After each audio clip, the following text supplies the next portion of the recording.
side number 1 of this record, I've explained the strangest secret in the world and how it works. Now on this side, I want to explain how you can prove to yourself the enormous returns possible in your own life by putting this secret to a practical test. I want you to make a test that will last 30 days. Now it isn't going to be easy. If you give it a good try, it will completely change your life for the better. Back in the 17th century, Sir Isaac Newton, the English mathematician and natural philosopher, gave us some natural laws of physics which apply as much to human beings as they do to the movement of bodies in the universe. Now, one of these laws is that for every action, there is an equal and opposite reaction. Simply stated, as it applies to you and me, it means we can achieve nothing without paying the price. The results of your 30-day experiment will be in direct proportion to the effort you put forth. To be a doctor, you must pay the price of long years of difficult study. To be successful in selling, and remember that each of us succeeds to the extent of his ability to sell.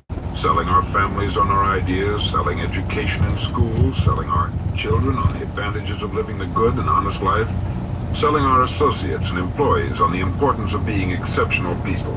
To, of course, the profession of selling itself. But to be successful in selling our way to the good life, we must be willing to pay the price. Now, what is that price? Well, it's many things. First, it's understanding emotionally, as well as intellectually, that we literally become what we think about. That we must control our thoughts if we're to control our lives. It's understanding fully that, as ye sow, so shall ye reap. Secondly, it's cutting away all the fetters from the mind and permitting it to soar as it was divinely designed to do. It's the realization that your limitations are self-imposed, and that the opportunities for you today are enormous beyond belief. It's rising above narrow-minded pettiness and prejudice. Thirdly, to use all your courage to force yourself to think positively on your own problem. To set a definite and clearly defined goal for yourself. To let your marvelous mind think about your goal from all possible angles. To let your imagination speculate freely upon many different possible solutions. To refuse to believe there are any circumstances sufficiently strong to defeat you in the accomplishment of your purpose. To act promptly and decisively when your course is clear. And to keep constantly aware of the fact that you are, at this moment, standing in the middle of your own acre of diamonds, as Russell Conwell used to point out. Fourth, save at least 10% of what you earn. It's also remembering that no matter what your present job, it has enormous possibilities if you're willing to pay the price.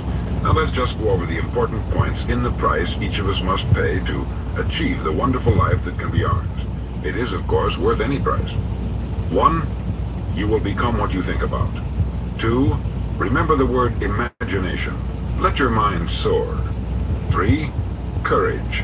Concentrate on your goal every day. 4, save 10% of what you earn. And action. Ideas are worthless unless we act on them. Now I'll try to outline the 30-day test I want you to make. Now keep in mind that you have nothing to lose by making this test, and everything you could possibly want to gain. There are 2 things that may be said of everyone. Each of us wants something, and each of us is afraid of something. I want you to write on a card what it is you want more than anything else. It may be more money. Perhaps you'd like to double your income or make a specific amount of money. It may be a beautiful home. It may be success at your job. It may be a particular position in life. It could be a more harmonious family. Each of us wants something. Write down on your card specifically what it is that you want. Make sure it's a single goal and clearly defined. You needn't show it to anyone, but carry it with you so that you can look at it several times a day. Think about it in a cheerful, relaxed, positive way each morning when you get up, and immediately you have something to work for, something to get out of bed for, something to live for. Look at it every chance you get during the day and just before going to bed at night. As you look at it, remember that you must become what you think about. And since you're thinking about your goal, You realize that soon it will be yours. In fact, it's yours really the moment you write it down and begin to think about it. Look at the abundance all around you as you go about your daily business. You have as much right to this abundance as any other living creature. It's yours for the asking. Now we come to the difficult part. Difficult because it means the formation of what is probably a brand new habit. And new habits are not easily formed. Once formed, however, it'll follow you for the rest of your life. Stop thinking about what it is you fear. Each time a fearful or negative thought comes into your consciousness, replace it with a mental picture of your positive and worthwhile goal. There will come times when you will feel like giving up. It's easier for a human being to think negatively than positively. That's why only 5% is successful. You must begin now to place yourself in that group. For 30 days, you must take control of your mind. It will think only about what you permit it to think. Each day for this 30-day test, do more than you have to do. In addition to maintaining a cheerful, positive outlook, give of yourself more than you've ever done before. Do this knowing that your returns in life must be in direct proportion to what you give. The moment you decide on a goal to work toward, you're immediately a successful person. You're then in that rare and successful category of people who know where they're going. Out of every 100 people, you belong to the top 5. Don't concern yourself too much with how you're going to achieve your goal. Leave that completely to a power greater than yourself. All you have to do is know where you're going. The answers will come to you of their own accord. Remember these words from the Sermon on the Mount, and remember them well. Keep them constantly before you this month of your test. Ask, and it shall be given you. Seek, and ye shall find. Knock, and it shall be opened unto you. For everyone that asketh, receiveth, and he that seeketh, findeth, and to him that knocketh, it shall be opened. It's as marvelous and as simple as that. In fact, it's so simple that in our seemingly complicated world, it's difficult for an adult to understand that all he needs is a purpose and faith. For 30 days, do your best. If you're a salesman, go at it as you've never done before, not in hectic fashion, but with the calm, cheerful assurance that time well spent will give you the abundance in return you deserve and want. If you're a homemaker, devote your 30-day test to complete giving of yourself without thinking about receiving anything in return, and you'll be amazed at the difference it makes in your life. No matter what your job, do it as you've never done it before for 30 days. And if you've kept your goal before you every day, you'll wonder and marvel at this new life you've found. Dorothea Brand, outstanding editor and writer, discovered it for herself and tells about it in her fine book, Wake Up and Live. Her entire philosophy is reduced to the words, act as though it were impossible to fail.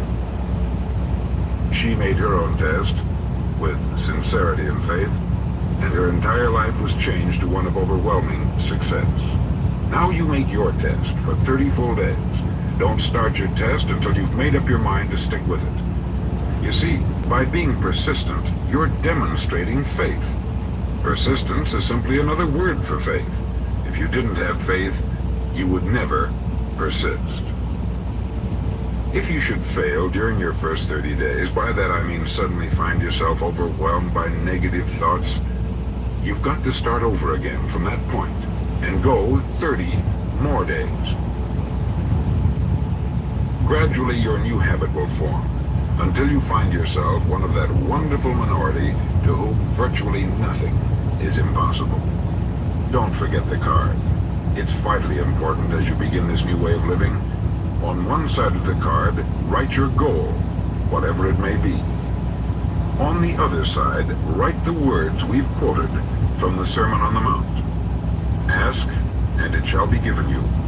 Seek, and ye shall find. Knock, and it shall be opened unto you. In your spare time during your test period, read books that will help you. Inspirational books like the Bible, Dorothea Brand's Wake Up and Live, The Magic of Believing by Claude Bristol, Think and Grow Rich by Napoleon Hill, and other books that instruct and inspire. Nothing great was ever accomplished without inspiration. See that during these crucial first 30 days, your own inspiration is kept at a peak. Above all, don't worry. Worry brings fear, and fear is crippling. The only thing that can cause you to worry during your test is trying to do it all yourself. Know that all you have to do is hold your goal before you. Everything else will take care of itself. Remember also to keep calm and cheerful. Calm and cheerful.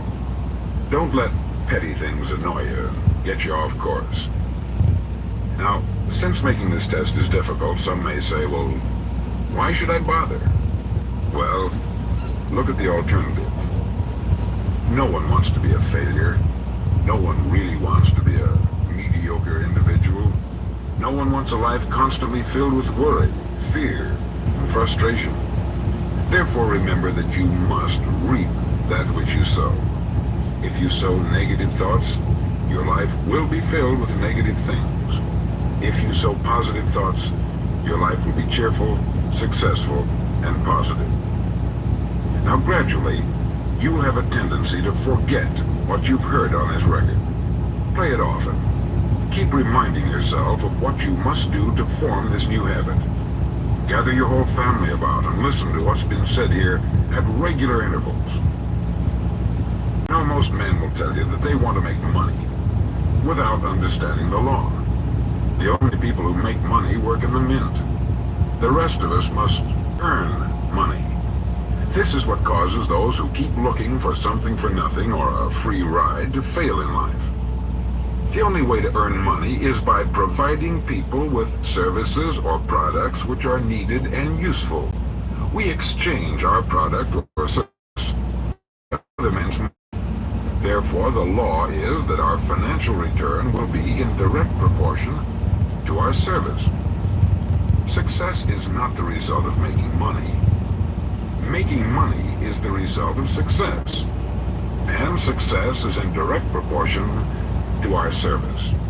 Most people have this law backwards. They believe that you're successful if you earn a lot of money. The truth is that you can only earn money after you're successful.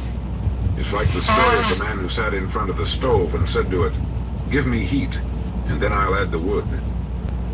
How many men and women do you know, or do you suppose there are today, who take the same attitude toward life? There are millions. We've got to put the fuel in before we can expect heat. Likewise, we've got to be of service first before we can expect money. Don't concern yourself with the money. Be of service. Build, work, dream, create. Do this, and you'll find there's no limit to the prosperity and abundance that will come to you. Prosperity is founded upon a law of mutual exchange. Any person who contributes to prosperity must prosper in turn himself. Sometimes the return will not come from those you serve, but it must come to you from someplace, for that is the law. For every action, there is an equal and opposite reaction. As you go daily through your 30-day test period, remember that your success will always be measured by the quality and quantity of service you render, and money is a yardstick for measuring this service. No man can get rich himself unless he enriches others. There are no exceptions to a law. You can drive down any street in America and from your car estimate the service that's being rendered by the people living on that street. Had you ever thought of this yardstick before? It's interesting. Some, like ministers and priests and other devoted people, measure their returns in the realm of the spiritual, but again, their returns are equal to their service. Once this law is fully understood, any thinking person can tell his own fortune. If he wants more, he must be of more service to those from whom he receives his return. If he wants less, he has only to reduce this service. This is the price you must pay for what you want. If you believe you can enrich yourself by deluding others. You can only end by deluding yourself. It may take some time, but just as surely as you breathe, you'll get back what you put out. Don't ever make the mistake of thinking you can avert this. It's impossible. The prisons and the streets where the lonely walk are filled with people who tried to make new laws just for themselves. We may avoid the laws of man, but there are greater laws that cannot be broken. An outstanding medical doctor recently pointed out 6 steps that will help you realize success. 1. Set yourself a definite goal. 2. Quit running yourself down. 3. Stop thinking of all the reasons why you cannot be successful, and instead think of all the reasons why you can. 4. Trace your attitudes back through your childhood and try to discover where you first got the idea you couldn't be a success, if that's the way you've been thinking. 5. Change the image you have of yourself by writing out a description of the person you would like to be. And 6. Act the part of the successful person you have. The doctor who wrote those words is a noted West Coast psychiatrist, David Harold Fink, M.D. Do what all the experts since the dawn of recorded history have told you you must do.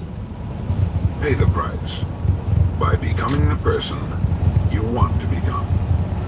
It's not nearly as difficult as living unsuccessfully. Make your 30-day test. Then repeat it. Then repeat it again. Each time it will become more a part of you until you'll wonder how you could ever have lived any other way. Live this new way, and the floodgates of abundance will open and pour over you more riches than you may have dreamed existed. Money? Yes, lots of it. But what's more important, you'll have peace. You'll be in that wonderful minority who lead calm, cheerful, successful lives. Start today. You have nothing to lose, but you have a life to win.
Don't think this little tool can build muscle? Think again.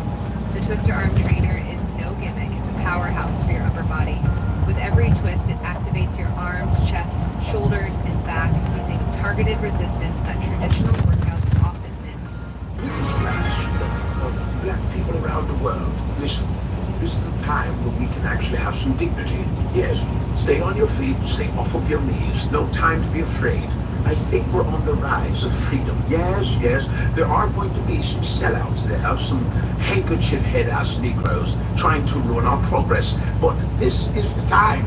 There's no longer slave mentality. Yes, I know it's very difficult to get rid of it, but it's time, please. And for all of you people who don't agree, golf.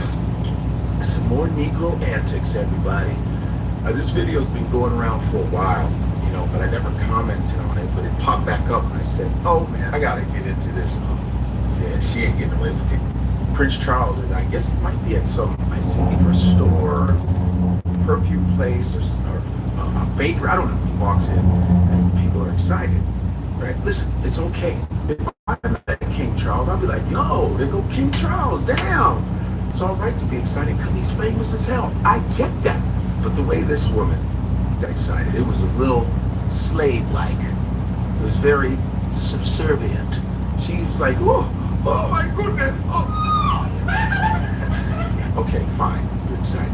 But then she got on her knees. She was on her knees when she met him. Like, what are you doing? Huh? Some of us black folks, I think we're waiting for slavery to come back. We're like, you know what?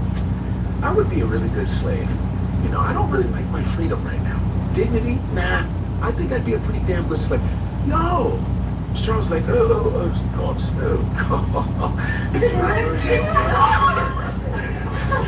The Negroes, they're so excited when they see me. I understand.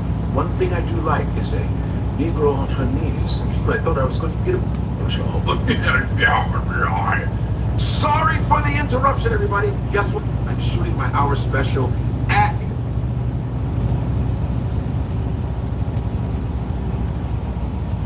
You know what's fascinating about human nature? We keep doing the same things over and over again, expecting different results. We work harder at the same job, hoping for a promotion that never comes.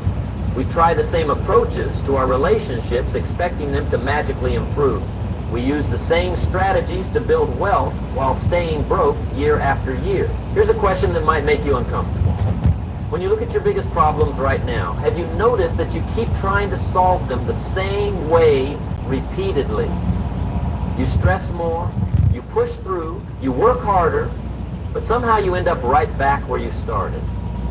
Well, I'm about to share something with you that completely changed how I approached every challenge in life. I was sitting in my apartment at age 25, broke, confused, and wondering why nothing seemed to work out for me.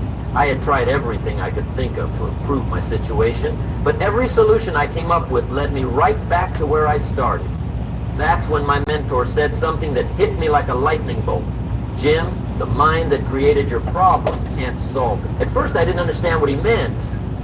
What's really going on with the government's tariff policy? I'm recording this message from the epicenter. And solve it. At first I didn't understand what he meant. I thought to myself, what do you mean my mind created my problems? Bad luck created my problems. The economy created my problems. My boss created my problems. But as I sat there thinking about it, I began to realize something profound. Every decision that led me to that moment of desperation came from the same way of thinking.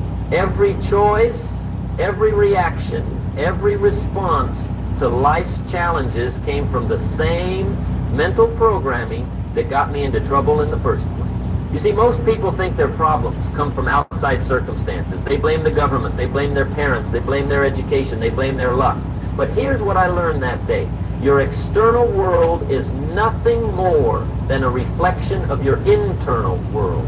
Your bank account is a reflection of your philosophy about money. Your relationships are a reflection of your philosophy about people. Your health is a reflection of your philosophy about taking care of yourself. The problem isn't what's happening to you. The problem is what's happening in you. And if you keep thinking the same thoughts, making the same decisions, and taking the same actions, you're going to keep getting the same results.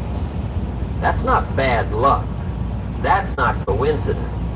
That's the law of cause and effect working perfectly. Think about it this way. If you're lost in the woods and you keep walking in circles, the problem isn't the woods. The problem is your navigation system.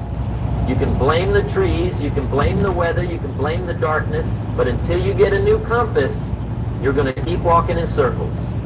Your mind is your compass, and if it's pointing you in the wrong direction, all the effort in the world won't get you where you want to go. Most people try to solve their problems with the same level of thinking that created them. They try harder instead of thinking differently. They work longer hours instead of working smarter. They look for more complex solutions instead of simpler ones.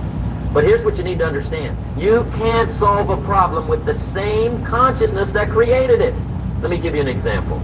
Say you're having money problems. You're always short on cash, always struggling to pay the bills, always worried about financial security. Most people in this situation try to solve the problem by working more hours, getting a second job, or cutting expenses to the bone. But those are all solutions that come from scarcity thinking. They come from the same mental programming that created the financial struggle in the first place. The person who created the money problem was someone who thought small, who focused on lack, who believed that money was hard to come by, and now that same person is trying to solve the problem. But you can't solve a scarcity problem with scarcity thinking. You can't solve a small thinking problem with more small thinking. Here's what happens when you try to solve problems with the same mind that created them. You get temporary fixes that create bigger problems.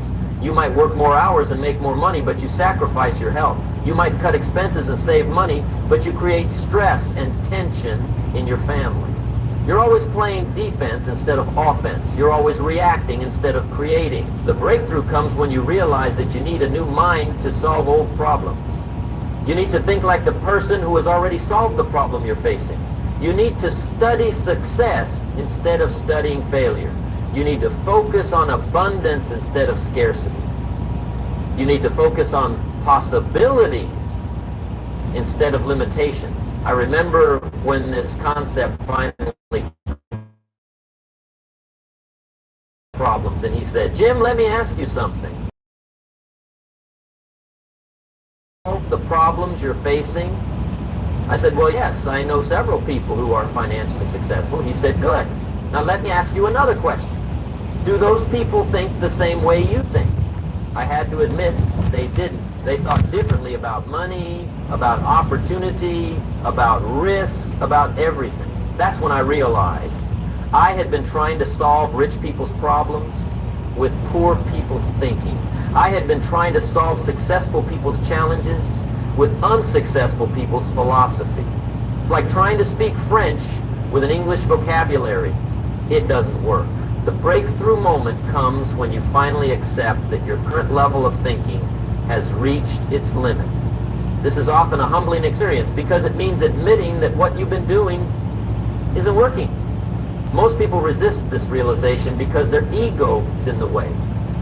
They say, "I've always done it this way," or "This is who I am," or "I can't change now, but here's what I learned." Your identity is not your limitation. The way you've always done things is not the way you have to keep doing things. Your past thinking patterns don't define your future possibilities. The moment you become willing to question your own thinking is the moment you open the door to breakthrough solutions. I've seen people stay stuck for decades because they couldn't let go of their attachment to being right about their old ways of thinking. They would rather be right and miserable than wrong and successful. But being right about limitations doesn't make you free. Being right about lack doesn't make you wealthy. Being right about why things can't work, the breakthrough requires intellectual humility. It requires saying, maybe I don't know everything. Maybe there's a better way. Maybe someone else has figured this out. This isn't weakness. This is wisdom. This is the beginning of real growth and lasting change. Your current thinking got you where you are today. If you want to start a profitable business or make more money at your job, you already know that artificial intelligence is where Got you where you are today. If you're happy with where you are, then keep thinking the way you're thinking. But if you want to be somewhere else, if you want different results, if you want a better life, then you need to upgrade your thinking. You need to get a new mind. Now, some people hear this and they say, "But Jim, this is just how I think. This is my personality. This is who I am." But that's not true. The way you think is not who you are. The way you think is what you've learned. And anything you've learned, you can unlearn. Anything you've programmed, you can reprogram. Think about a computer. If your computer isn't working properly, you don't throw it away. You update the software. You install programs. You debug the system. Your mind works the same way. If your mental software isn't producing the results you want, you need to update it. You need to install new programs. You need to debug your thinking. The first step is recognizing that your current thinking has limitations. This is hard for most people because we're emotionally attached to our thoughts. We think our thoughts are us, but your thoughts are just tools. And if your tools aren't working, you need better tools. I've met people who have been trying to solve the same problems for years using the same approach. They keep hoping that somehow this time will be different. But hope is not a strategy. Wishful thinking is not a plan. If you want different results, you need a different approach. And that starts with different thinking. Let me tell you about a man I knew who was struggling in business. He had tried everything he could think of to make his business profitable, but nothing worked. He was working 80 hours a week, cutting costs everywhere, pushing his employees harder, but his business kept struggling. Then he hired a consultant who had built several successful businesses. The consultant spent a week observing the business and then sat down with the owner. He said, "I can see why your business is struggling. You're thinking like an employee, not like a business owner. You're focused on working in the business instead of working on the business. You're thinking about cutting costs instead of increasing value. You're thinking about pushing people harder instead of inspiring them to perform better." The business owner was offended at first. He said, "I've been running this business for 10 years. I know what I'm doing." But the consultant said, if you knew what you were doing, your business would be profitable. The fact that it's not profitable means you need to learn new ways of thinking about business. That was a turning point for the business owner. He realized that all his experience was experience in struggling. He was an expert at running a struggling business, but he had no experience running a successful business. To run a successful business, he needed to think like someone who had already done it. So he started studying successful business owners. He read their books. He went to their seminars. He hired coaches who had built successful businesses. And slowly but surely, his thinking began to change. He started thinking about creating value instead of cutting costs. He started thinking about systems instead of hard work. He started thinking about leadership instead of management. And you know what happened? His business started turning around. Not because he worked harder, but because he thought differently. Not because he got lucky, but because he upgraded his mental software. He solved his business problems by getting a new mind. This principle applies to every area of life. If you're having relationship problems, you need to think like someone who has great relationships. If you're having health problems, you need to think like someone who is healthy. If you're having career problems, you need to think like someone who is successful in their career. But here's what most people do instead. They ask other people who have the same problems for advice. They ask broke people for financial advice. They ask people in bad relationships for relationship advice. They ask unhealthy people for health advice. It's like asking someone who's lost for directions. If you want to solve your problems, you need to find people who have already solved similar problems and learn how they think. You need to study their philosophy, their approach, their mindset. You need to model their thinking patterns until they become your thinking patterns. Now, this doesn't mean you copy everything they do. What works for one person might not work for another, but the thinking patterns that create success are universal. The mental habits that create wealth are the same whether you're building a business, investing in real estate, or climbing the corporate ladder. The thinking patterns that create great relationships are the same whether you're married, single, or divorced. The mental habits that create health are the same whether you're 20 or 60. Success leaves clues, and those clues are in the thinking patterns of successful people. But changing your thinking isn't easy. The average American has a household debt of $104,215. Your current thinking patterns are comfortable. They're familiar. They're automatic. Changing them requires conscious effort and consistent practice. It's like learning a new language. At first it feels awkward, natural. You have to think about every word, but with practice, it becomes natural. The same is true with new thinking patterns. At first, thinking like a successful person feels fake. It feels like you're pretending. But that's normal. You're not pretending. You're practicing. You're rehearsing for your new life. I remember when I first started thinking like a wealthy person instead of a poor person. It felt strange to think about abundance instead of scarcity.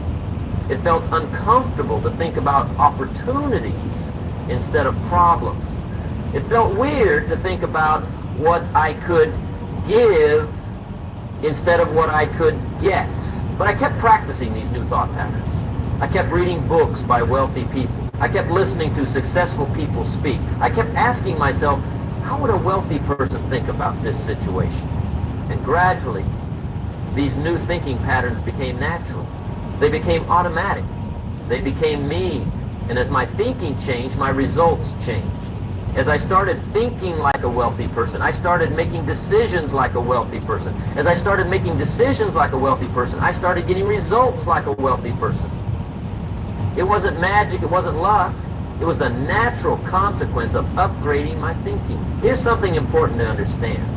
You don't have to believe the new thinking patterns at first. You just have to practice them. Belief comes from evidence, and evidence comes from results.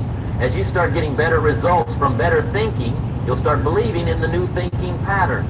Think of it like learning to drive. When you first get behind the wheel, you don't believe you can drive. You're scared, you're uncertain, but you practice anyway. You follow the instructions, you trust the process, and eventually you develop the skill and the confidence. The same is true with new thinking patterns. Another important point, you can't change your thinking by willpower alone. Willpower is limited. It runs out. You need to create an environment that supports your new thinking. You need to read the right books. You need to listen to the right audio programs. You need to spend time with the right people. Your environment is constantly programming your mind. If you're surrounded by negative people, you'll develop negative thinking patterns. If you're surrounded by limited people, you'll develop limited thinking patterns. If you're surrounded by excuse-making people, you'll develop excuse-making thinking patterns. But if you surround yourself with positive people, you'll develop positive thinking patterns. If you surround yourself with abundant people, you'll develop abundant thinking patterns. If you surround yourself with solution-oriented people, you'll develop solution-oriented thinking patterns.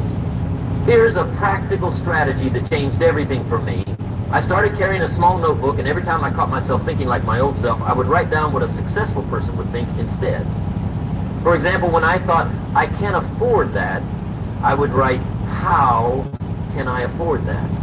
When I thought, that's impossible, I would write, how could that be possible?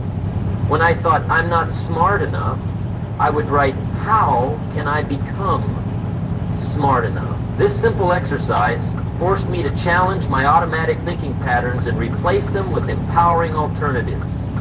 At first, it felt mechanical and artificial. But after a few weeks, the new thought started becoming automatic. I was literally rewiring my brain for success. Another powerful technique is what I call mental modeling. Find someone who's achieved what you achieved and study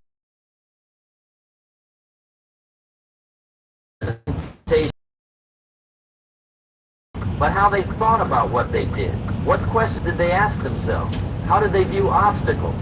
How did they define success? How did they handle failure? Then start asking yourself those same questions. Start viewing situations through their lens. Start responding to challenges the way they would respond. This isn't copying. This is learning. This is upgrading your mental software by installing proven programs. This is why it's so important to be careful about who you and what you put into your mind. Your mind is whatever you plant.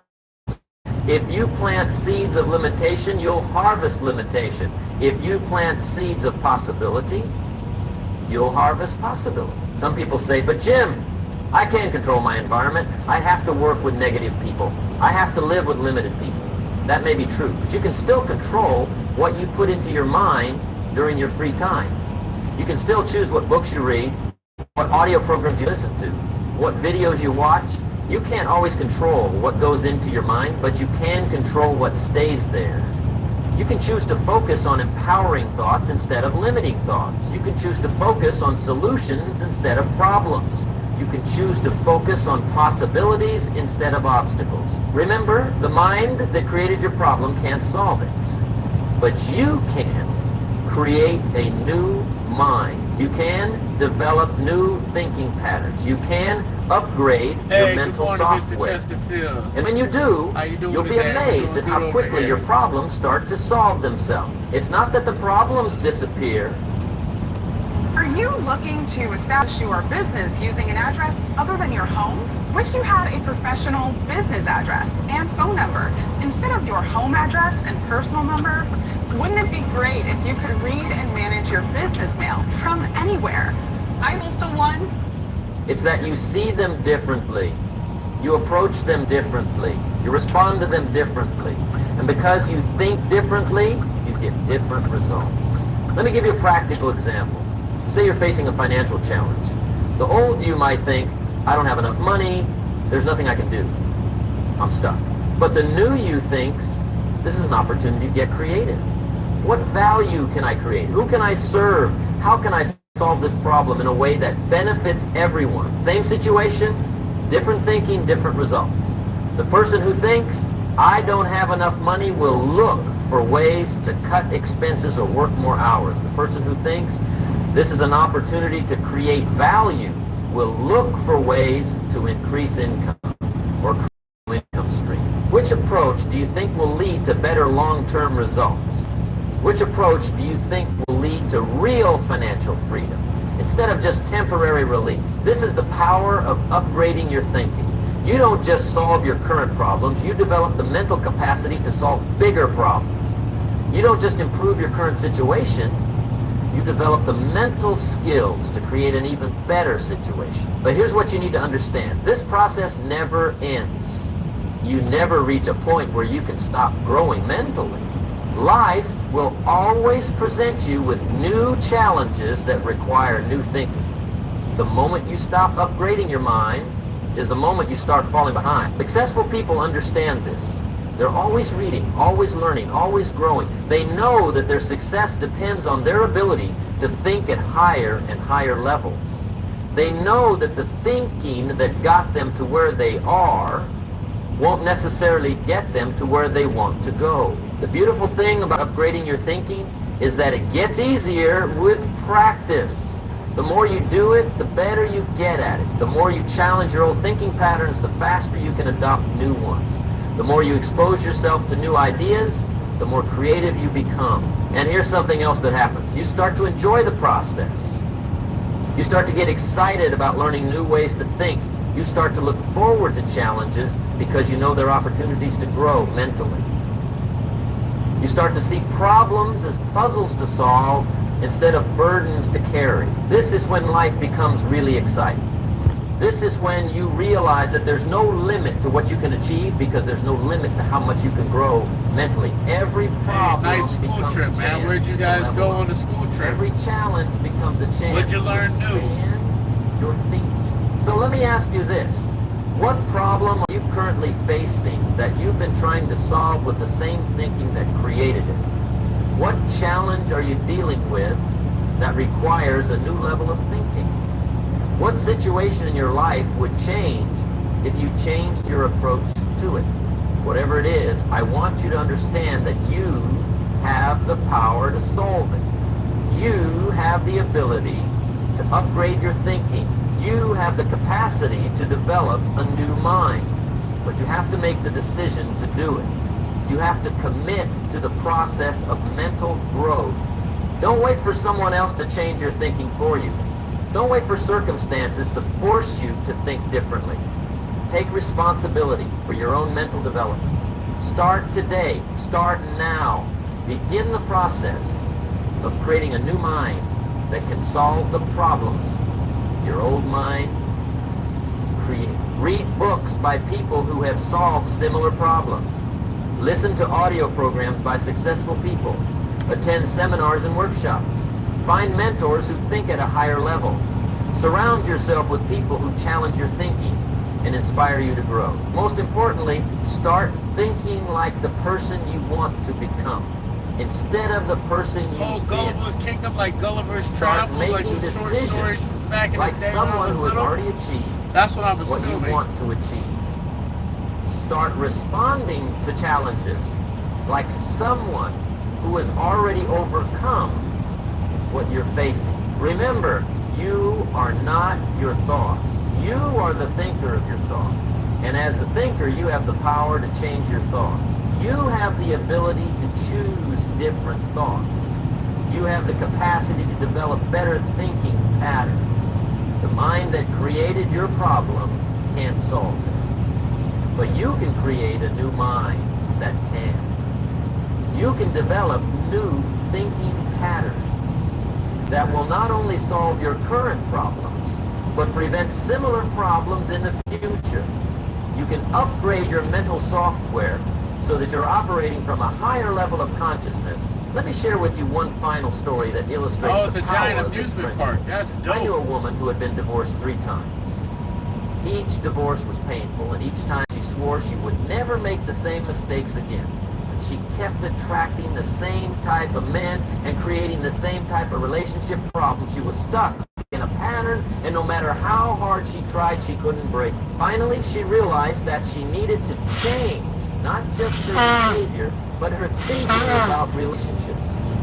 She started studying people who had successful long-term marriages. She read books about healthy relationships. She went to counseling to understand her own patterns. She worked on her own personal development before getting into another relationship. But most importantly, she changed how she thought about love, about men, about her own worth, about what she deserved.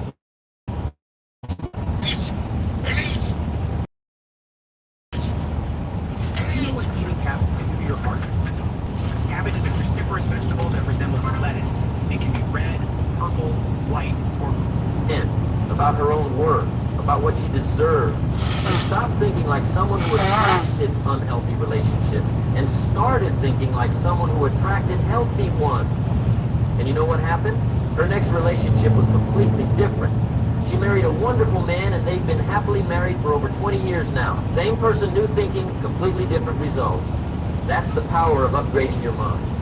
That's what happens when you stop trying to solve problems with the same consciousness that created them. Here's what I want you to understand. Your current situation is not your final destination. Your past mistakes are not your future reality.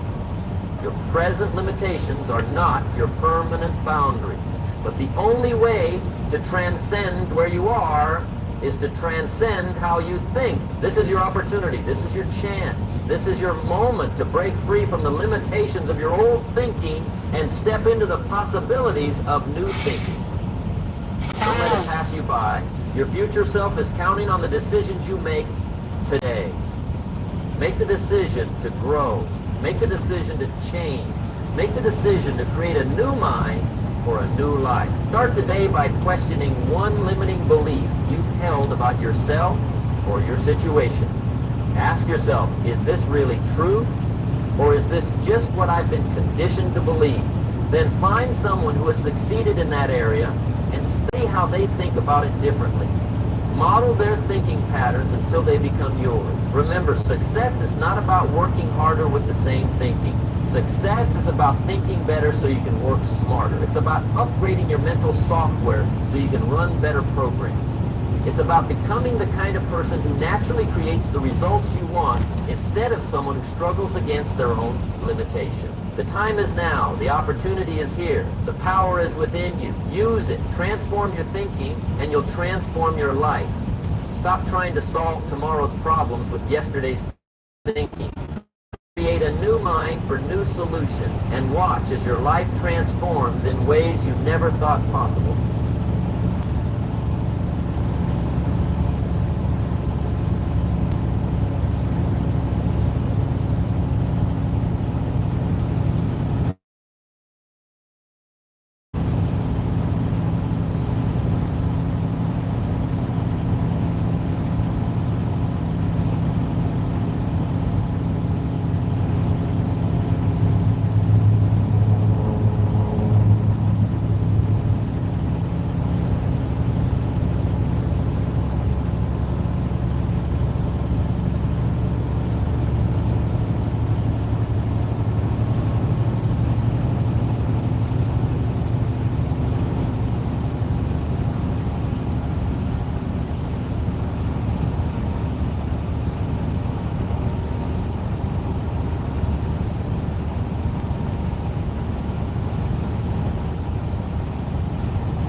you spend money on tires and end up with something louder than a chainsaw at 70 miles per hour, hold up. You might be buying the wrong tire. And trust me, your ears, your fuel tank, and your wallet will all have something to say about it. Today we're diving into the deep end on mud terrains, all-terrains, and rugged terrains. Let's break it all down. Pros, cons, load ratings, and how to regret your decision 6 months from now. So what's the difference? AT terrain, which basically means I want to do a little bit of everything and still make it to work on Monday. MT, that's mud terrain, aka I eat rocks and mud for breakfast, and I'm not afraid to let the whole highway know about it. You eat pieces of shit for breakfast? No. RT is rugged terrain, a happy medium or the best of both worlds. The biggest visual and functional difference between all-terrain, mud terrain, and rugged terrain tires, tread pattern. All terrains are designed to be jacks of all trades. They have a tighter, more compact tread pattern. Think of it like a waffle. Enough space to bite into dirt, but close enough together to keep it stable on pavement. Mud terrains, on the other hand, are built to destroy. Big, chunky tread blocks, wide voids, minimal siping. That wide spacing between the lugs, that's called the void ratio. High void equals better self-cleaning. So mud, sand, and rocks don't get packed in like peanut butter on a keyboard. Those big sidewall lugs, that's not just for looks. Those give you side bite when you're aired down and leaning into obstacles. Basically, your tire starts acting like a paddle. If you're looking for a middle ground, rugged terrains combine features from both all-terrains and mud terrains. You'll see big, open voids and meaty shoulder lugs like a mud terrain, but also slight tread blocks like an all-terrain. So you're not skating around every time it rains. The rugged terrain is a relatively new tire design. All rugged terrain tires have the mud and snow rating, and some also have the coveted 3-peak mountain snowflake advanced snow rating. That's a mouthful, making them a great choice for vehicles that see street use, icy roads, snow, and mud-covered trails. But with great aggression comes great compromise. Aggressive tread means faster wear, louder noise, and wobbly feel at higher speeds. Forget about precision and handling. These aren't race tires. Think of it like this. All terrains are hiking shoes, mud terrains are combat boots. Rugged terrains, somewhere in the middle. So choose accordingly. Okay, I know load rating sounds like something you'd skip past in a brochure, but hear me out. It actually matters. It's how much weight your tire can carry safely. Some tires can handle an overland rig loaded with gear, tools, and a cooler full of beverages. Others, not so much. So, what is load rating? Load rating is the max amount of weight each tire can carry, factoring in passengers, gear, rooftop tents, skid plates, your buddy's essential cast iron cookware, and everything else you plan on packing. And that's per tire, so multiply that by 4, and you now know what your tires can legally and safely carry. Now, why should you care? Because your ride quality changes a lot between these ratings. Load range C, softer sidewalls, smoother ride, made for lighter rigs like stock Tacomas or 4Runners without a ton of mods. Load range D, the middle ground, a bit stiffer, can handle more gear, solid for mild builds or weekend adventures. Load range E, brick sidewalls, super durable, great for and heavy loads, but your kidneys might file a complaint on long highway trips. So why does load rating impact your tire choice? Running too low of a load rating with a heavy build, that's a blowout waiting to happen. Running too high of a load rating on a light rig, you'll feel every pebble like it's a speed bump. It's all about matching the tire to your build. Daily driving a stock Tacoma, C or D rated tires are perfect. Running armor, rooftop tent, fridge, a dog, a water tank, and a winch, you're gonna want an Yeah, the E-rated first couple tire. times you There's fall no when you're out question ice about skating it. aren't too But bad, you're but then running you start to low-speed get tires, tender. but not always fully It loaded. starts to Lower your tire pressure on road to improve ride comfort. Just don't go too low or you'll end up with uneven tire wear. Load rating and tire pressure go hand in hand. It's not just about how much weight it can carry, it's also about how it feels carrying. So don't just buy the tire that looks the coolest or has the deepest tread. Look at that rating. Think about your build, your daily drive, your trail use, and your spine. Alright, so now that we've broken down the tread and load rating, let's get into the real life pros and cons. You know, the stuff that you actually notice when you're out there driving. All-terrain tires do a little bit of everything. Trail runs, highway miles, even some snow, and they do it quietly. Seriously, they're quiet. You won't hear that whoop, whoop, whoop, whoop, whoop, whoop, whoop, whoop, whoop, whoop on the freeway that makes you wonder if your axle's about to fall off. And when it comes to longevity, all-terrains are in it for the long haul. Many of them come with 50 to 60,000 mile warranties, which is practically a lifetime in off-road years. You may also notice a small hit on gas mileage depending on which size tire you choose. A lot of all-terrains are now snow rated. Look for that 3-peak mountain snowflake symbol. It means they're actually tested for severe winter conditions, not just market luck. But they're not invincible. Throw them in deep mud or soft sand and suddenly you're stuck, rethinking your life choices and wondering why you didn't buy a winch before that trip. They ask you how you are, you just have to say that you're fine. They're not really fine. You just can't get into it and explain it to them. Now, mud terrain tires are loud, aggressive, and covered in lugs the size of Lego bricks.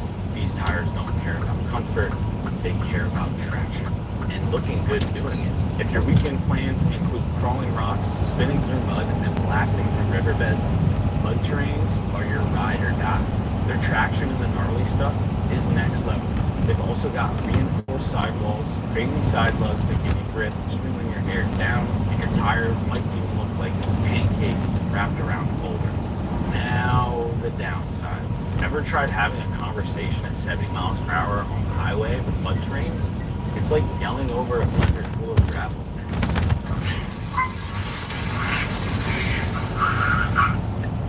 Go on, guys. And like you said with the customer satisfaction rating. Oh, wow. Our cats just love great customer service. Customer service. Right. They don't get that. And they wear out faster too. Some don't even come with tread warranties because honestly, they know what you're gonna do with them. Don't even talk to me about snow. Mud terrains and snow are like wearing flip-flops on ice. Get you there eventually, but it might be sideways. So now let's give some love to the middle child, the rugged terrains. Rugged terrains are basically the Goldilocks of off-road tires. They give you the off-road aggression of a mud terrain, like chunky tread blocks, sidewall lugs, and decent void spacing without completely sacrificing your sanity on the pavement. They're a little louder than all terrains, but nowhere near the angry buzzsaw hum of a full-blown mud terrain. You can still take a phone call and hear your music. Many rugged terrains are cycled and snow rated, so you get solid wet winter traction, something mud terrains usually laugh at. Plus, they just look cool. If you want that aggressive look and stance, rugged terrains deliver. Now, here's the catch. Rugged terrains do a lot well, but they don't dominate in any one category. They're not as smooth or as quiet as a true all-terrain, and they won't give you the extreme mud or rock performance of a dedicated mud terrain. So if you specialize in one type of terrain, like deep mud, daily commuting, there's probably a better tool for the job. And don't expect 60,000 mile tread length. The more aggressive tread means they'll wear faster than all-terrains, especially if you're doing a lot of highway miles. Maintenance, maintenance, maintenance. So you drop a big chunk of change on those new tires. Here's the thing, you don't take care of them, they'll wear off faster than your enthusiasm on day 3 of a full camping trip. So how fast is too fast? Tread wear depends on your tire type and your driving style. All terrains typically last the longest, some over 60,000 miles. Rugged terrains fall somewhere in the 40 to 50,000 range. Mud terrains, you're lucky to get 35,000 if you're daily driving. So check your tread depth regularly. 4:30 seconds means start planning for new tires. 2:30 seconds means you're probably going to start hydroplaning. Rotation is the secret sauce. Rotating your tires isn't just a thing the dealer tells you to upsell service. It's essential, especially for aggressive off-road tires. Uneven wear happens fast if you don't rotate. The front tires wear differently than the rears because of steering, braking, and alignment. If you got a full-size spare, rotate that sucker too. If you paid for it, use it. So when should you rotate? Every 5,000 to 6,000 miles is typically recommended. Include that full-size spare. Stick to a pattern. If you're not sure, ask your tire shop or check your manual. If you don't rotate, don't be shocked when your front tires look bald and your rears are still partying like it's mile 1. Rotate them or replace them. It's your choice. Some other helpful tips are to check your tire pressure monthly, especially if you're running low E tires or switching between highway and trails. Balance and align. That wobble at 65 miles per hour isn't just annoying, it's it's your tires trying to leave your truck. Inspect for damage, look for cracks, cuts, chunks missing from sidewalls. Basically, if your tire looks like it fought off a bear, replace it. Maintenance isn't glamorous, but it'll save your wallet and your rig. Rotate on time, check your tire pressure, and keep an eye out on that tread. If you need a sign to rotate your tires, this is it. If you're commuting during the week, road tripping on the weekends, and hitting light to moderate trails, go with the all-terrain. They're smooth, quiet, durable, and honestly, plenty capable for 90% of what most people do. But if your truck's more trail rig than your daily driver, and you don't mind burning a little extra fuel and dealing with some road noise, mud terrains are the way to go.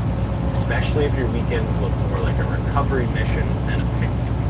Rugged terrains are your all-around weekend warrior tires, a solid blend of comfort and capability, just enough gnarliness to earn street cred at the trailhead. At the end of the day, it's all about what you actually do with your truck. The best tire is the one that fits your lifestyle, not just what looks cool on Instagram. Hit the comments with what you're running and why, and let's help each other out. Make sure you hit that subscribe button and drop a comment on what kind of videos you would like to see us post next. Thank you guys for watching. I hope you enjoyed this video, and most importantly, I hope you learned something new. We'll catch you on the next one.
the 2013 Toyota Sequoia family dragster concept by Antron Brown.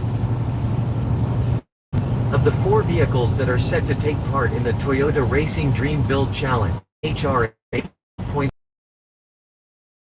dragster concept is just about the most ridiculous of the ridiculous in a good way. This SEMA-bound project drag Koya was built with one goal in mind, straight line speed. So Antron Brown went to work to make sure that no stones were left unturned in making this vehicle the fastest of the 4 in the competition. The first and most important order of business was to give the Sequoia a TRD supercharged engine with nitrous, netting an insane output of over 650 horsepower. From there, Brown and his team did a new set of 21.5 rear tires and worked on customizing the chassis fabrication to move 1,600 tons, and they describe it of the interior to fit the Sequoia with 4 individual racing seats, each coming with its own 5-point race. There's also a child-size version with its own harness in the back for the little one, further illustrating the massive irony of this build. Finally, to enhance the vehicle's safety credentials, Brown added a full custom roll cage and a tail-mounted parachute. It's a special vehicle with a little hint of NHRA twisted all the way in, a lot of horsepower, Brown said. It's fast from my house to the grocery store. The man isn't exaggerating. The drag Koya will be one of 4 vehicles that are part of the Toyota Racing Dream Build Challenge. Fans will get the chance to vote once per day on their favorite model via Toyota Racing's Facebook page from October 20th to 29th. The winning vehicle will take home $50,000, which will go to the driver's charity of choice. Update: the 3rd of November 12, the Toyota Sequoia family dragster didn't take home the hardware of the Toyota Racing Dream Challenge, but it did walk away with the Sony Computer Entertainment America's Gran Turismo Award for Best Truck or SUV at the 2012 SEMA show. Big ups to the drag Koya for the achievement.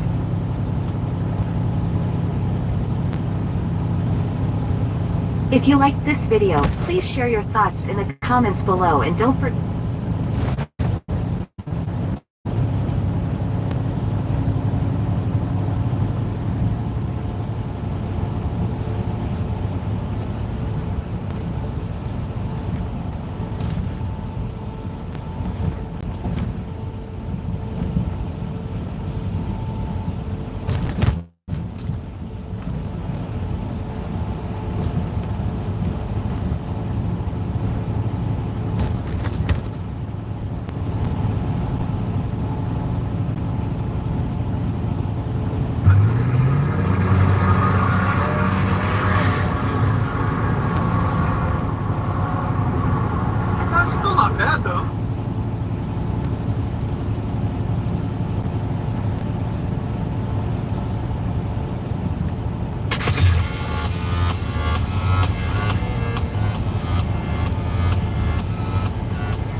like little kind of back road highway, and I'm at 18.2 miles per gallon. Now, we're gonna see if this keeps up because I do have some like acceleration and some hills to go on.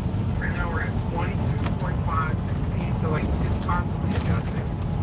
But holy cow! I mean, I honestly did not think that was gonna happen on this road. So let's see. The ultimate test is around town and home. I know I get 9 because I have some big hills. So if this gives us above 9 when we get home, that's gonna be crazy. So we're gonna watch the MPGs all the way as we get home.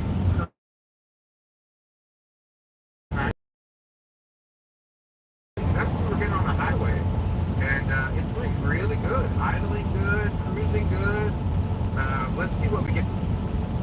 Hey there. First of all, I must say that you are special because only special people upgrade their stock exhaust. Now, it's certainly a challenge to find the best exhaust with the sound that you like and one that's worthy of your hard-earned money. Well, don't worry. We've made all of this research super easy as we've gathered all the exhaust in a single video and made it very easy for you to compare one exhaust to another so you'll find the best exhaust for you. We wrote the timestamps on all the exhaust in the description below for the latest promotional deals. Ordering exhaust online and working in the garage will save you tons of money, so make this smart decision. We recommend you open all the links for each product you want and make sure you're getting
to a new one. Price the new ones, and you'll see. So, you paid 26 grand for this one. We're gonna go through the whole thing. See if it's got any problems. They generally don't have any problems. And realize that this has the big V8 engine that is gonna run basically forever. And sure, it uses a lot of gasoline, but guess what? Even the Toyota Tundras with the new twin turbo V6 with hybrid technology, the one that came here was only getting 19 miles a gallon on the highway. So, you get a big vehicle, it's going to use gas, you might as well put a V8 engine in it, right? Oh, pop the hood, and there it is. And someone was just like me. Here to cover up, and I threw it away. Hey, sir, no purpose, people, none whatsoever. You can see there's a little insulation left with it, but that's about it. Who cares? It doesn't need a beauty coat. It's a nice engine, new style one, don't have timing belts, all timing chain, nice thing, can virtually last forever. And as you can see, check out one was made in Indiana. They do a pretty good job there. Originally Toyota made forklifts there, then they started making the V8 Tundras there, and they do a really good job building cars. Just like Honda. Honda's been building Hondas in Indiana for a really long time, and they hold up just like these Toyotas. So even though it's not made in Japan, hey, believe me, in Japan, they really don't care about V8 engines. Gas costs a ton there. They don't have that many miles of roads. They're not big on V8s in Japan. They only make the V8 to begin with, really, for the American market. I think it makes the most sense is, it's just rear-wheel drive. It's two-wheel drive. Because, let's face it, they're not off-road vehicles. That's not what they're made for. They're made for driving down the road. Now, he lives in Tennessee. And this thing came from Texas. Maybe if you live in the snow belt, you're worried about getting stuck in the snow, blah, blah, blah. But let me tell you something. You put snow tires on the back of this thing, you'll be able to drive it through all kinds of snow. I drove one through giant snow monstrosities in California, through the mountains one winter, and had no problems with snow tires on the back. The Jacob Sequoia is a platinum edition, so, hey, you got a lot of bells and whistles in this thing, and you didn't have to pay the list price. Put some cheesy thing over the window. Look, they come with the filtered leather, and the leather's still in excellent shape. You got DVD players, so he's not going to use it, so he doesn't really care, but I mean, look at the space. It's enormous. He's got the back seat top down, so he carries a bunch of stuff with him instead. You can use them as a work vehicle, and of course, you can use them for a luxury drive-around vehicle, too. Clean up the mess that you made once you take all your tools out of the package. Right now, he just got this, so we want to see what kind of shape it's in, to see if anybody pulled a fast one out. They're doing a check of a vehicle somebody just bought, or before they buy it, preferably. I'm always going to use my giant scan tool, because I don't want to miss anything. And this thing's pretty good for not missing anything. Here we go, it's already detected it. Just do a standalone, we don't need to keep any of it there. So, now it's a Sequoia 2013 3-year FEV8 engine. Here we go, we're going to do a full scan of everything. While we're looking at it, on a sunroof. It's older, so it's got the CD player that it came with. But it still has collision lights on it. And like I said, to be a work vehicle, it's got uncomfort. Put on regular, put it on sport, you can set it up for towing and all that stuff, raise it forward yourself if you want. Now, it's got 6 codes, but a lot of them probably ain't gonna mean much. Well, look at the engine and ECTC, startability, faults, laser sensor, that's a historical one. Inevitably, if you get an old enough Toyota, it's gonna trip the code for startability fault, because if the battery gets weak, or somebody uses the wrong key to try to start it, the key has security stuff, and the car won't start right. I see that so much, and the laser sensors will often get dirt on them, and they'll get codes. So, we saw these codes, and now we'll see if they come back after we road test. Now, another fault is the air suspension system. We'll see what that one is. Code for continuous current to exhaust solenoid. Sometimes they'll do that when it's cold outside, it can freeze, so we're going to erase that, see if any of that stuff comes back after we road test it. Because if it really had a problem with the exhaust solenoid, it was open the whole time, and they lying down on the ground, which is stupid. A lot of times they'll get a little moisture, it'll freeze when it's cold. And it's been cold this winter, so easily I could say, well, it's cruise control coded, and it was the same code that was the other one on the other side. And I'll start her up. Now look below that. This will tell us what shape it's in. This airflow sensor normal, for black is good, red is bad, battery voltage is normal, closed loop like it's supposed is 0.781. Well, that's not bad. It's less than 1% off. Got 79,652 miles on it, but hey, it's less than 1% off. It's adding just a tiny, tiny amount of fuel, and that's pretty normal for this mileage. It's almost perfect. Your ratio sensor, it's minus 0.0100. It's perfect. So it's going between 1/100ths of a percent off to perfect. So that's pretty good. Bad time is all normal. Typical Toyota, misfire count, 0 all the way down. Speed's perfect. The whole exactly the same. 6-speed automatics. I like these 6-speed automatics. They don't hunt the gears. They feel good. So let's take it for a spin. Guys, I did use up gas. So the new one got 19 on the highway. This one's getting 15.8 combined, so it's really not all the way. Let's go.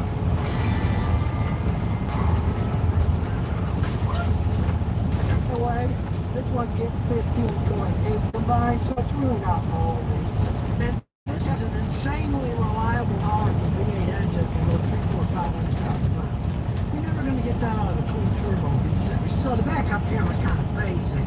The new ones work quite a bit better, but it's good enough to see. Bam, here we go. You're way up in the air, one of these things. Still don't have to worry about running into anything. You're high up in the air. It's a big vehicle, so you know, it's not racing handling. It's kind of like riding a big sofa down the road when it comes to that. It's comfy, it's got a nice ride, but really, you don't buy some big giant thing like this to race around in. You can haul a lot of stuff, you can tow a lot of stuff, but you're not racing in this thing. Well, you should be anyway. So here we go, telephone road, nobody's coming, so here we go. To the little drag strip, and of course, it's not a drag strip machine either, but it does have a big old potato. See how it does. There's nobody behind us, so here we go. We come to a stop, all clear behind us, and here we go. Whoop! Hey, it takes off. Smooth shift. Off on the gas, definitely has a lot of power, right? We'll see what it's like. Fast people. Speedometer picks up, when you're passing. I just like these V8s. They have the torque and the feeling that you're never going to get out of a V6 turbocharged or not. You're going to get a big vehicle like this. It's going to use up fuel. There's no advanced or plus. So, you want something like this with a big V8, it's a vehicle to get. If you want to save money on gas, this is the vehicle. A lot of gas, but it's a big V8 engine. Heavy vehicles, but the heaviness gives them a nice ride. No, testing, my machine's still hooked up. So, we'll see if any of those codes come back. Kind of doubt it. Because he told me that when he went to pick it up, they said, oh, the battery was dead, so we had to charge it up. Well, a dead battery can do all kinds of cool things on the cars. That doesn't surprise me at all. V8 it idles like a train, nice and quiet. You know, you can hear the cars passing you when you're waiting at a light, and the turn signal when you turn around. On the inside, as you can see, it's as big as a Sequoia tree. Maybe that's why they call it the Sequoia.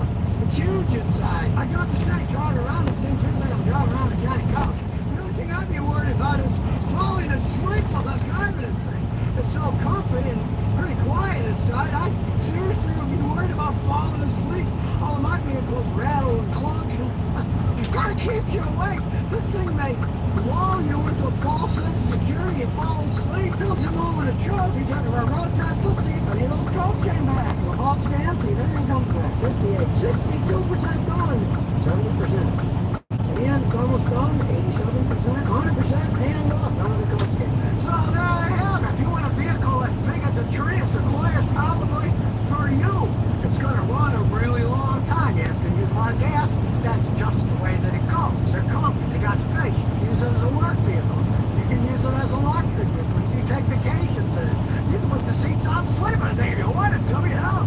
But they don't make them like they used to, you know. Toyota's not going to be making these V8 engines probably for anything. And they last so long, and they're so bulletproof, it makes no sense to me. Because if you want a vehicle this size, you want a V8 engine, you want something that's going to last. These things can basically last forever. And you might think, oh, you paid $26,000 for a used car. Oh, yeah? Let's talk to them 10 years from now when it's still going down the road, running like a clock. So if you never want this another one like this, I don't care, video.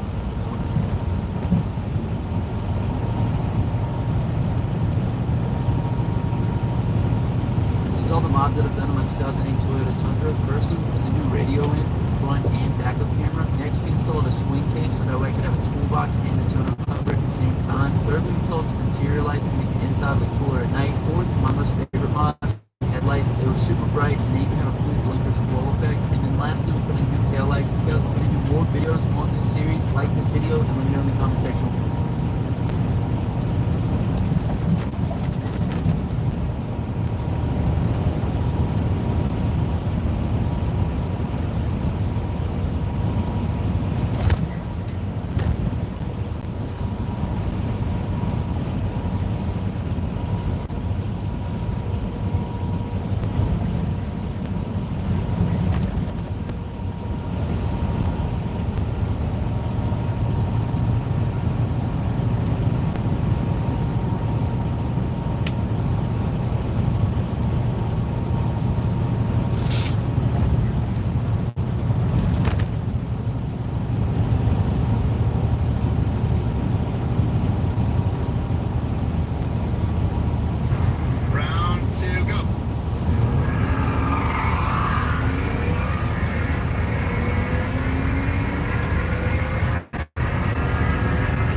Superchargers, so hit us up for a kit like this for your ride.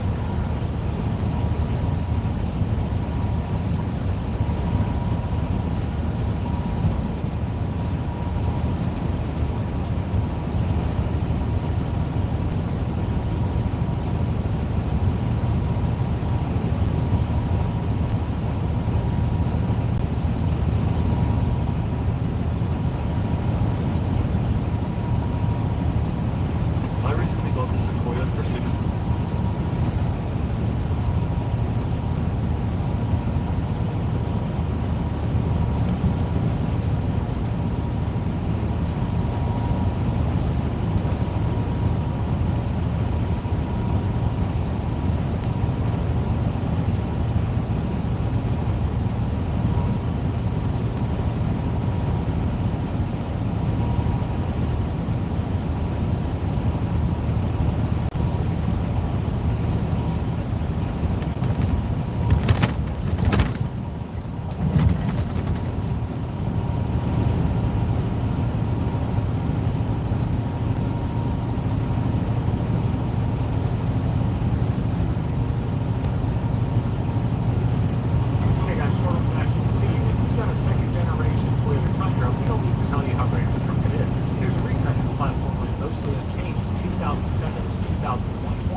poke fun at a near 15-year run like that, when it's a Toyota, there's a damn good reason. These rigs are reliable workhorses with good looks to them. But as great of an engine as the 3UR ME 5.7-liter is, most owners would agree that it could use a healthy bump in power across the entire power band, especially down low.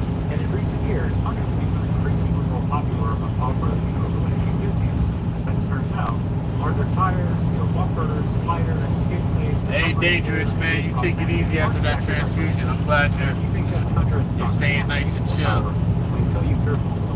Hope everything goes good for you. Thankfully, there's a solution. One that adds serious power across the board, gobs of torque down low, making even those way down rigs feel significantly more drivable and faster.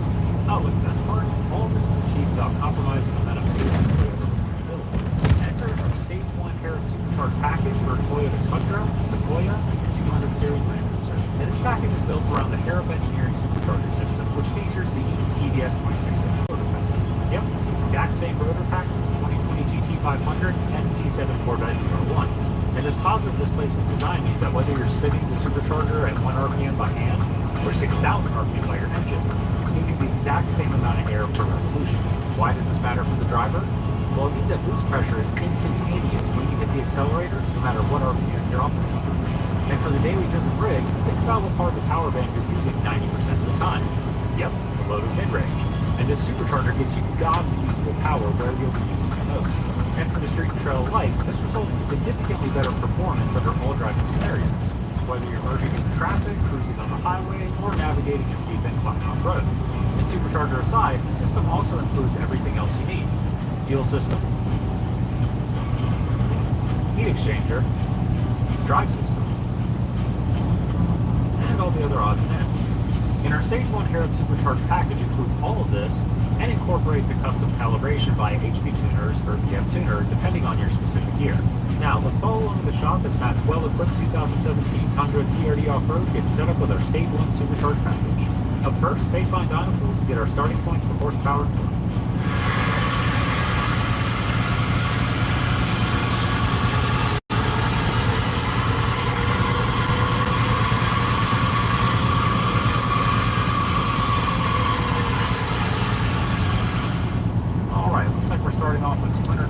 Horsepower and 319 pound-feet of torque. Given that this truck produces 381 horsepower and 401 pound-feet of torque in the engine, we're looking at a drivetrain loss of about 84 horsepower and 82 pound-feet of torque.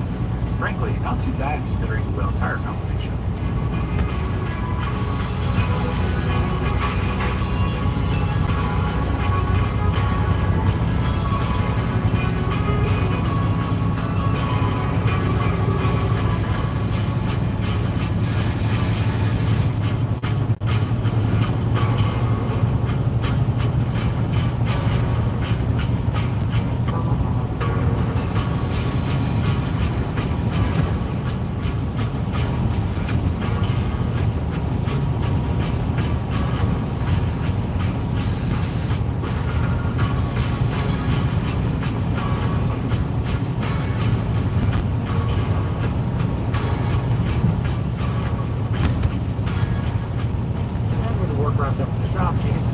Dialed in by a vehicle.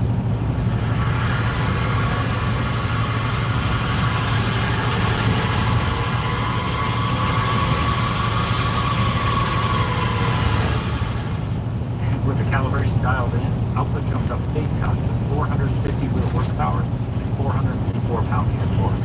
That's peak gains of 153 wheel horsepower and 135 pound-feet of torque.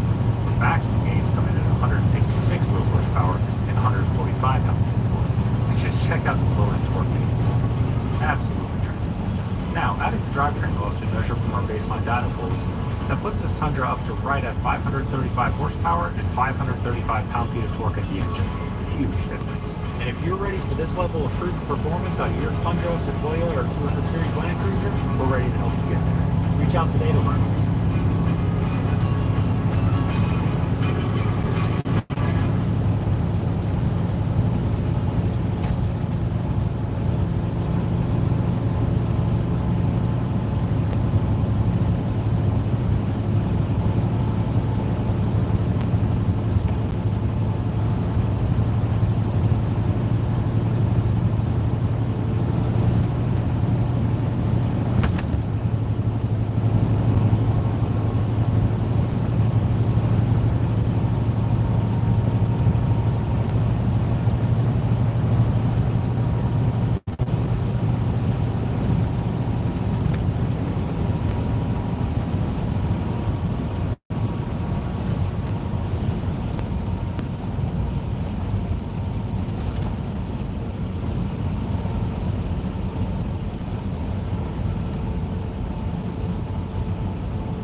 Whatever you drive, however you drive. AMSOIL specially engineers lubricants to maximize power. Forget what you thought you knew about Lexus. Because today, we're not talking about smooth rides, quiet cabins, or your uncle's retirement car. We're talking about a legit JEM sleeper. A luxury sedan that hides one of Toyota's most legendary engines under the hood, ready to be unleashed. This is the early 2000s Lexus GS300, the car that brought together comfort class and silent killer instincts. If you've ever dreamed of owning a Supra, but your bank account said Civic, then listen up. Because the GS300 might be your ticket to having both power and prestige at a price that won't crush your wallet. Stick around because we're diving deep into why this overlooked sedan deserves your respect and maybe a spot in your driveway. In the early 2000s, Lexus was on a mission. They weren't just trying to compete with Mercedes or BMW, they were trying to outclass them. The GS lineup was proof of that. Built on Toyota's rock-solid engineering foundation and wrapped in high-end luxury, the GS300 was the middle child of the GS family. Not as aggressive as the GS430 V8, but not as tame as an ES either. The design clean, sharp, and a little aggressive. That sleek four-door body didn't scream performance. But that was the point. The GS300 was designed to fly under the radar. A car that your mom would approve of until you start turning wrenches on it. The GS was built on Toyota's Aristo platform, yes, the same Aristo that was sold in Japan with a twin-turbo 2JJZ GTE. More on that in a second. This wasn't just luxury for luxury's sake. This was Toyota's attempt to redefine the sports sedan, a car that could keep up with a 5 Series on the Autobahn and still give you massaging seats and a quiet ride home. Underneath that polished exterior, the GS300 had some serious brains. Toyota didn't just slap a badge on the hood and call it a day. The suspension setup, independent double wishbone front and rear. Translation, excellent handling without sacrificing ride comfort. The build quality, tank-like. The GS300 was over-engineered in the best way possible. Solid door thunks, quiet cabin, and materials that aged way better than you'd expect from a 20-year-old car. Leather real wood climate control that actually still works. This thing was built to last. Then there's the tech. For the early 2000s, the GS300 came with available VSC vehicle stability control, traction control, and optional navigation with a touchscreen in a time when most of us were still printing MapQuest directions. It had a 7-speaker premium sound system that still bumps, and the power-adjustable everything made it feel like a car twice its price. It wasn't just fancy, it was thoughtful. The GS300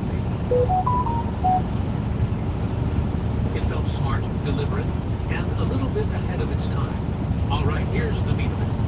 Under the hood of the early 2000s Lexus GS300 was a naturally aspirated 3.0L inline 6. When emergencies strike, first responders rely on the latest technology. That's why T-Mobile built T-Priority. So with the 2022, these are 5 hidden features in your Toyota Tundra that you'll actually use. Right now, there's a lot of people buying these older generation Toyota Tundras, and they have a lot of features that people don't even really know how to use. Starting with the rear roll-down window, locating the button. The button is actually to the left of the steering wheel, right over here. The button itself is pretty easy, just up or down, but the function is actually pretty sick. I'll be right back. Push the button downwards.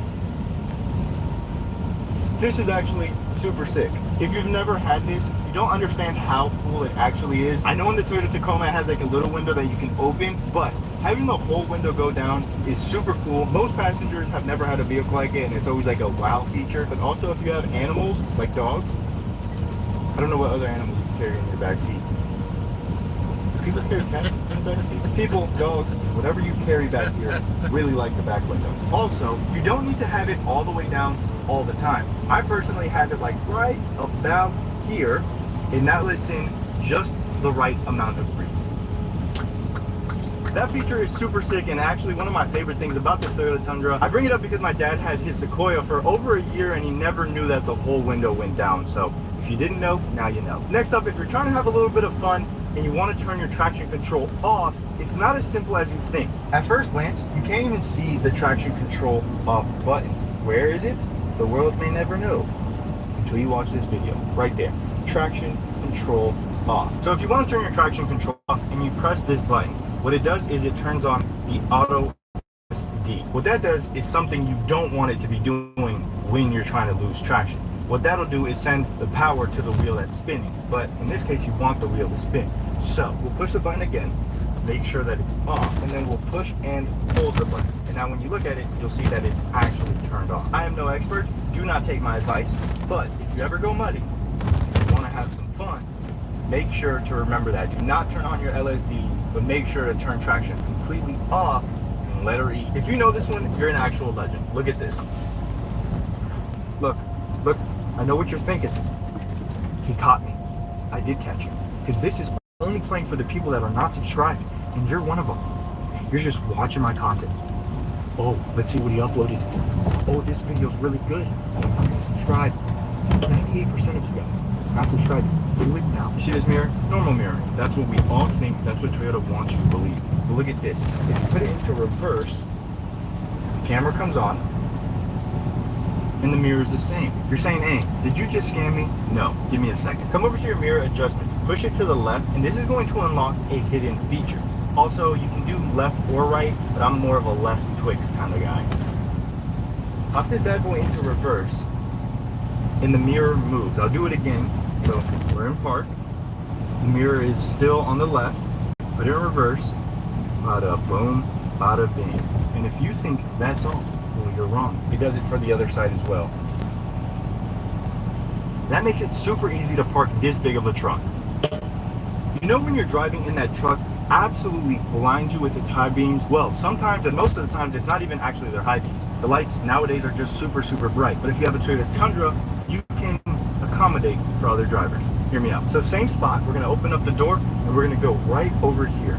This thing on the Toyota Tundra is actually super, super cool. What this does is it adjusts where your headlights are actually at. It is sunny out, so I can't actually show you this, but I'm going to try to explain.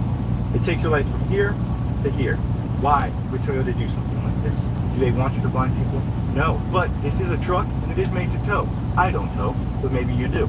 Nonetheless, when your truck is towing, it has a little bit of a rake, and the headlights are starting to go into people's eyeballs. With this toggle button, scrolly wheel, whatever you want to call it, you can lower your headlights. That way you don't blind people coming on. You get what I'm trying to say? Me personally, I have it at 0. I don't know if that's the lowest or highest. I may have just exposed myself for being an absolute villain. If you ever want to enjoy the 5.7 liter V8 to its full potential, follow me. I don't have a supercharger in here, but I have the next best thing.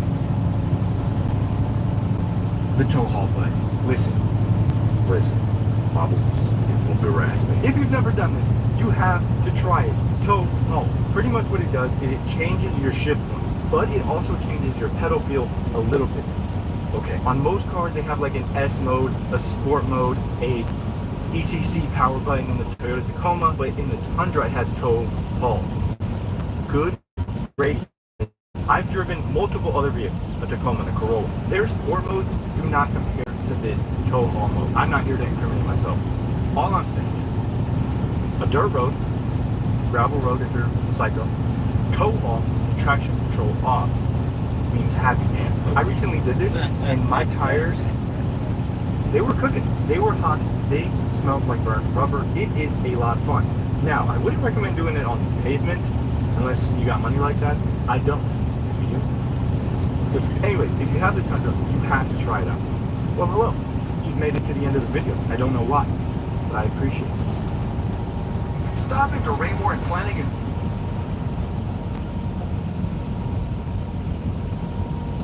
These are 5 hidden features in your Toyota Tundra that you'll actually use. Right now, there's a lot of people buying these older generation Toyota Tundras, and they have a lot of features that people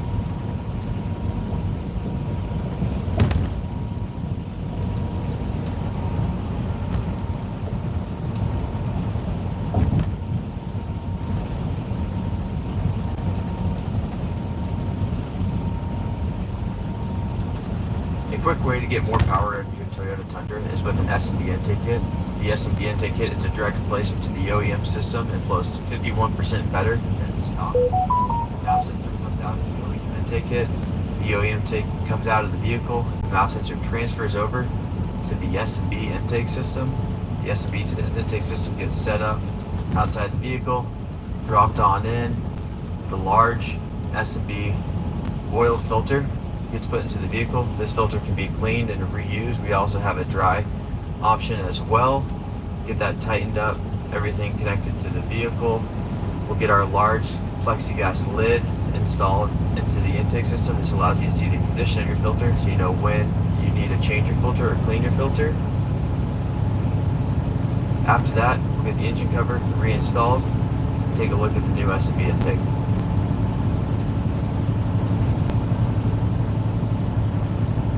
A quick way to get more power out of your Toyota Tundra is with an S&B intake kit. The S&B intake kit is a direct replacement to the OEM system and flows 51% better than stock.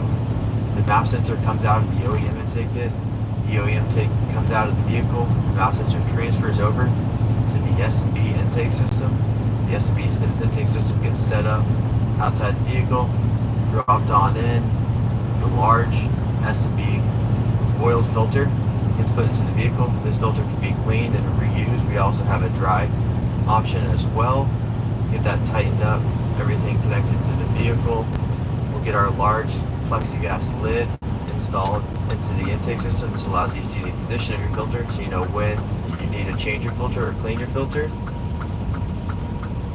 After that, we'll get the engine cover reinstalled and take a look at the new S&B intake.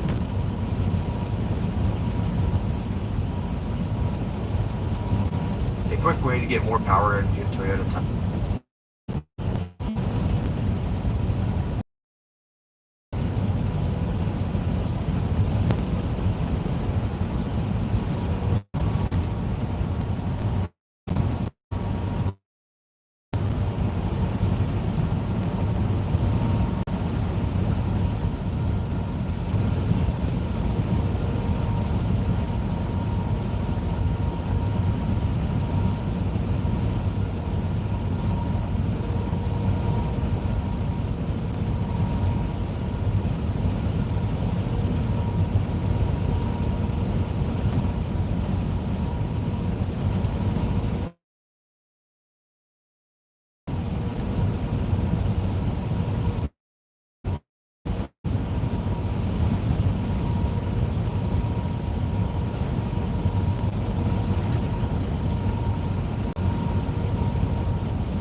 is the limited middle trim, so it doesn't have a factory JBL. So for this car to have this much bass is pretty crazy.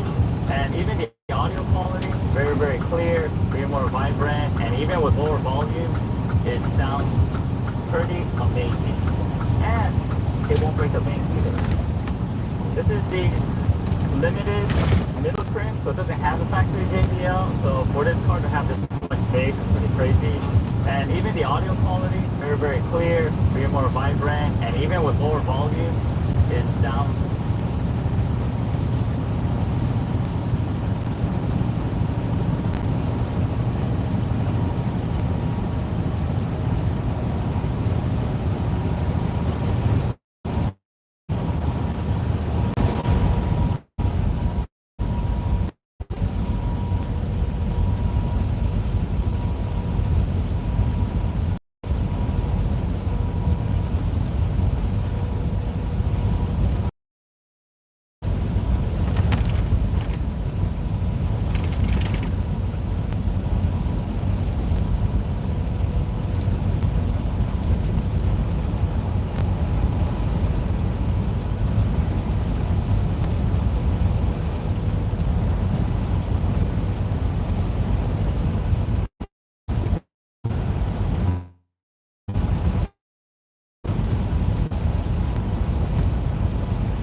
There is no such thing as a perfect car, so while the Sequoia can last a very long time, it isn't perfect. This means that the Sequoia encounters a number of common problems, which we will go over in this short video, and we will talk about the second generation of Sequoia, which was produced from 2008 to 2022. And before we jump into the pool of this vehicle problem, please make sure you subscribe to the channel. Issues with the power steering system. Problems with the power steering system are not very common in modern vehicles.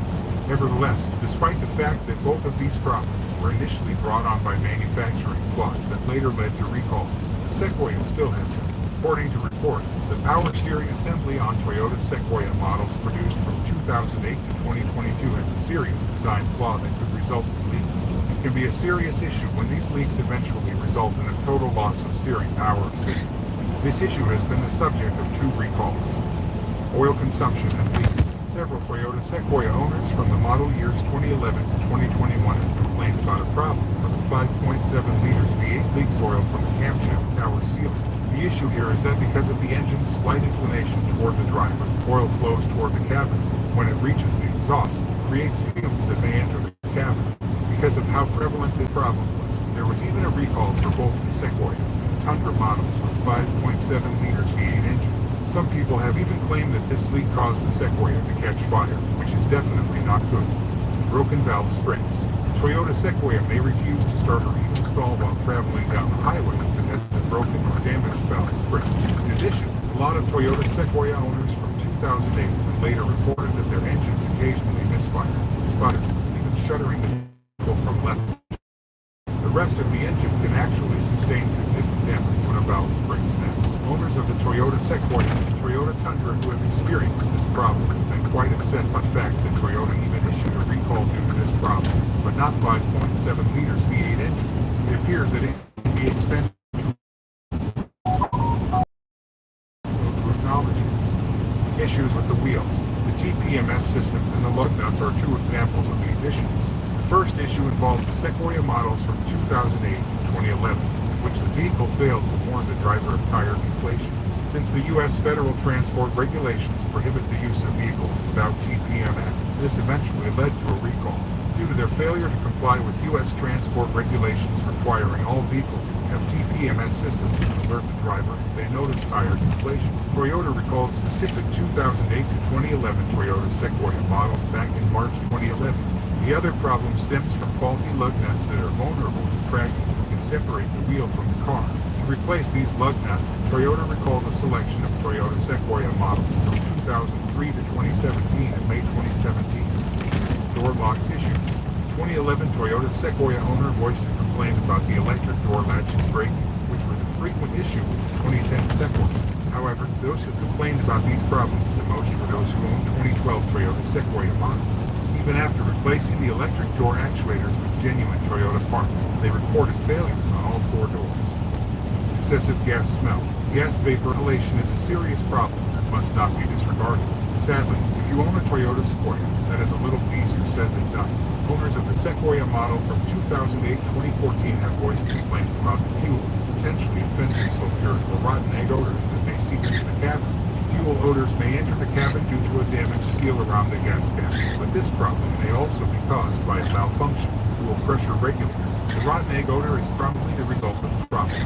Catalytic uncontrolled accelerations. The Toyota Sequoia's tendency to accelerate on its own without driver input is arguably the most annoying problem of all.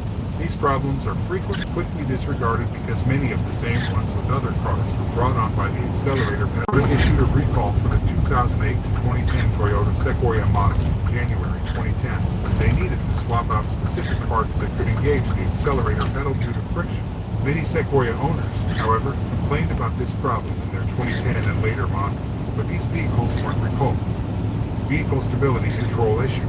The VSC light on a 2012 Toyota Sequoia owner's vehicle kept flashing on and off for no apparent reason. The real problems, however, were more prevalent in later models, particularly the 2018 Toyota Sequoia, where the VSC system could accelerate or decelerate the vehicle on its own. It didn't take long to realize that this was a serious problem that needed to be addressed. This is the reason Toyota recalled particular 2018 Toyota Sequoia models in February 2018, as the vehicle stability system had been known to malfunction and raised the likelihood of an accident involving the Sequoia. Dimly lit gauges. The dashboard lights on the 2016 Toyota Sequoia were too dim, some owners complained, making them difficult to read in bright sunlight. According to rumors, the Sequoia Premier model employs more potent bulb, which ought to be added to other Sequoia models so that the driver can see the gauges more clearly. Airbag issues.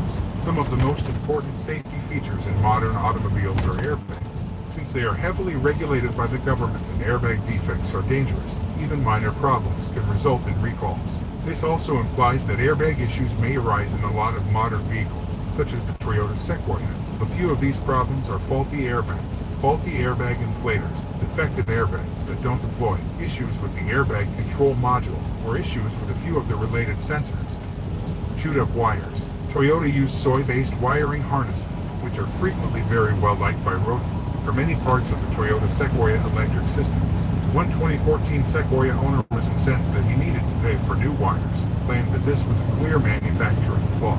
Owners of the 2016 and 2017 Sequoia models also voiced complaints about this problem.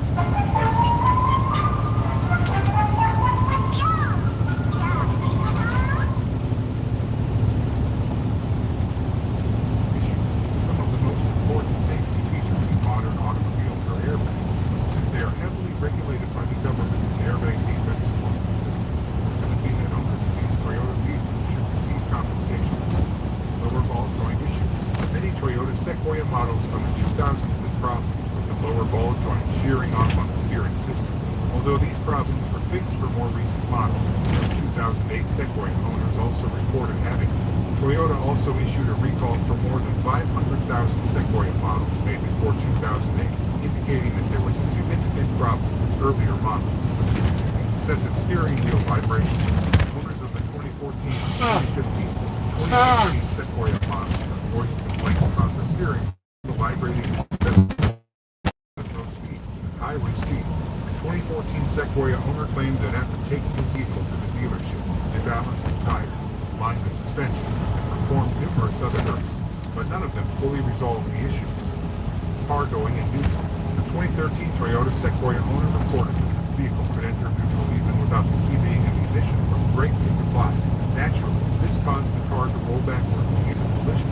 Although the owner claimed to have contacted Toyota, neither the standard nor even the extended warranty covered the problem. Issues with the seats. Numerous Toyota Sequoia owners have noted two rather peculiar problems where the seat heating mechanism can either short circuit or become damaged and burn through the seats into the driver, occasionally even set the related to this issue. Power windows issues.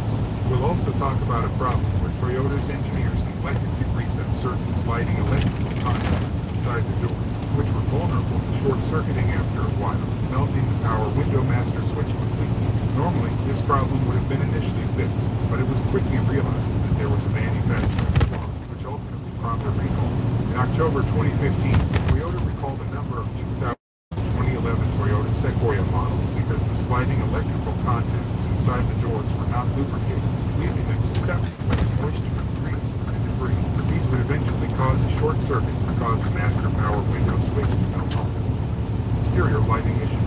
One owner of a 2011 Toyota Sequoia reported persistent issues with the high beam indicator turning on and off erratically. It was also reported that a few Sequoia models from 2009 and 2010 had this issue.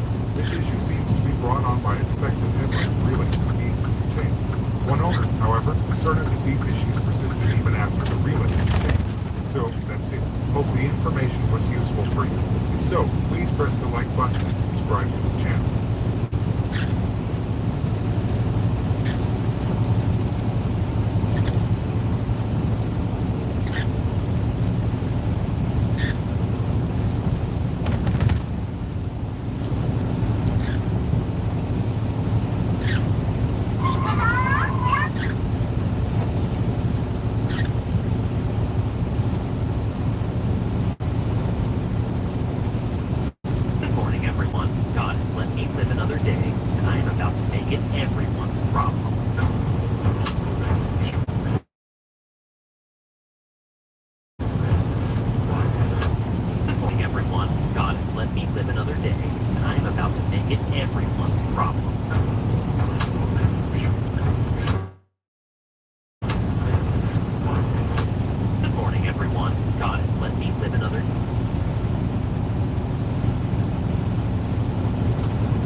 Are you tired of the speakers in your car sounding terrible? Are the speakers in your car blown? Is your life the black and white dystopia from an infomercial? Well, I have just the thing for you. In this video, I'm going to show you how to replace your car speakers by yourself. And I'm going to do it for the small price of 5 payments of $99.99. I'm just kidding. I'm not going to make you pay to watch a YouTube video. Wait, can I do that?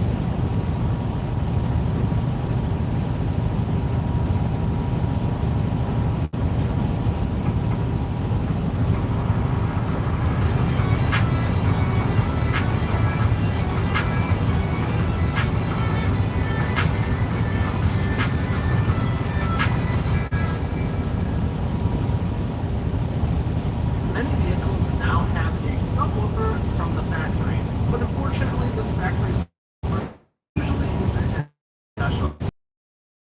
It doesn't give love sound very.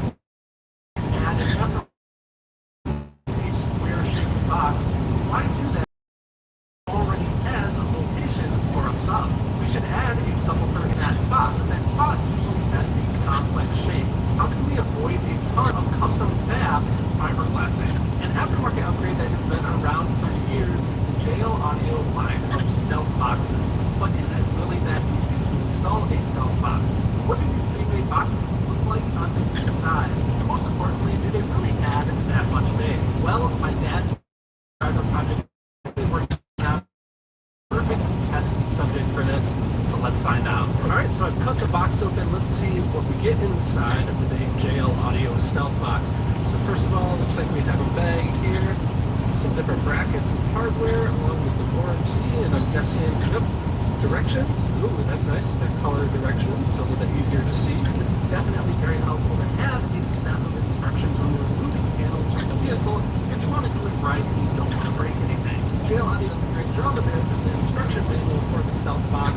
But what about if you're installing speakers or an aftermarket head unit at other locations in the vehicle? A great resource for this that I wanted to tell you guys about is this right here. This is the master sheet from our show sponsor, Crutchfield. This is a printable PDF document that shows us the exact detailed instructions for removing the different panels in order to access the head unit and the different speakers in the vehicle. When we complete a qualifying purchase for something like speakers or a head unit upgrade in your vehicle, Crutchfield will include this document for you. To learn more about the master sheet and see a special offer for car audio fabrication fans, check out the link here on screen or down in the video description. Let's get back on into unboxing the stealth box. Looks like we have a foam pack here, so this is a packaging material that actually uses like two-part foam to expand once they add this into the box. This is nice because you can see it really takes shape of the enclosure and holds it in good and tight, so we don't have to worry about it being filled. This is a package enclosure if it's been carpeted. As you can kind of get an idea how skilled the builder was based on if you can see any carpet seam. I have to be honest, whoever wrapped this thing is like next level carpet wrapper because there are a lot of surfaces going on here and it is really hard to find any seams. Not that it would really matter if you could see them, especially since this is a stealth box and it's hidden behind a panel, but in my mind, it's just a mark of craftsmanship. It looks like they have two threaded inserts in the hole. There's also a couple on the top, on the back side. The subwoofer here is a JL Audio 10W1D3, and in this case I got the 2-ohm version. You can see they have the speaker terminal here. Now I've always wanted to see the inside construction of one of these stealth enclosures, so I'm going to take out the subwoofer.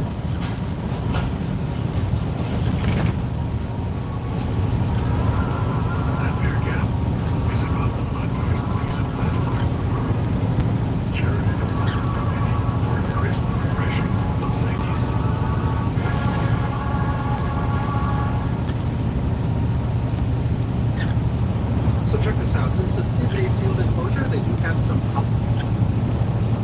Jam it. Now I just need to get the trim installed back here in the vehicle. Alright, so I had a chance to do some tuning about the digital system processor and the amplifier, get this system fully tuned, get the subwoofer tuned.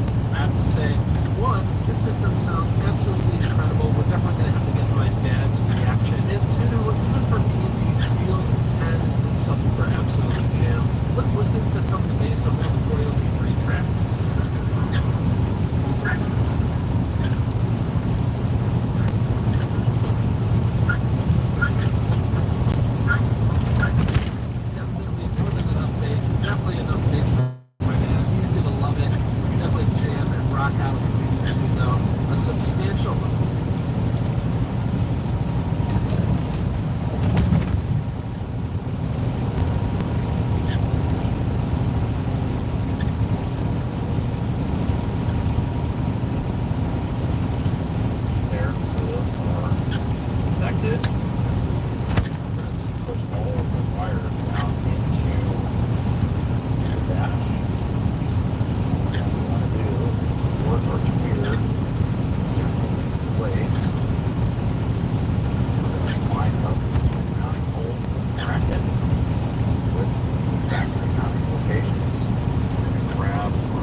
there, so that's all that it takes. Now with the tweeter, we're going to grab our oil.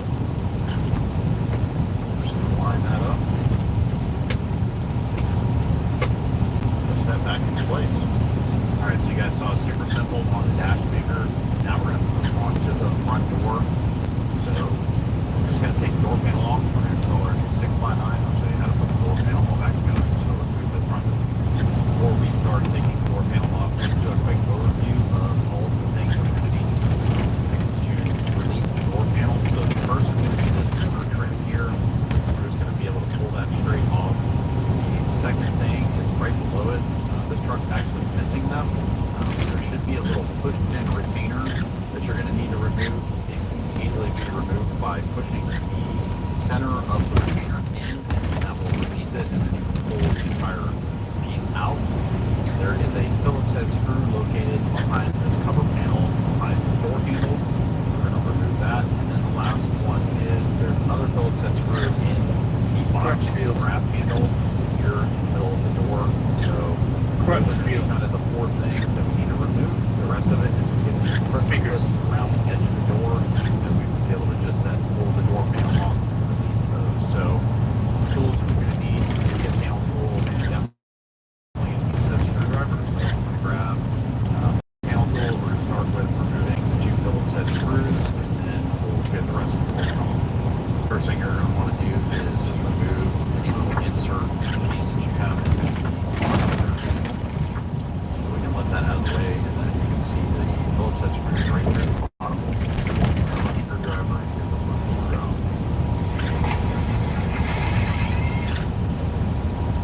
Next, we're going to remove the cover trim behind the door handle here. So we'll use our panel tool. Like to pull the door handle lever out. Just going to hit the surge. Give it a little pry, and that's going to pop right out. And you'll see that there's one Phillips head screw behind the door.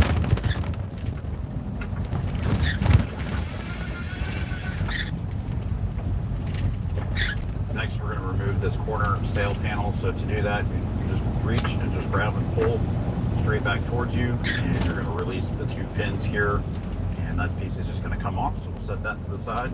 Now we have the screws out, we have the sail panel, we have the push pins out. Now the only thing left to do is release the edges of the door panel itself. So what I like to do is just kind of find a place where you can get your fingers in. Here it just pops right out.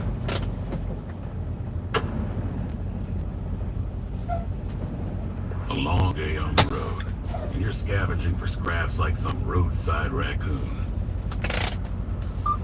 Crispy jumbo wings, that's some taste.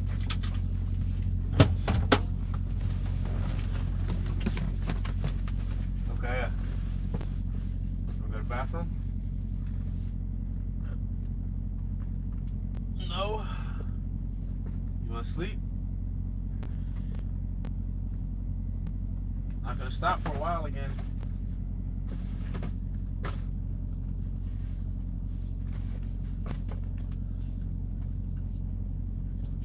Let's get you to the bathroom real quick and then you can come back to sleep. That was a nice long. Let's almost finish the one. Go on this side.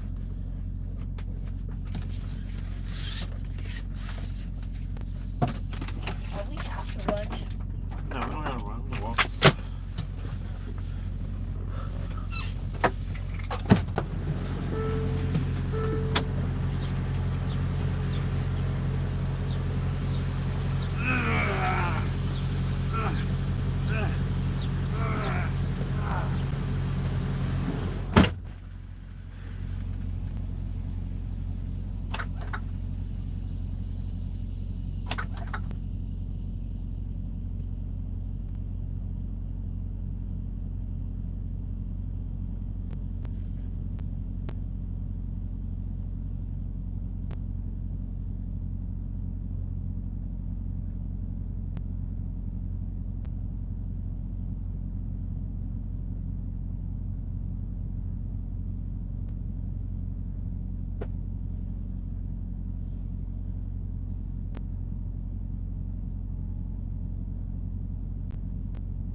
Should have put it on before I left.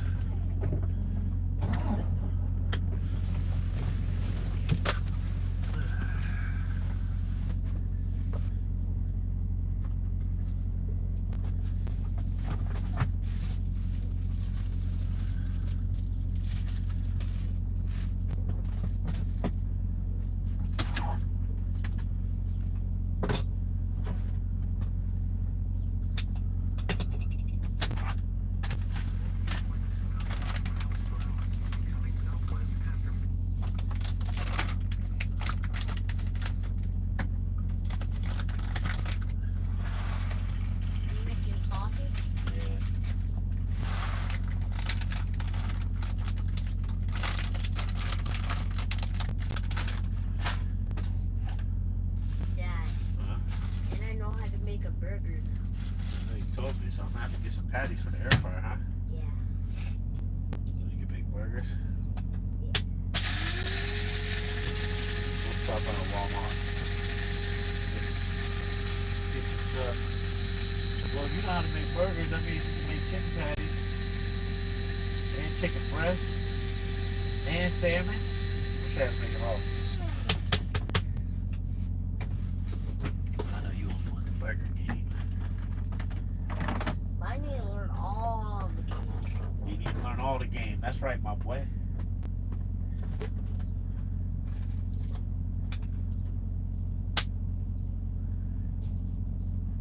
Daddy had to step up the coffee game. I drive all the time. You gotta have good coffee.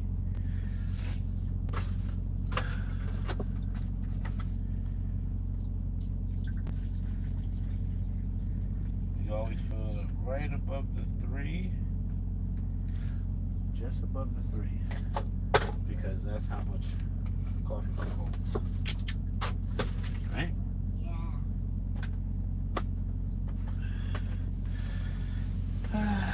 So we'll be in Idaho Tuesday morning. And then we're going to have to drive all the way back. Eventually. We gotta pick up something. See what we get. Right? I'm all awake now. I just fell asleep and now I'm all awake. You can turn on the TV or watch something on your tablet. Just plug it in. Make sure you got juice. There's more strawberries down there if you want strawberries.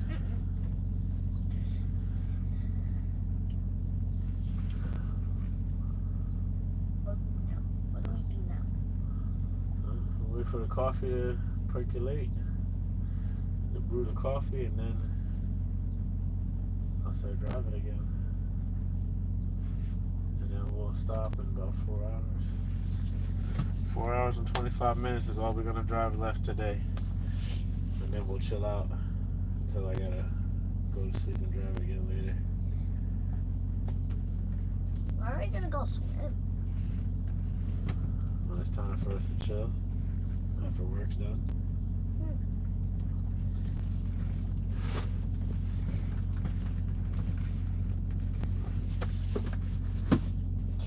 Dad, I'm good you don't got a normal job. You like that I don't got a normal job? Yeah, because this job is fun. If you had a normal job, it would be boring. You're right, it would be. You get to go all across the USA at this job. I know, we get to go to all kind of cool places. And this is your own company. Exactly. That's the best part. Yeah. It's a lot of work though. But it's worth it. I miss you a lot, but when we get together, we have a great time. Yeah. Right? Yeah.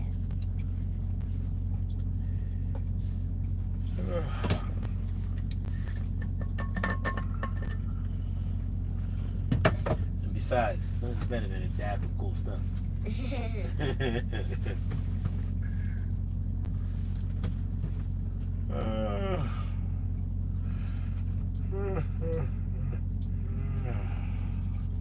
Oh yeah, where's my yearbook at?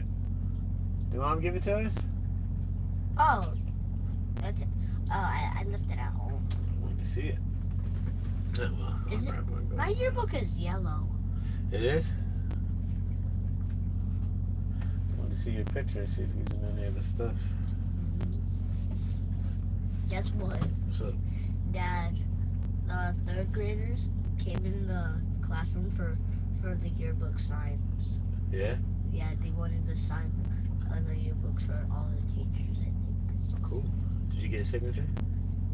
No, only for the teachers, I think. Oh, just for teachers. Okay. Because in the yearbook, all of us are in it. I think.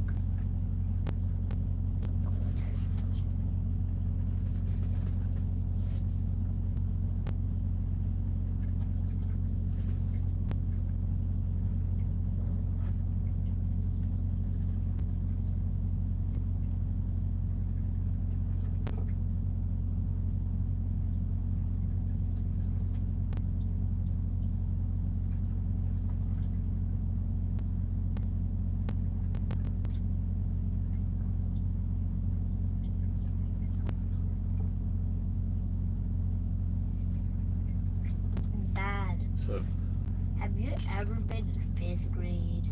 Of course. Is it hard?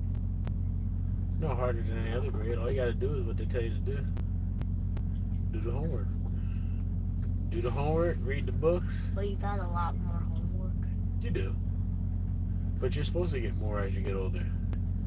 How do you think I can do all this now? I learned how to do more. Well, I made myself do more. You gotta make yourself do more, bud. That's all it is. Every year, you get more responsibilities. That's all the training you need to do. Be able to solve more problems, get more stuff done. Because no one likes a man that can't do more, right? That's a useless dude. You wanna be a useless dude? No. Nah, hell no, we ain't doing that. Right? Yeah. Yeah, that's right. We're gonna go out here and get something, you understand? Yeah. You damn right. Every day. Every day. Every day we're gonna do something. Like this day. Like this day, we're gonna do this work. And then maybe we start making some videos on your YouTube channel. How about that? Yeah. And we gotta do more. That's it. You just gotta learn, keep learning and do more. And the more you do and the more you learn, guess what? What? You're not gonna do anything. You're not gonna want to do anything else but learn and do more. If you have a day where you're like, oh my God, I don't know what to do, you're gonna go crazy. Like, I gotta do something. Because you're gonna be so used to doing more that if you're around somebody that doesn't do more, you're gonna be like, kind of lazy, bro. Kind of lazy. Because you're so used to doing more. And that means you're gonna be around people that do more. And guess what? Guess what happens to people that do more? What? They get more. They have more. But you gotta have more that's better. Not that you're better than anybody else. You just have a different work ethic. Nobody's better than everybody else. Nah, they just have a different mindset. Some people, think negative all the time, and if you're thinking positive, you don't want to be around those people, right? Yeah. Hey, we don't want to be around negative thinkers. We want to be around happy folk, trying to get something done, right? Yeah. They got something good to say. Yeah. Good ideas, bright ideas, doing cool stuff. And if not, what happens? I'll be lazy. That's it.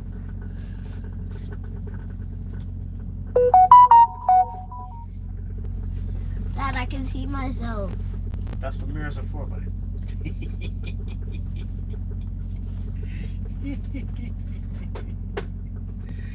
Talking crazy, kid. I can see myself.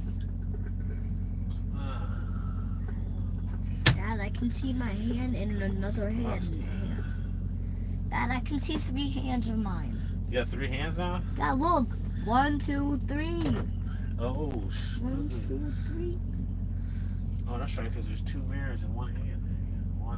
One in real life and 2 in the mirror. What? I got 3 hands. That work all the same.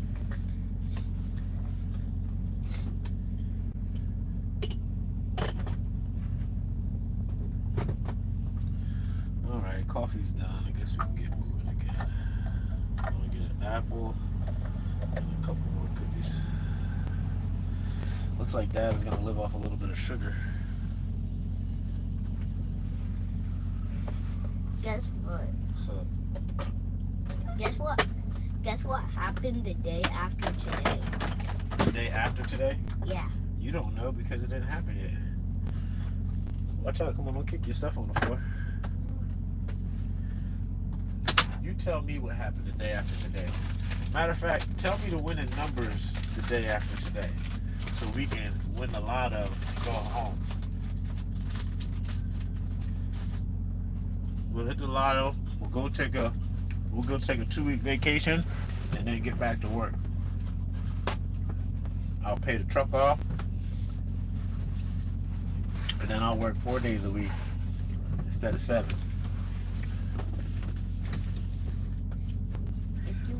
If you work 4 days a week, would you win less money? Huh? Will you have less money if you work 4 weeks a week? Well, if we hit the lotto, because you know what's going to happen the day after tomorrow, and you can tell me the winning numbers, then I would make less money, but we'd already hit the lotto, so we'd have money.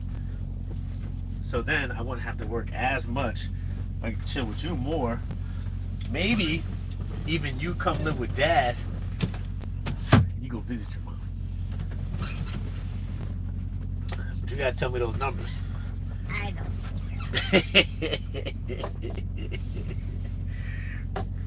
Well, looks like Dad's going to work. That's all right though. I don't mind going to work. You know why? Because you have me. Sick. It made me feel good. Seatbelt. And you've been doing this your whole entire life, basically. No, I've only been doing this for 10 years. So I've been doing this a quarter of my life. So if I've been doing this for 10 years and a quarter is 1/4 of 100, how many years have I been driving truck? Well, how many years have I been alive? If I've been doing this a quarter of my life and I've been doing it for 10 years. Dad, I'm watching the raindrops race. You're just gonna totally act like you didn't hear that question. And not put your seatbelt on? A quarter's 1/4, right? Yeah. So it's 1 out of 4. 10 is a quarter of my life that I've been driving tractor trailers, right? So if I've been driving it for 10 years and 10 equals the 1/4, 1 of 4, how old am I? 42. So you already knew how old I am. But how many 10s equal 40? How many 10s do you need to get to 40? Buckle yourself in. You can think in 4. Perfect. My man. And 10 out of 40 is 1 what? 1 out of 4. Perfect. All right, let's roll, buddy.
more in depth. These are probably a little bit more on the difficult side to get removed just because of where the tab to depress and remove the connector is located. So kind of imagine this is the way that the connector sits inside the door, and the tab is actually here at the inside, right, like literally next to the door panel. So you're going to reach in, depress the tab, and then this whole outer collar kind of slides back, and then that's going to actually allow you to release and remove the connector from the window switch assembly. So again, this is normally in the lock position. You're going to have to reach in, press the tab on the inside, slide the collar back, and then you can remove the connector. Next step in the process is to actually remove the factory 6x9. So you remove the speaker connector from the top of the speaker, and then you can use the Phillips head screwdriver or a 10mm socket to remove the 4 bolts securing the speaker to the door. So to release, there's just a tab here on the side. Push the tab in, pull the connector straight up and out, and I'm going to grab the tool and remove the 4 bolts.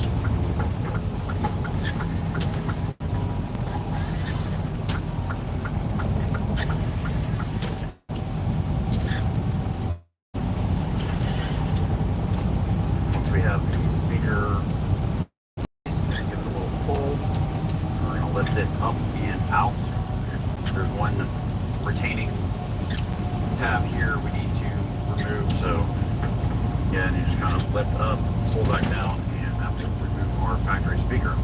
Now we're going to grab our provided kicker speaker bracket, and we're going to get this mounted using the 4 bolts that we just removed, and then we will continue with the spacer, the speaker, and the connector. So go ahead and get our bracket lined up. For this, we're going to use the longer slots in the bracket. Go ahead and start each of these by hand, making sure that we have everything lined up before we tighten it down.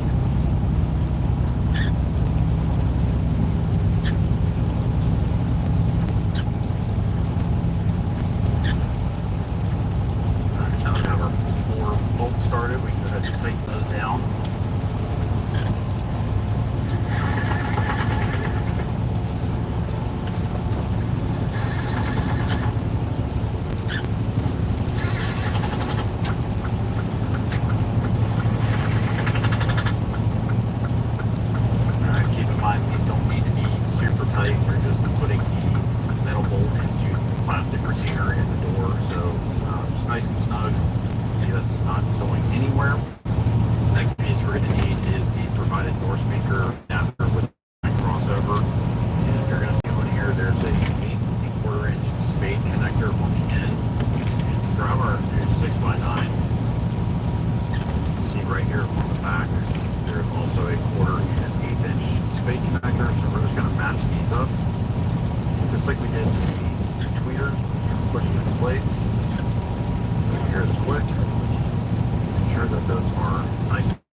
all good. We're on our way over to Idaho.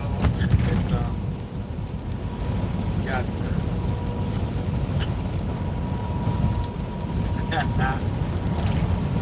big head in the truck. We're having a good time. Oreo cookies, coffee this morning with some apples and strawberries. And yeah, we're just gonna ride out. Another 4 hours of driving left today. Then I'm gonna chill out in the little car for a little bit, watch some movies, and I gotta go to sleep so I can drive tonight. And everything's gonna be alright. Yeah. 4 hours, we should make it to Indiana. And I definitely gotta make sure I sleep because I couldn't hang last night. I haven't drove at nighttime in a while. I probably drove till like 3 in the morning. That's it for me. How's your day going? What you got going on? Is it raining over there? 'Cause it's raining over here in Ohio.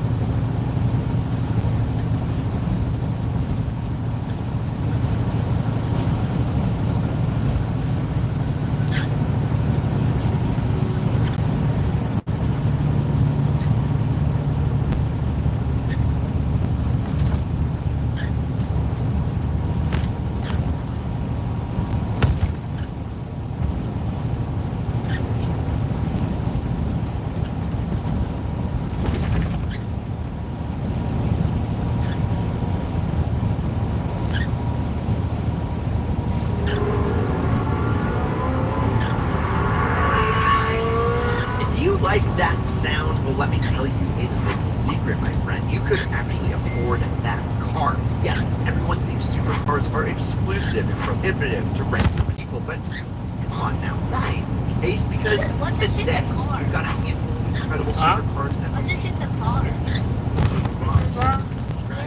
First up, It's like a big thump. Huh? Like a big thump. We can't hear you. Like a big thump noise. Oh, what you said? The other guy, start. No, you said you like that noise, the sound of the V8 engine. So we pull this in. Massive, actually. Pretty reliable, too. No issues. 2 years that I owned mine. Except I got married, but that's not an issue, is it? Anyways, the R8 is special, and these things share a ton of DNA with the Lamborghini Gallardo. Ever heard of it? So, same chassis, same Italian flair, but with the German reliability. That means you get the supercar feel, but without the mental hell of worrying if it's going to even start. And let's talk about powertrains, because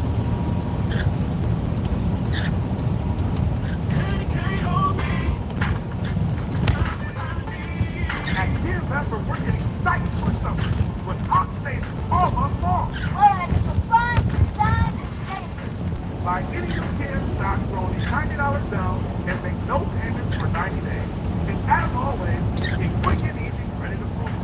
Bad credit, don't sweat it. Come see us now on the Vepper Auto Mile or at KiaVepper.com. Get what you need at KOV. At Sierra, Jack discovered great pickleball gear at incredible prices, which led to another discovery. His dad does pickleball. Discover top brands at unexpectedly low prices. Sierra, let's get moving. there's two flavors, the V8 and the V10. The V8's a 4.2-liter masterpiece pushing out 450 horses.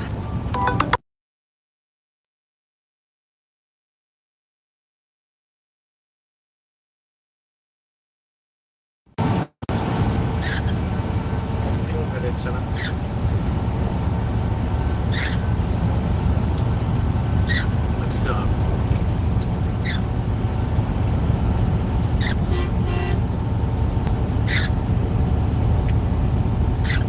See if we hear a little guy. Did you wave at that trucker? Okay. What? Did you wave at that trucker? Is that why you beeped at us? I don't know. Is that? No, I didn't play that time.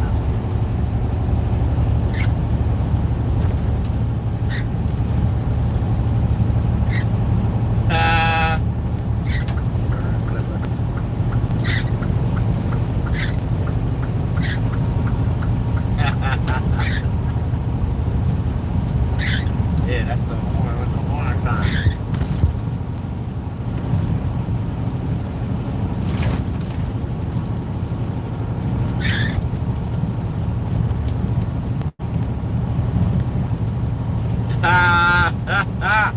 Yeah, you try to run your ass off the road.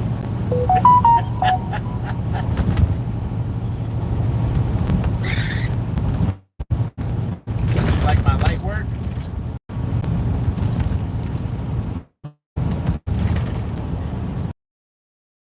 Not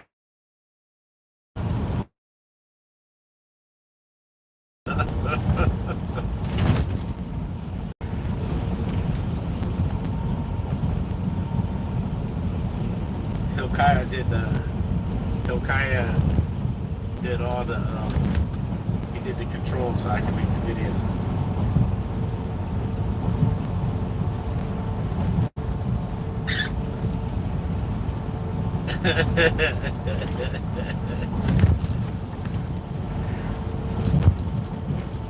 I don't know why he didn't know which one to play with. I was go-karting all the time.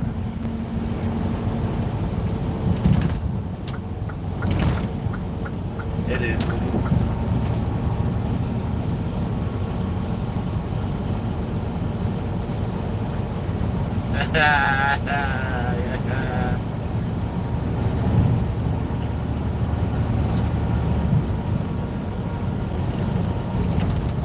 I didn't think I was gonna be as intrusive as it was trying to get that thing wired up. Because it comes with the plug. You're supposed to plug it in. It's supposed to work. But they don't give you enough and hide it through the way everything's supposed to route.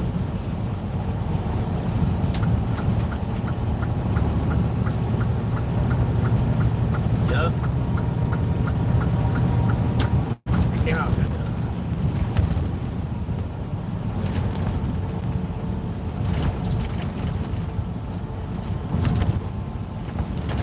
So I seen somebody with a 4Runner.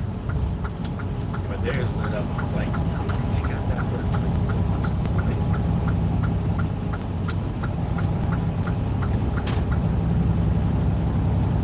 No, because no one has it for Sequoia. Well, I've never seen one for Sequoia. I seen one on a video for a 4Runner.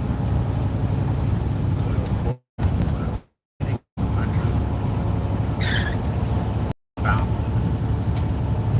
Now I'm waiting for the front end to show up so I can do the same thing.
Yeah, I'm only gonna get the one I like. I'm not buying 3 different black shirts. I don't like blacks that aren't beautiful. So all my black shirts gotta be the same black. They might not be the same brand, but they the same black.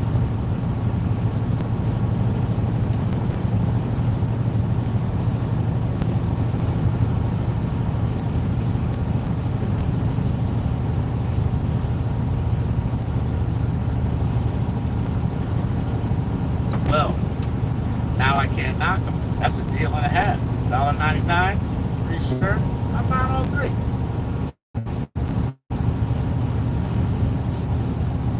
No, as long as it's the same. Unless that's what you want. Is that what you want? But if they had other colors there and they were nice, I'd probably pick out a few for $1.99. I'll spend $10. At least get 3 black shirts and 2 other colors. I might spend $20. Get 4 black shirts, 4 white shirts. A couple of colors.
Yeah, I see Dennis the Menace. I don't remember that phrase.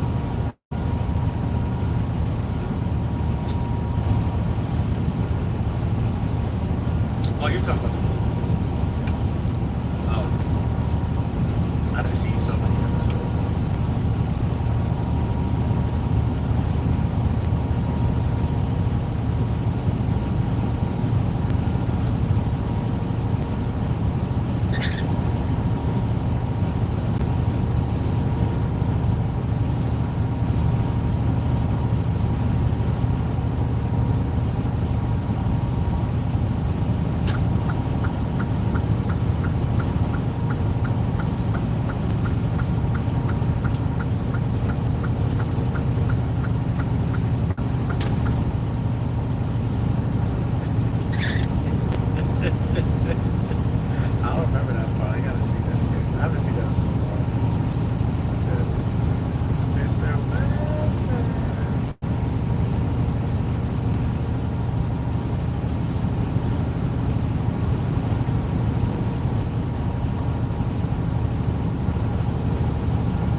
That's it. That's all you need. You live on that.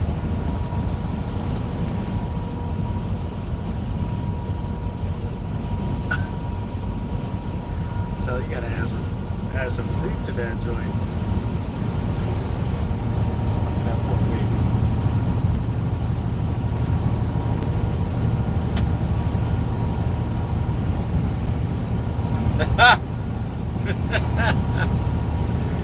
Oh, works every time.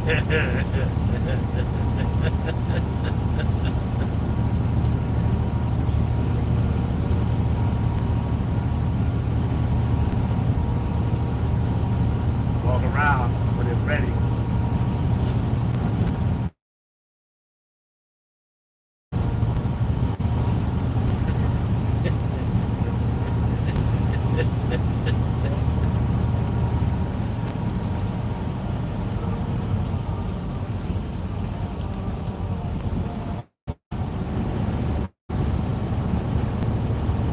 Be the one about their life. Act right. With the air of violence. That's right. Yeah, tune or tighten, something like that. Get tuned up in this church if you want to. We'll get a little act right.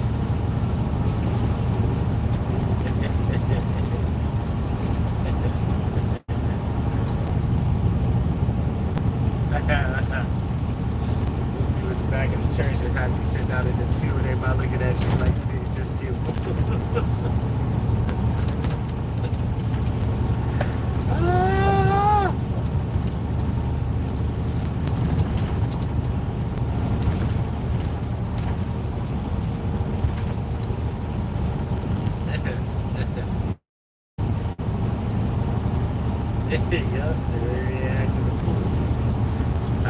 That's when it was the good old days. We used to shame people, children too. Shame. You used to get shamed in class. Dunce hats and whatnot. They need to bring that back. Now it's bullying and don't yell at my kids. Everybody gets participation trophies. Wearing the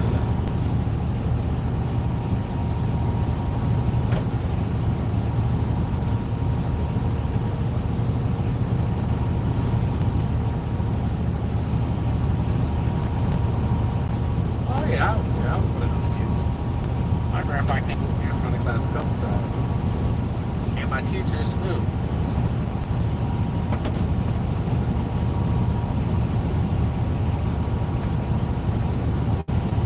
I'll come back in class, people don't even look me in my eye when I come back because I'll be mad.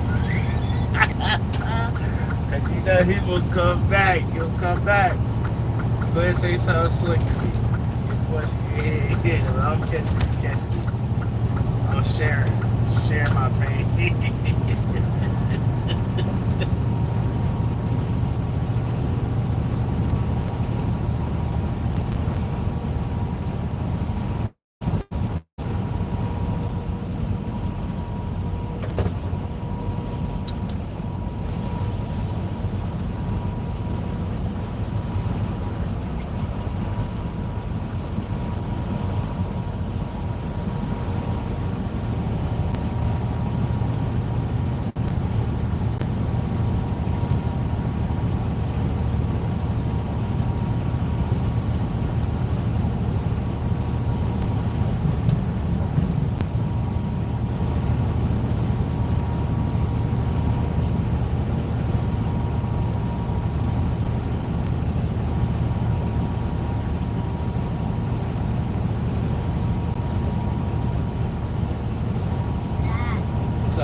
you do understand that I've been talking to you for a while now, and I know who I've been with.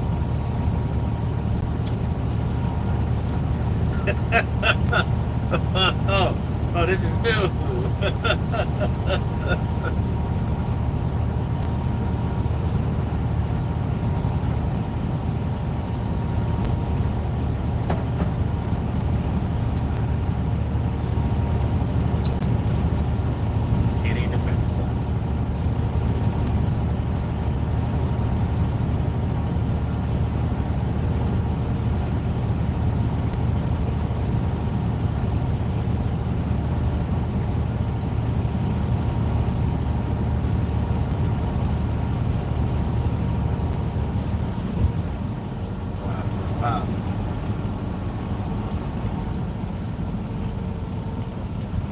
We're gonna make some new movies. Look, we're gonna make some new movies. Look. Oh. Really? Is that you can make movies on there? What's that? Oh. If I got an email last night saying I was in some kind of violation on TikTok. I doubt it. So I gotta, they closed it.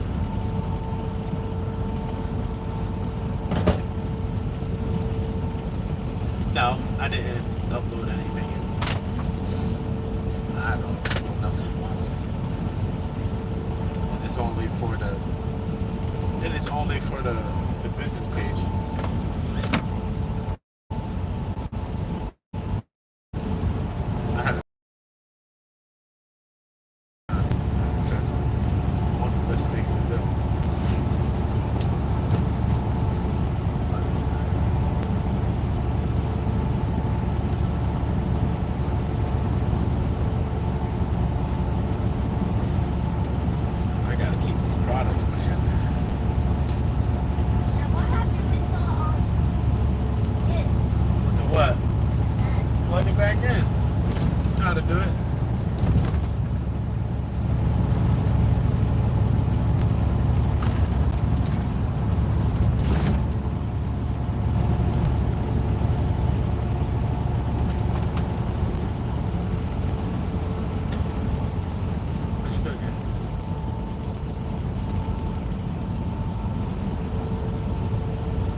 You in there? Put the one on the side of the wall.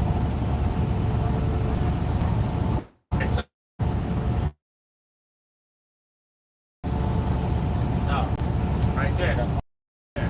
Look at that side. The net. Look at the net. See that one? Do that one like that side.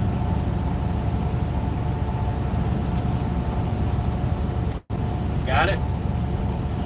It might not work because you're laying on the deck. You gotta get underneath it before I get in.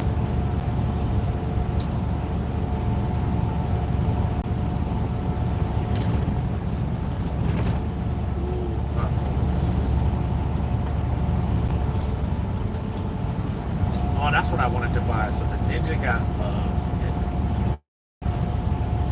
crock pot air fryer little oven joint. All right, cool.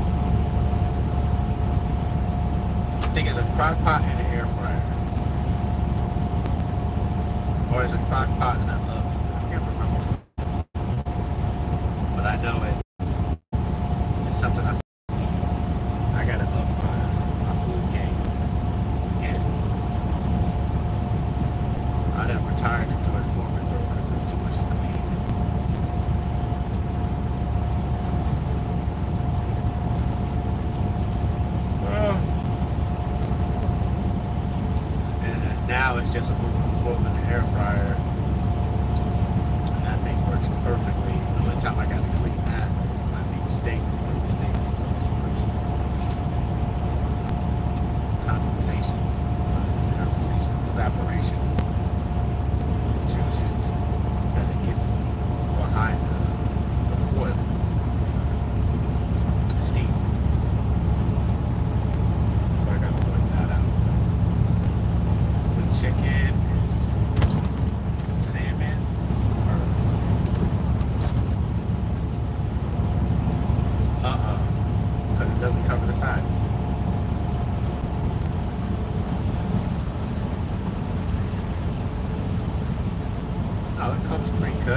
has holes in it so the air can go through.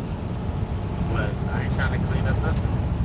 I'm trying to, no, I'm not doing none of that in the truck. So let's clean up.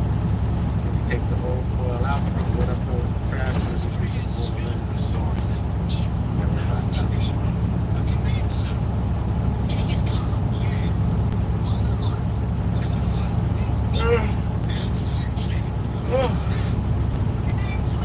I used to buy the bags of chicken breasts, cut them all up and season them. And now I just buy the individual wrapped. It's so much easier. I got my plastic gloves. My hands dirty. Nothing. Touching nothing. Everything is.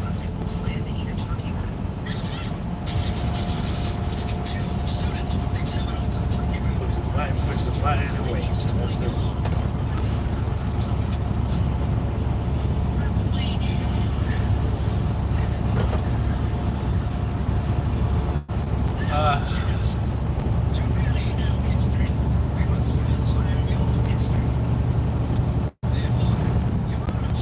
That is easy.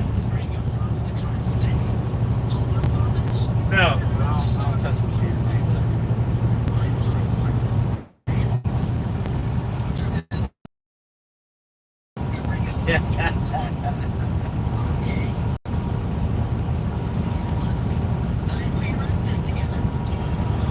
So they like season it to that.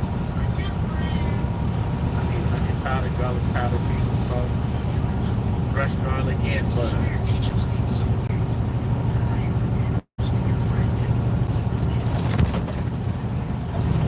That's right, and you gotta rub it in the meat too.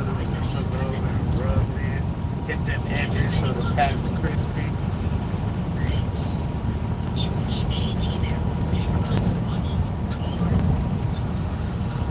Yeah. You know what used to be the hack? The hidden ranch mix in the burgers.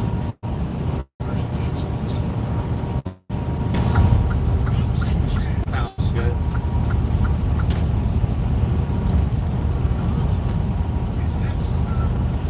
So you're gonna go to the museum so you can enjoy the art and let the baby look around.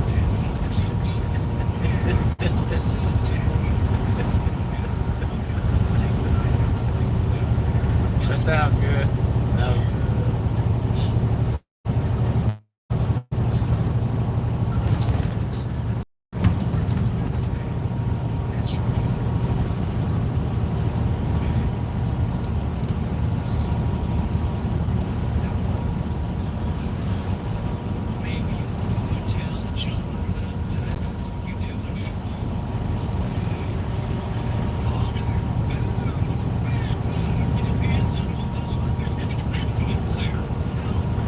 Well, he just knows he can.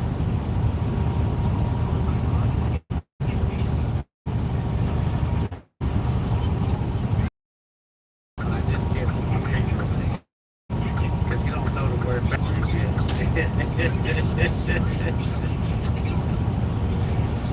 But he knows what's going on.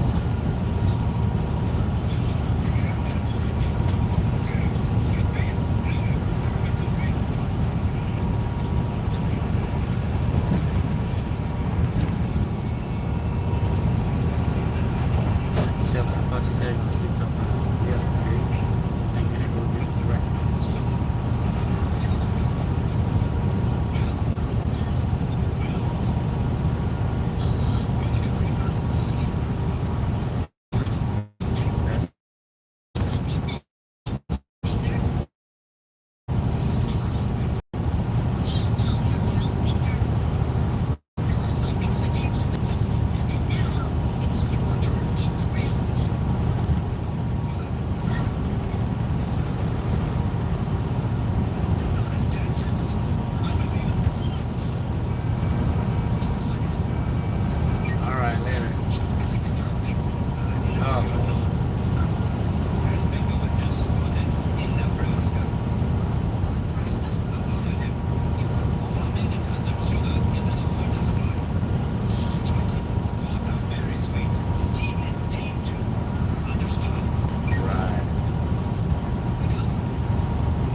Las Vegas. I had lost some money in Las Vegas. I went the first year I went.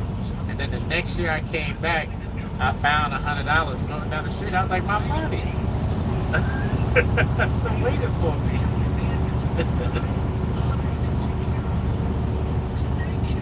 Yep. I feel like doing some Las Vegas stuff. Murder.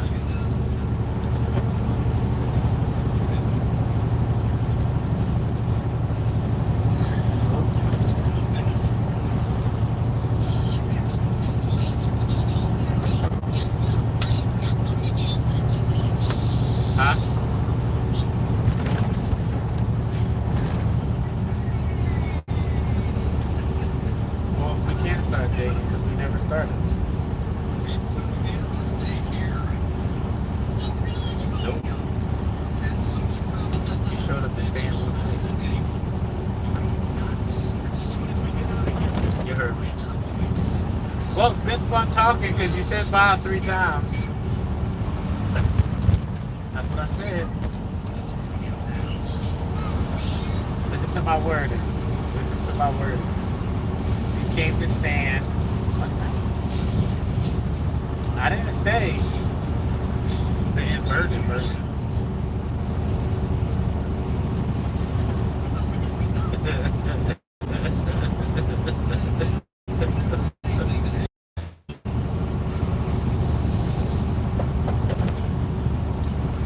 Bye.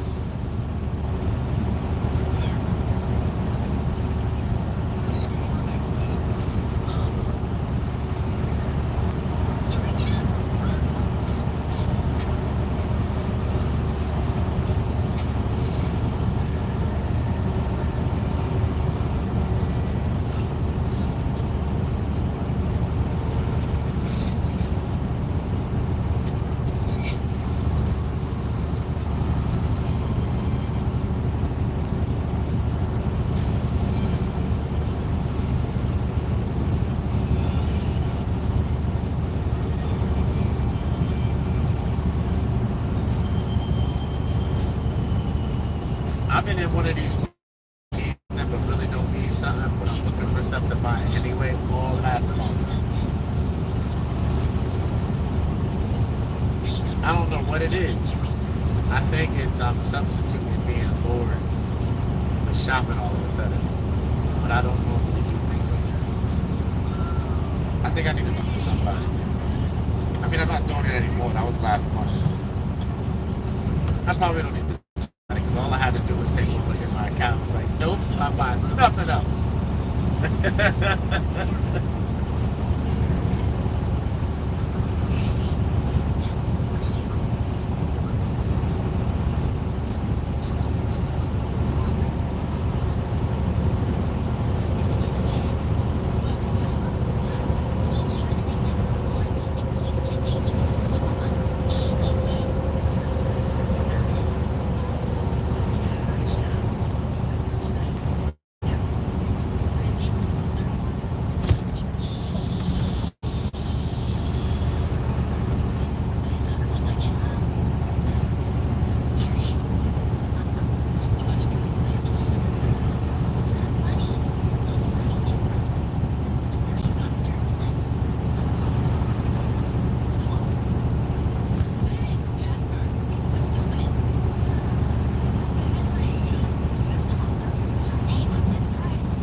plug it in before it dies.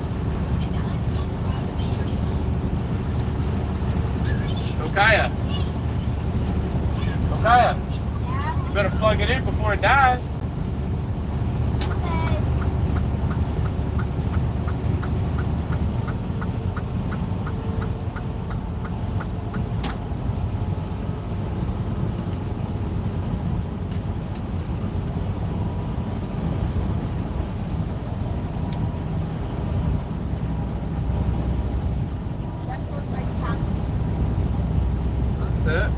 It's lightweight, balanced, and honestly, the purest choice. I personally prefer it, having driven both extensively. But if you want to go full send, which I can't tell you not to, there's a V10. Henry Danger. 5 horses or more.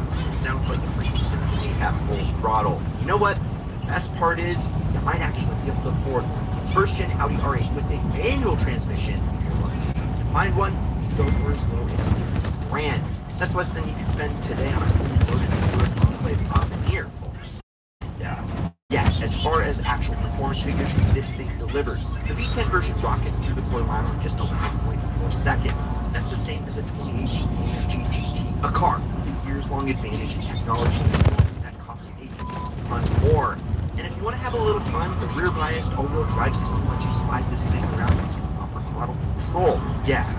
Downside though, maintenance expensive, especially on the V10, since it's got that exotic Italian DNA. But let's be real, for 50 grand, getting the supercar this well rounded is a steal of a deal. And if you want to find all of these ideal cars via Auto Tempest, I've linked to them all in the first comment below. Snag all of them for cheap. Next. Okay, let's now talk about a car that a lot of purists love to hate. The 996 Porsche 911 Turbo. Yeah, the fried egg headlights. In fact, I own one. Not a turbo, but yeah, fried egg headlights. And it is great.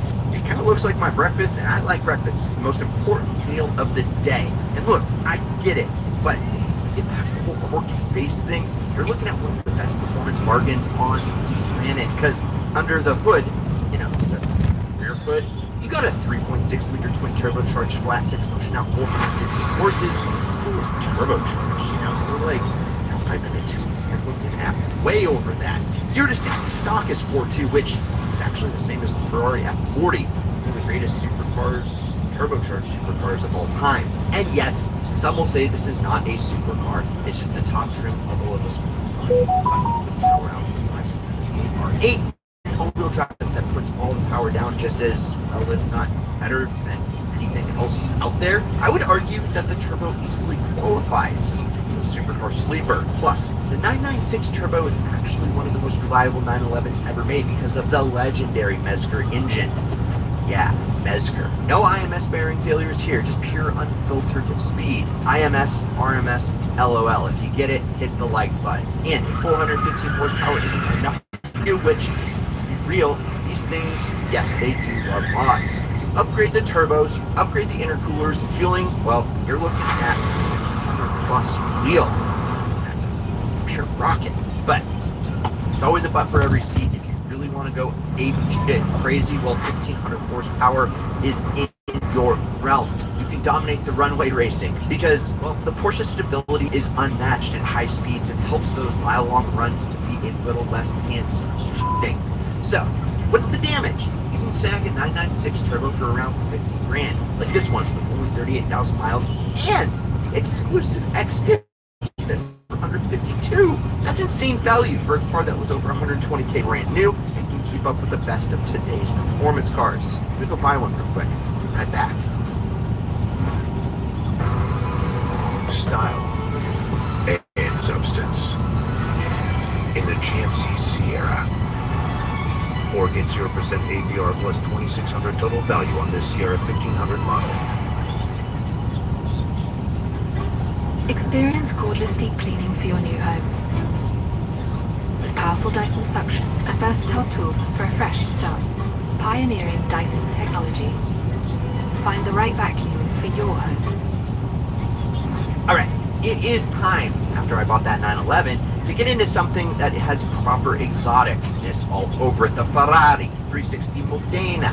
Now, the 360, that thing was a game changer for Ferrari when it was in the late 90s. I mean, say what you want about the 355. It's the most beautiful Ferrari ever made. I get it. It probably is. But that engine out maintenance every 3 to 4 years because those belts just love to break, well, that was a maintenance nightmare.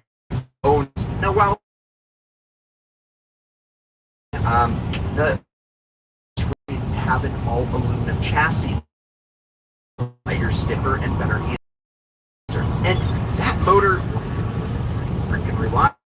3.6 liter V8 that revved to 8,500 RPM made for glorious Italian horses. But you would be honest, guys, because the numbers do they rev this thing out, especially with the 2-year Capristo exhaust. You got one of the best sounding automotive eargasms in the world. I mean, that does not sound like an F1 car. What did I just say?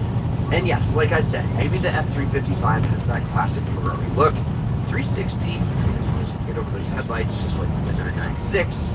That's why they're cheap supercars. It's much easier to live with. Maintenance is far less of a nightmare, but it still is going to give you that exotic high revving experience.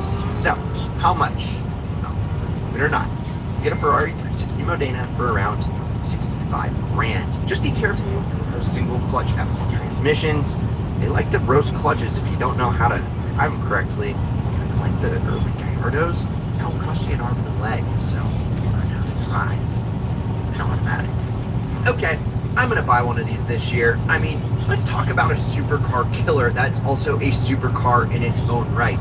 You know what it is, it's the Nissan GTR R35. I don't know if the R32, R33, R34 are actually supercars, but the R35, it definitely is. It was once benchmarked against the 911 Turbo, but it kind of and Godzilla has always been terrorizing racetracks and highways since it launched all the way in 2008. And guys, let's be real, this thing is a JDM legend. Yes, the GTR took everything Nissan learned from the Skyline GTR lineage and cranked it up to 11 back when the first iPhone came out. We're talking a twin turbocharged 3.8 liter V6 known as the VR38 DT, pushing out 480 horses way back in 2008, and as the years went on, the numbers only climbed higher. Like your boy's IQ. But raw power isn't what makes the GTR special, is it? It's the high-tech wizardry. The thing has all-wheel drive, launch control for days, and one of the most advanced dual-clutch transmissions ever put in a road car for its time. It was so good putting out power that 0 to 60 just hit 3.5 seconds, faster than most Ferraris and McLarens that cost twice or 3 or 4 times as much. Here is where things get real crazy. You know, like Saturday night, you should have gone to bed 3 hours ago, but you're still up kind of crazy. Modding potential. The GTR is one of the most tunable supercars on the planet. A simple ECU tune and bolt-ons can push it past 600 horses. Go full send with turbos, fueling, and cooling upgrades. 1,000 horsepower easy. Some GTRs are making over 1,500 and obliterating hypercars at roll races. Best parts, these are actually affordable. Early R35s can be found for around 50 to 60 grand, which is absolutely bonkers for a car that still holds its own modern exotics. Check this one out that I should have bought for $52,500 with the premium package. That is an insane deal, especially when my mom's credit card there. Scratch that itch. So, what is the catch? Well, early models had some transmission issues.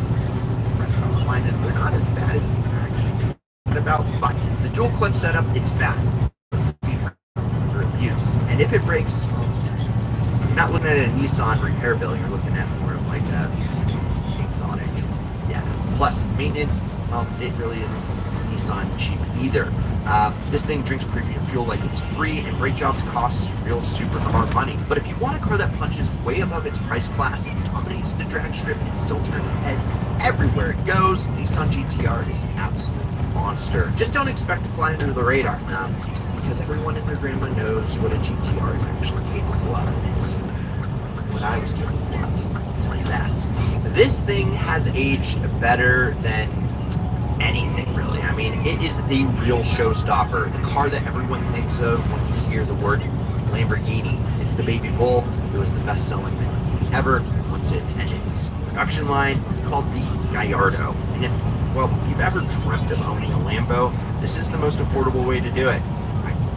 You know, those more euros than anyone else in America. Hint, they have a $7 Euro meal right now. pizza in 5, 4, 3. It's on Orbeez. We have the meat. People have lots of opinions when it comes to our bodies. Our shapes, how we dress, even our birth control.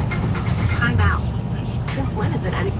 I can guarantee it. This thing was a game changer for the brand. For the Gallardo, Lambos were kind of the wild, unpredictable, wild child thingy-majiggy, like the Diablo, the Countach. And that is a level of insanity that you never want to reach. It's like reserved for the psych ward. But the Gallardo, Lamborghini finally made a car that was both exotic and somewhat practical. And I say somewhat very loosely, because under the hood, especially the pre-LPs, had that 5-liter naturally aspirated V10, and that firing order made that thing 500 horses sound straight up F1. And you guys remember the Audi R8 also had a V10, but V10 and the Lamborghini had a bit more drama. This one is raw, it's aggressive, and it just revs to the moon and beyond. You get to 60 in 4 seconds, but to throw on an aftermarket exhaust, I wish it would take longer because I have to wake up in the neighborhood. And let's talk about the looks of the Gallardo, since it was like a modern supercar, even though it came out over 15 years ago. Lamborghini's design language is just timeless, and this car still gets attention everywhere that it goes. Now, how much are we talking? Well, believe it or not, early Gallardos can be found for around 90 grand, which admittedly is a little bit more than the rest of the cars on this list. That is a steal considering the Huracan replacement still costs well over 180 grand for a decent one. Now, if you can swing a Spider, here's an 08, that sold for around 90 grand altogether. What's the catch? It's the 8-gear transmission. And to say it's not the best, especially if you don't know how to drive it. It's kind of like the F1 and the 360. I mean, it's an automated single clutch manual, which means tricky shifts, lag, and expensive repairs. But if you want the real Lamborghini experience, go for the 6-speed gated manual, but be ready to pay a premium because those are skyrocketing in value. Other than that, the Gallardo is actually not had to maintain its own thing. Yes, parts are expensive, but they're actually mostly just Volkswagen parts. And it shares a lot with Audi, meaning some maintenance items are way cheaper than their exotics. So, if you want the ultimate flex, that was cringe. The Gallardo is the ticket to Lamborghini ownership. Budget.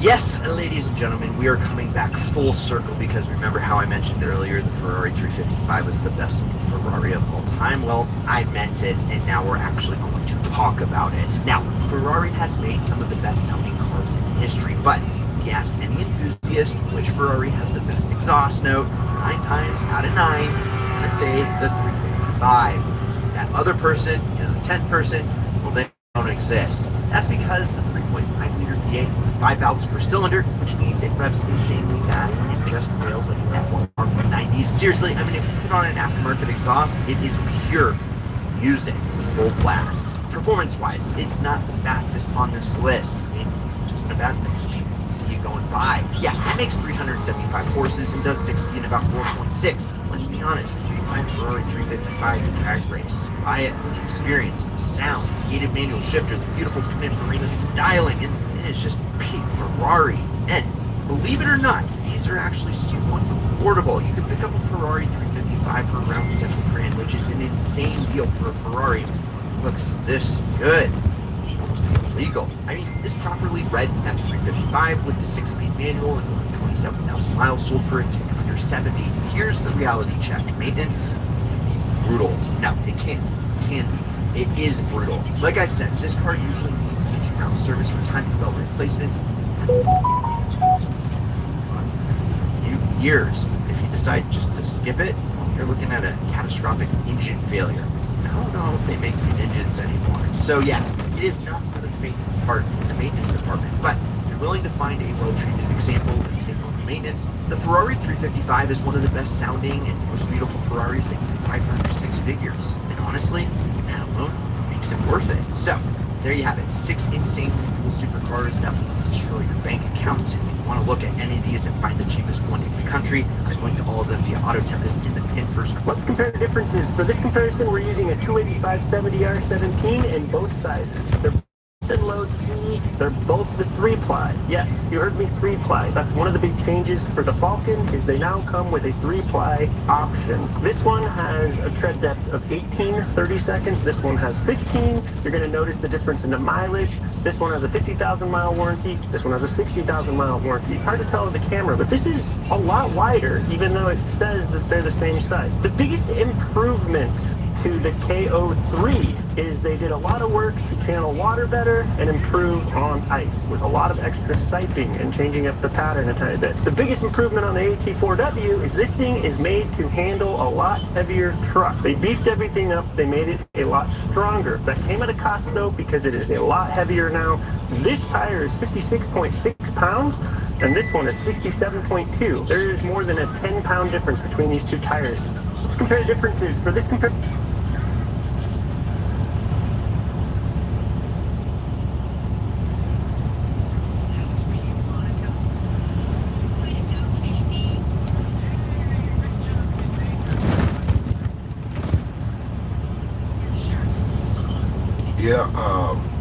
public service announcement. I will be in Chicago performing at the Pavilion.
YouTube comes through once again. A couple of days ago I posted this video showing this 22-year-old Paul being falsely arrested in front of the CVS store that he worked at. Dude, you're gonna get tased. I work here. Turn around. I work. Stand up and turn around. I work. Put your hands behind your back. Don't move.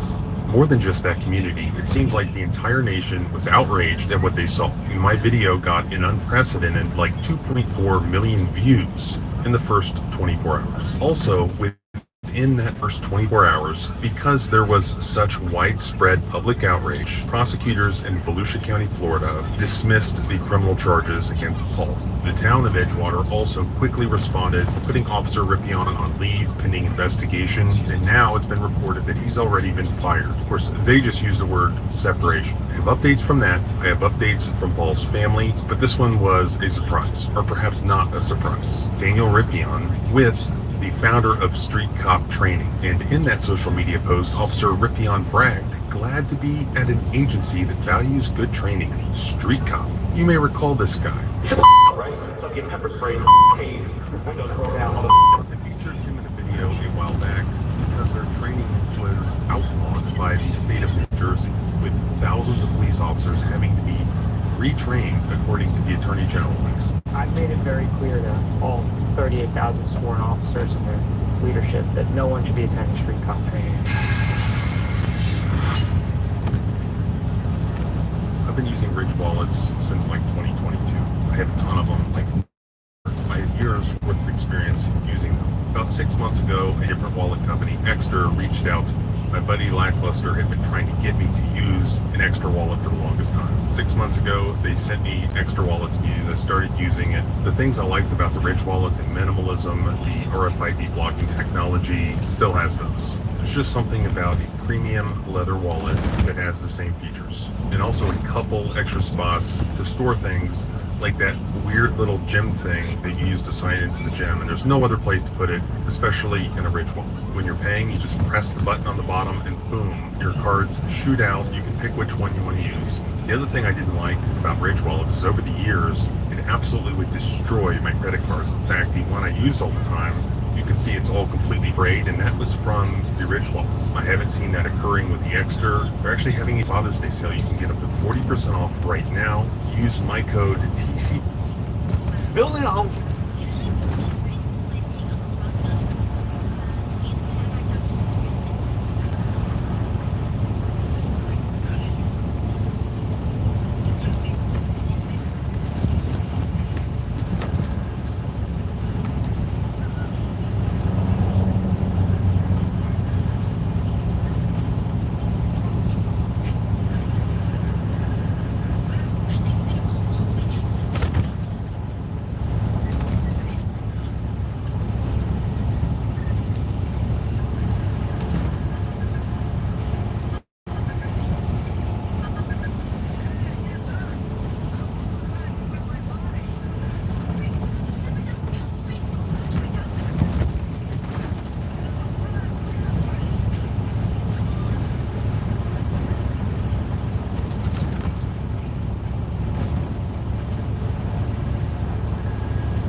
Byrna's new array of handheld launchers now gives you even more options to make sure you are prepared to defend better than ever before. But some of you may be asking, so which launcher is right for me? The EP, the SD, or the LE? Byrna's SD has been the flagship launcher for the last 2 years and has been wildly popular, using 8-gram CO2 cartridges that remain unpierced in the launcher until the trigger is pulled. The SD is effective at over 60 feet and can fire 20 rounds per cartridge. The presence of an external safety on the launcher also means that the CO2 cartridge can be pre-punctured while the weapon is on safe, allowing for an additional increase of velocity on the first shot. So if you're looking for Byrna's most popular launcher ever, you like the additional security of an external safety, and you want to make sure that your kit comes with everything you need to get started, including 2 magazines, CO2, and the operational rounds of your choice, then the SD is going to be your better choice. And finally, the Byrna LE is a ground-up redesign for those looking for the most powerful launcher Byrna's ever produced. The Byrna LE contains a completely redesigned valve and trigger assembly, allowing it to fire rounds at an average of over 340 feet per second, a 75 feet per second increase from previous launchers. With the addition of upgraded high visibility white sights and the inclusion of 7-round magazines, the LE is the most capable launcher in the lineup. So if you are looking for the most powerful Byrna launcher ever produced, with the fastest velocity, the most stopping power, the best sights, the smoothest and lightest trigger, the highest capacity with 2 7-round mags included, and the best overshooting experience, the LE is the option. Best make sure that when the time comes, you are prepared to defend.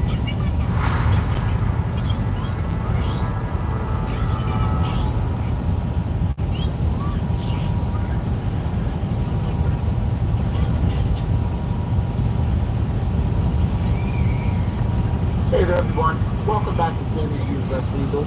I'm back, I was gone for a little while. Hold up, everybody. Don't everyone get that like button at one time. You know, go ahead if you want to, but don't not everyone rush there. So I'm back. See what's in front of me. Got the burner LE, got the extendo, the red extendo, the black extendo, got different extendo. Gonna get even longer extendo. But that's besides the point. We're back. What's gonna be the 6-month update of the burner LE, how it's been holding up for me and everything. I'm trying to make this a quick one, and just let you know what's been going on. So, like I said, this is going to be about the 6-month review now, a little bit over the 6-month review of me owning the burner LE. Everything's been on the up and up so far. I did have one problem, which was the valve system, and I sent it in. They sent me, everything was prepaid by them. Prepaid it to send it to them, prepaid it back, got it all within a week, you know, all within a week, so that was definitely a plus. And, but, like I said, besides that, it's stood up, you know, and I still do like it, but what's me, the burners are, the price points are just, we're going to get into this in maybe less people, start with some lower launchers and whatnot. These are definitely cool launchers, definitely cool. You know, there's a big name in the game, like the Apples and Samsungs and Sonys and all that. You know, like just the big name stuff. But do I feel the absolute best?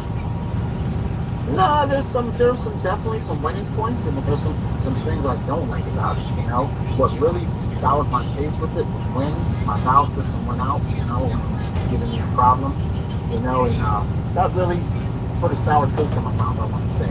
I seen they released a new one, the CL. The price points are steep, very steep, especially in these times of what's going on. I don't, you know, that deters me from burning. So, all in all, I do like the company. I do like What's up, my guy? I still got my, you know. What's up? Nah, we ain't gonna be there till day after tomorrow. We got 2 more days of driving. We gotta drive. We're gonna park soon in like 3 hours, and then we're gonna chill out. I gotta go to sleep and play games or whatever you want to do, and then get something to eat, and then I gotta drive again later on.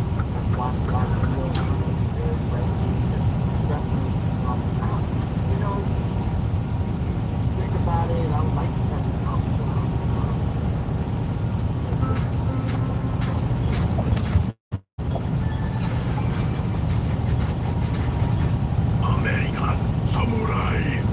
Whoa, what was that? What was that? I don't know. If you don't eat, you'll be like an injured animal hiding in a cave.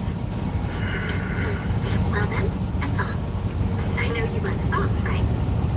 I found a red flower in a pool. You know, I sing whenever I feel sad. Keeps me from crying. Underneath.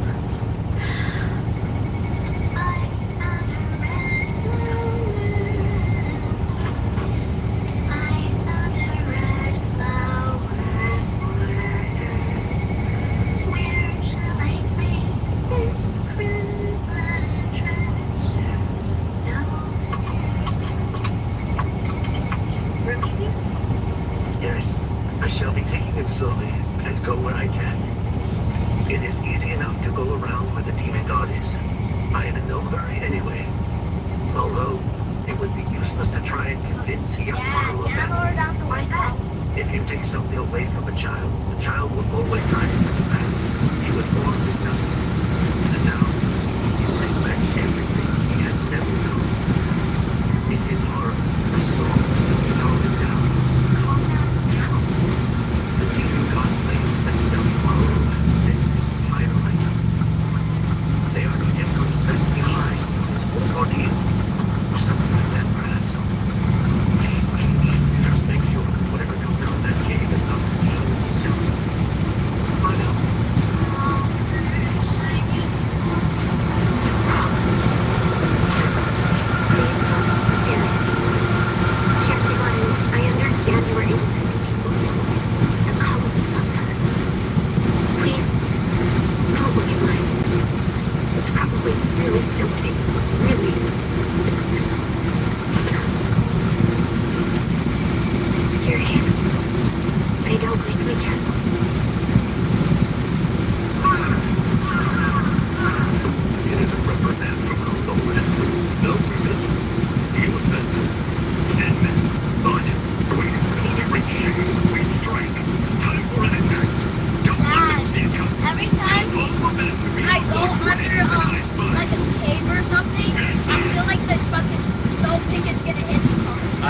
Feels like that, right?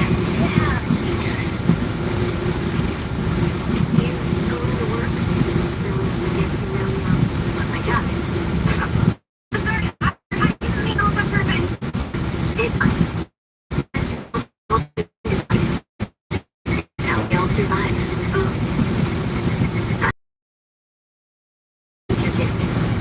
It is a dirty job. At any rate, I think it's to help when you're age is able to understand what my job is. Well, I traveled around with my long lap, and at that time, no matter how hungry we got, that's the only job Mama didn't do. I see.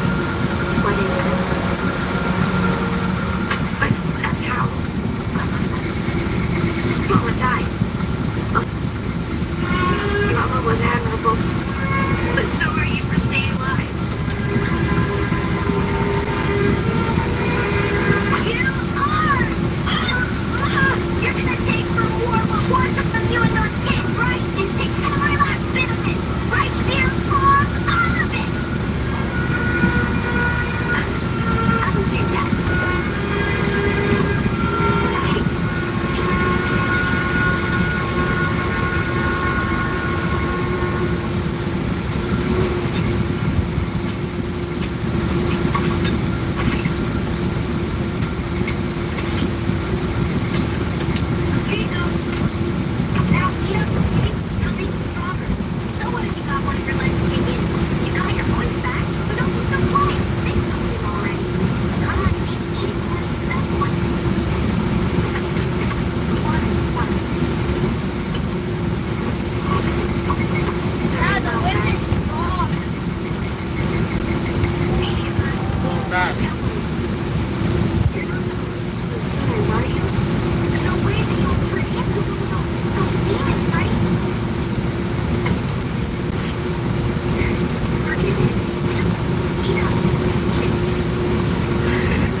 Go the other way?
dirt bikes? Yeah.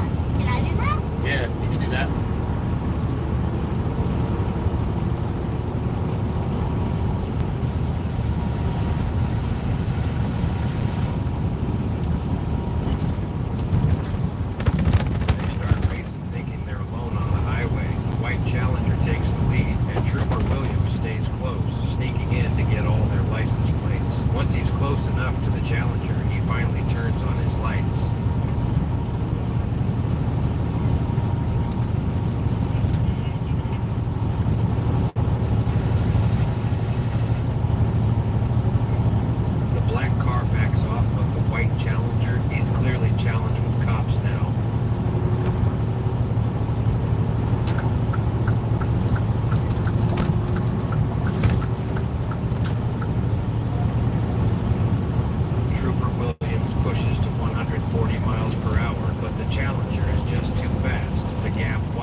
Stop earlier to go to the bathroom.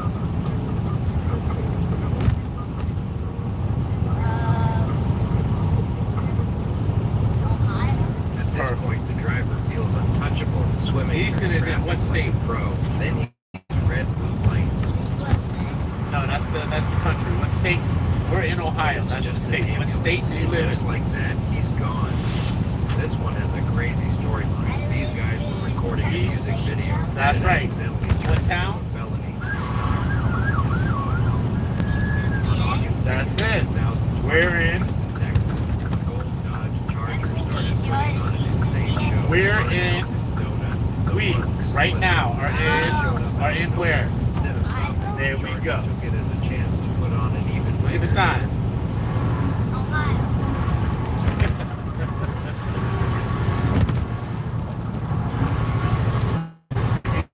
You'll see signs, you'll see buildings, and maybe having like that big farm house. That's it. And sometimes they have the sea and the state on the side of the barn. And there's big signs like this to tell you how far. How far is Chicago? 2005? Yep, 205 miles.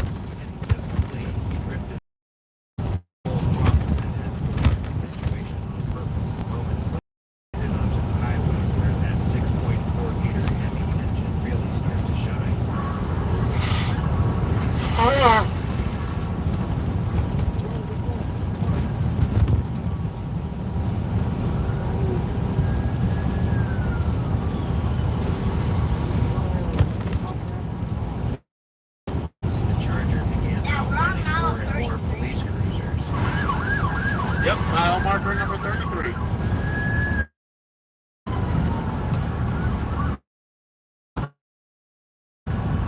What started as a flex for social media quickly became a full-blown high-speed pursuit. What you're about to see is something different. This car looks like a real race car.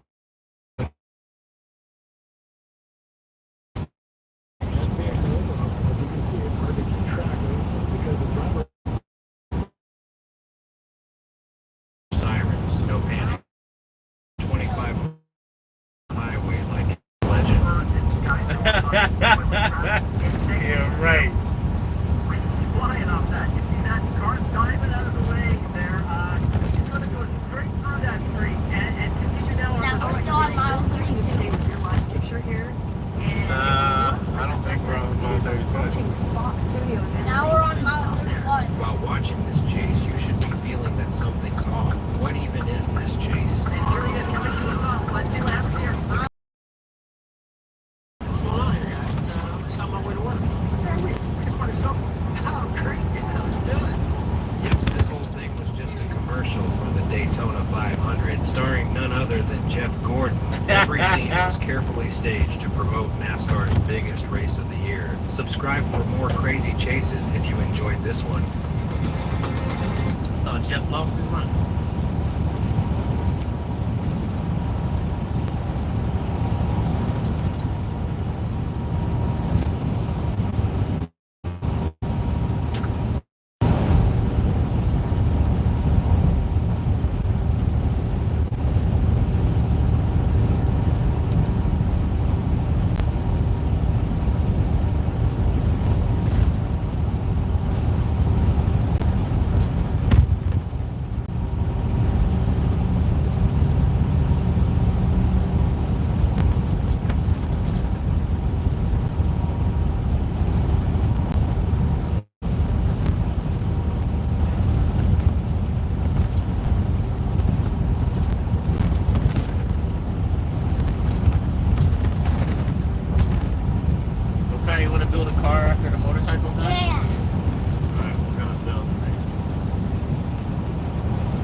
finish up the truck. I'm not too much more I want to do on the truck.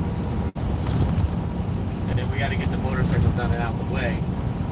Maybe we'll sell some other toys so we can buy another one. Yeah. Sound good?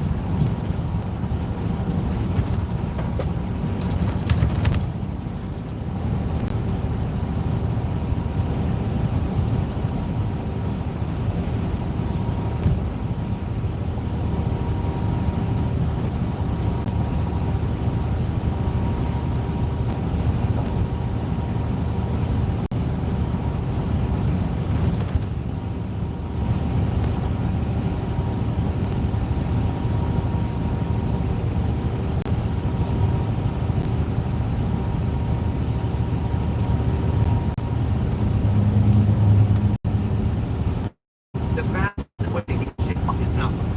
Hey, ladies, if you want to get in shape fast for summer, then check this out. Have you seen this?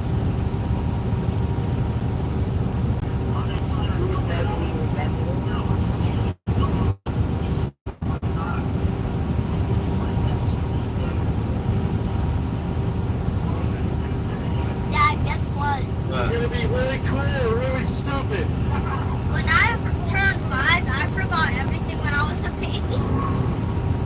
Do you remember anything when you were a baby? I remember when I was going in the ball pit when I was a baby. Remember that? Yeah. Still on live. Yeah, it's still on. Still on live. How many people are watching? 15. 15? Good amount, good amount. How many likes do you have? 40. 40? 40 people like.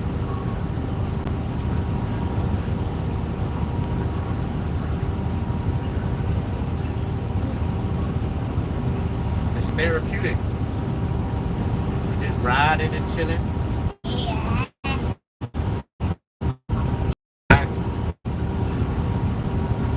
What did the blue person say? The what? The blue person. They're all saying hi. Hi. Yep, hi. The guy on top saying more than whoever comes up.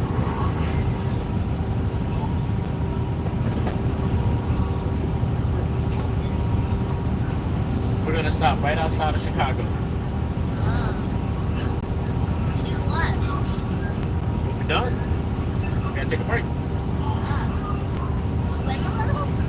There's no pools over there.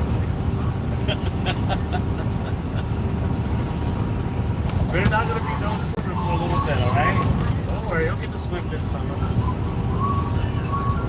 But we out here working right now.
about overheating and damaging the manufacturer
work on the Nissan. So here's the plan. We're going to give Joe a full car guy makeover. We're going to teach him tips and tricks for basic maintenance, help him install some awesome upgrades, then head him behind the wheel so he can learn to push his Z to the limit.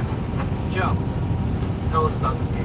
This old Z boy, 1984 Datsun T31 300TX, the year that they switched over from Datsun to Nissan, so it has both badges on the back. VG30 engine, V6, non-turbo, running a little rough. Through our friend Henry posted in the car channel, hey, here's an $800 Z if anyone wants. So everyone was like, Joe's gotta get this. We did a video where we drag raced all our project cars. She runs pretty smooth.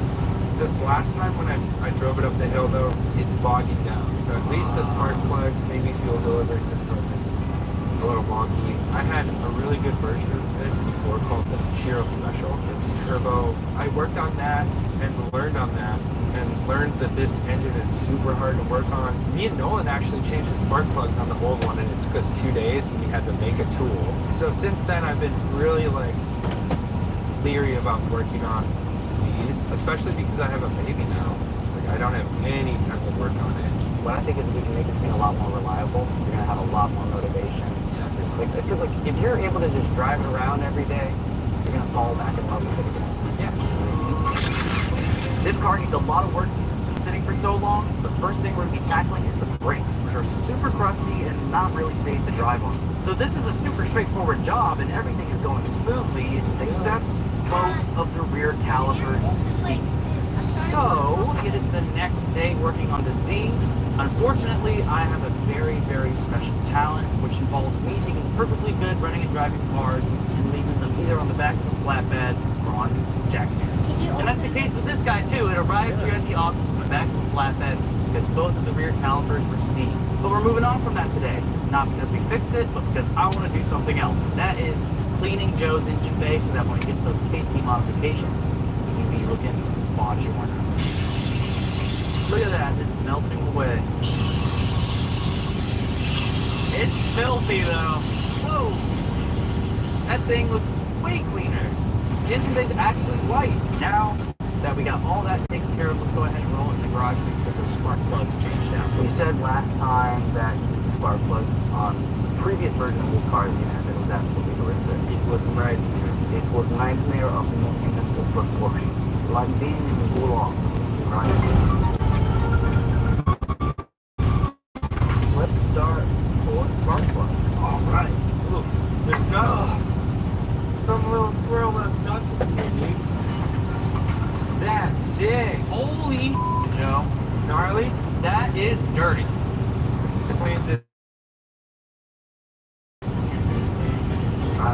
I'm not an expert, but I'm learning a lot right now. My back hurts. That's kind of the point of all of this, honestly. This car is more confident, so I'm happy for this whole experience. So, we have 6 spark plugs. We don't have any backups. And we'd hate for one of these to drop and shatter that porcelain tip right there. The little painter's tape. Check it out. So now, I'm getting this tight space. We're not as worried about it just dropping down on the double blade. Let me see. What are you doing? One out. Number 2 down. Ooh, who got 3? Alright, so I'm going to replace the distributor cap. The main electrical go in and run it. Look at me, I'm running. The main electrical go in and run it. Look at me, I'm running. Today is that pretty big, and you get 3 t-shirts for the price of 1. That's right, 3 shirts for the price of 1. My bosses are not happy, but we're going crazy. The event ends on Monday. Get your 3 shirts for the price of 1 right now. Yeah, there's a lot of goodies in there, and I'd love to get my grubby little bits on them. Zach's office is incredibly tiny. No. Thanks to today's sponsor, WD-40 brand. Zach's goodies are all mine. You see, WD-40's Easy Reach makes it easy to get the classic WD-40 multi-use product into these hard-to-reach spots. These hinges are tight all over, but with this flexible metal straw, I can get behind them. It holds its shape, making it great to use here or on stuck nuts, bolts, and tight spots in your car, loosen latches and stuck trunk locks, or use it to fight back moisture and corrosion, saving you costly trips in the air. Now, normally to get into Zach's office, I would have to hire a whole Heights team and some sort of cacamamie scheme. But today, I'm saving days of planning and hundreds of thousands of dollars. WD-40 is easy. You just apply it to the digits, duplicate the lock, use a key. I have a key, and we're in. Now, this is the life. If you want a product that can duplicate, protect against rust, and save time and money in the garage or elsewhere, use WD-40. Click the link below. Yo, already out. Some people just know they can save hundreds on car insurance by checking Allstate first. You gotta check your car's not on empty first before going through the drive-thru. So check Allstate first and save when you click or call. Thank you. Alright, everything's connected. Moment of truth. Let's start. You a little moment.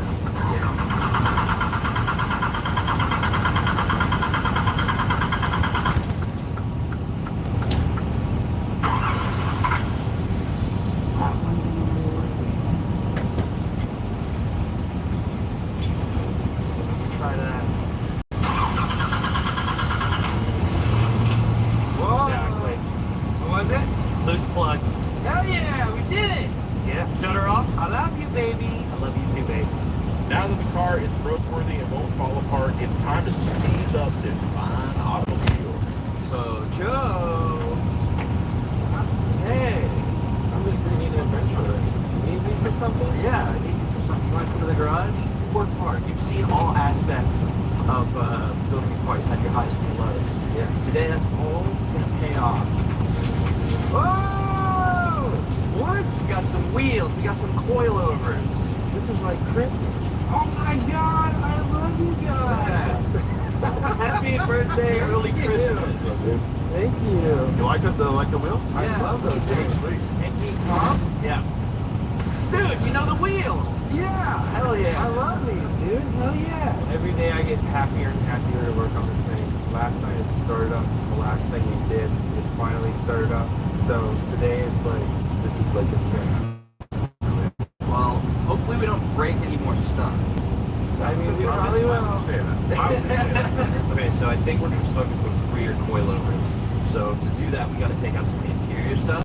But I know your hatch does not work. Oh, you found that out, huh? Yes. I got some new struts for here. We'll throw those in. It'll make it a lot easier to get in there and actually work. Perfect. Dude, so much easier. Look at that. Hey. Start taking some carpet off of me.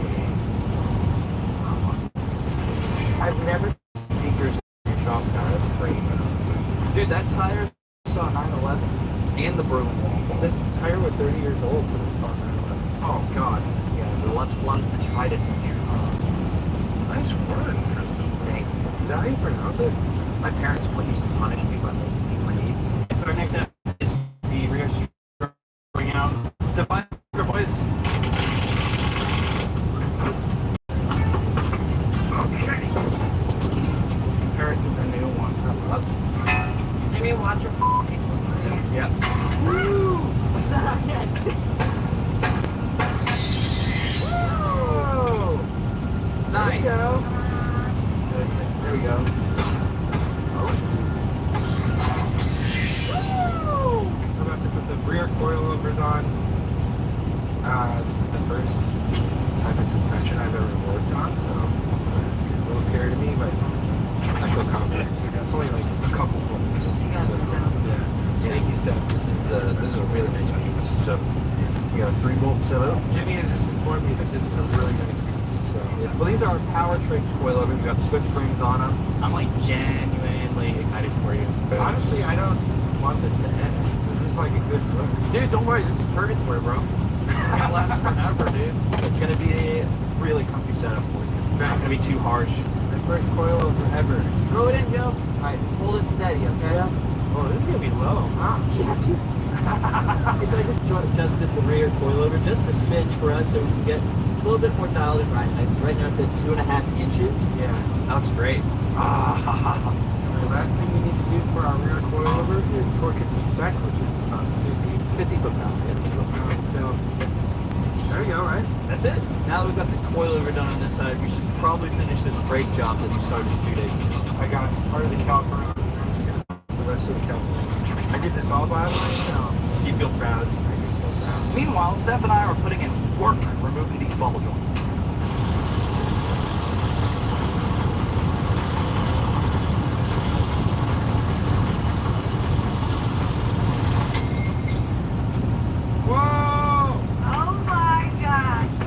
Scared at all.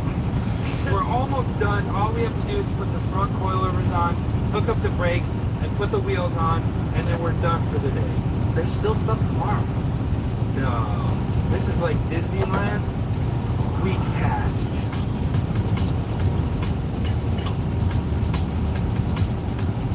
Would you like to do the honors? Wow. Look at that, baby. Guys, we need to promise each other, even after we're done with this build, we're still gonna hang out. Shut up, dog. Alright, buddy, I got a choice for you. We can either go with the Enki center cab, or we can go. Some people just know they can save hundreds on car insurance by checking Allstate first.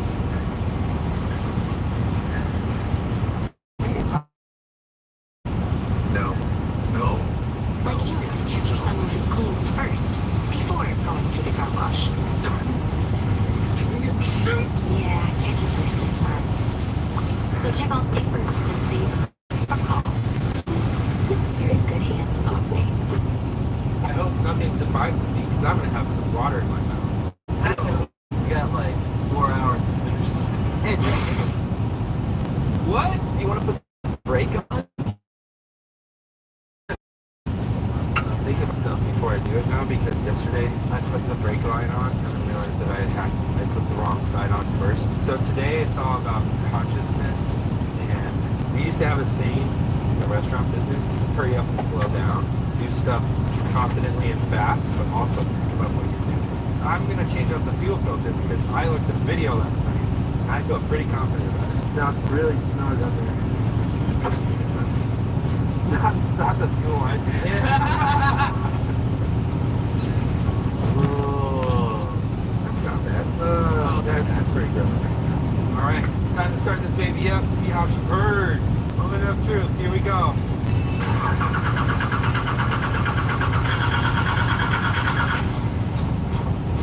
What's that? What is this? That's weird.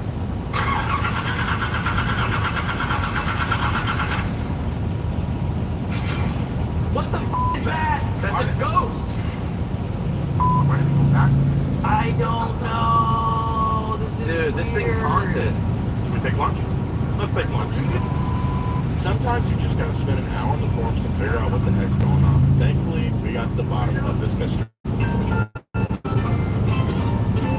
So a little bit more about the C31. I got this about a year and a half ago, I want to say, and then I had my kid, and it just kind of sat in my driveway for 10 months. The more it sat, the less I wanted to work on it, and it's kind of breaking my heart to see it just got away. So I'm hoping that by the end of this build, it's going to be shown the love that it deserves, and I'm just so grateful that all these people, all my homies, are willing to help me on it. This is like truly one of the coolest things that's ever happened to me. So what's bugging me right now is that is a new headlight, and that one's all faded. See what I mean? Now he's starting to care. Piece it together. Piece it together. Oh, so being a car guy is just finding I think I did it. All right, the car is looking amazing. Now it's time to get you blindfolded and take you to a second. favorite part. That's where people get murdered. It's Murder Joe. We're out here at Willow Springs Raceway. Joe is on his way, and he has no idea what happened. Joe, you made it, dude. You can take your blindfold off. Dude, what the hell? Why did you have me drive here blindfolded? I knew we were going to Willow. GPS told me. Well, it wouldn't be a surprise otherwise. Yeah, it was supposed to be a really good surprise. What's going on? All right, we've got a course set up for you out there. You run it, do some lessons, then we'll have you run the course again and see how much you can improve. First, we got to lay down a base time lap. Nice, nice, nice. Let it run out a little bit. There we go. Good, good, good. Exactly, exactly. Into the chicane. Perfect. Go to the left. Nice. Very nicely done, Joe. Keep on brake. There you go. Wonderful. All right, remember this slalom right here. You put down a respectable 47.57 seconds. Not bad, Joe, but you can do better. I know my problem areas. I know where we can go. Awesome. It definitely smells like gas. Yeah. Okay, for our first exercise, Joe, we are going to focus on braking and what it feels like when your front tires lose traction. We're going to accelerate towards those cones down there. Once we hit them, you're going to slam on the brakes as hard as you can, and we're just going to see what happens. Oh, I didn't expect that. I want you to feel the sensation through the steering wheel when those front tires lock up, so you know what that feels like when we're doing it out on the track or any other hard driving situation. Let's run it back and let's brake a little later. Oh yeah, slid a little bit.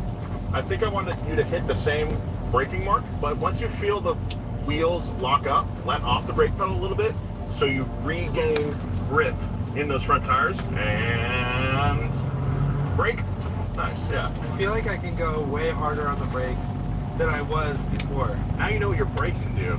This exercise right here, we're going to find out what these front tires can do. We've set up a cone in the middle here. We're just going to go in a big circle faster and faster and faster until we start to experience understeer in these front tires. Understeer is when the front tires lose grip, as opposed to oversteer, which is when the rear tires lose grip and you do a 6 slide.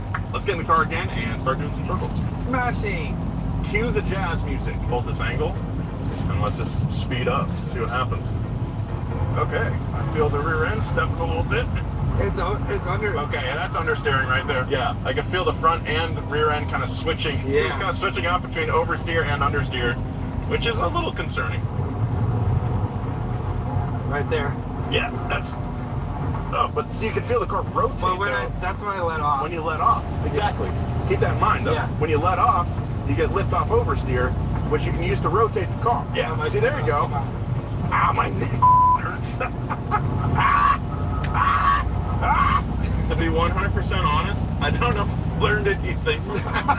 No, but I felt confident enough that when it started to understeer, I let off and jerked it a little bit, and I could oversteer and skid out of it.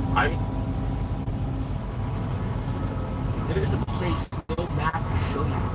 A secret spot. A high-performance hideout for cars that crave chaos. New brakes? Check.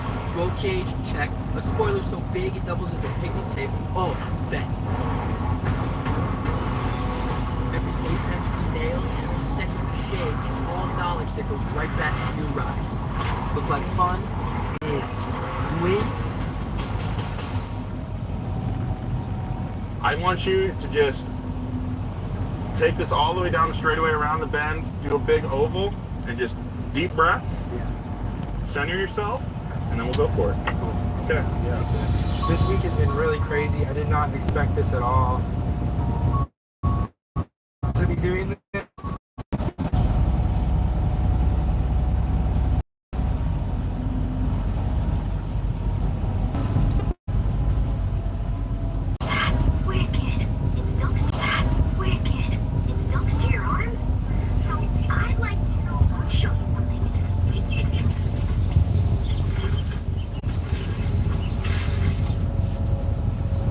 We got them from the back.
at Going Going Gone by Dick's Sporting Goods. Find a store near you and save big at Going Going Gone. This isn't over. 게임을 시작하겠습니다. Girl, talking! The culture police have put you! I see you're upset. So I see a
okay?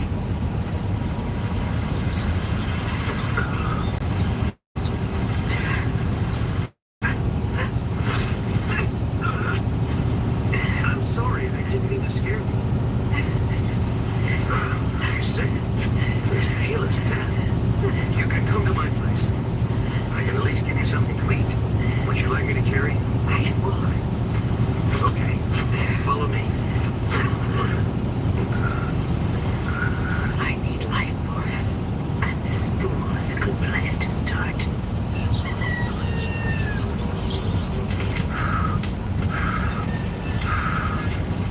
So what's your name anyway? You can call me Yashiro. I do not have a name. No? Okay then. There. So how about I call you Ohaki? Ohaki? Yeah. You were lying in a bed of Haki flowers. Call me whatever you like. Great. Well, Ohaki, you must be hungry. Eat up. What the hell is this? It looks vile. Eat it. You'll like it.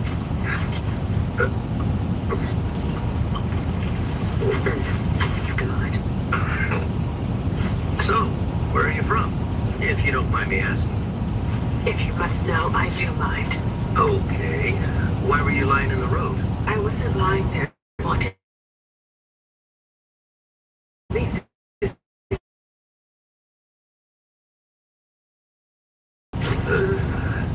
I already ate earlier before you got here. Is that so? Anyway, eat as much as you want. I need to head out and go to work. I'll be back by dusk. Once you're done, try to get some sleep. What a peculiar person.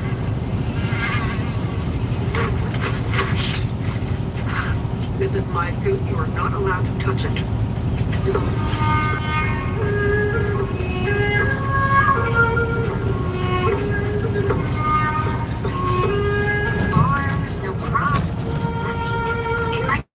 Mega reward, it doesn't seem they will be caught anytime soon.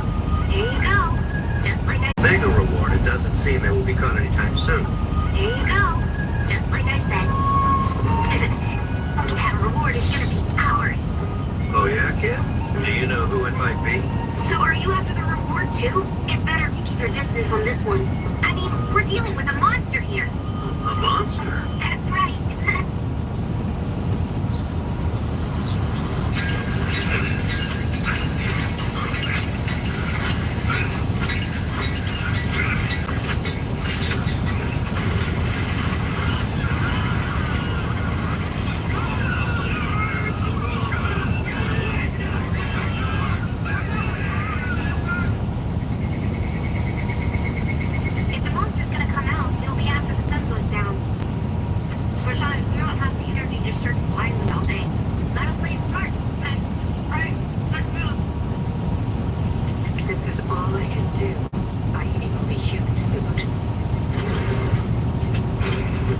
It took a little longer than I thought.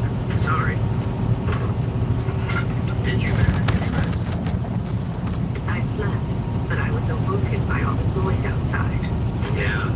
There was another accidental death out of the work site. It's been happening more and more. Too often, I'd say. Why do you work so hard then? If you die, it beats the purpose. This village only survives because of the quarry, and our Lord won't allow for the profits to decrease. Humans are such inconvenient beings. You still look really pale. Oh, I see you ate your fill.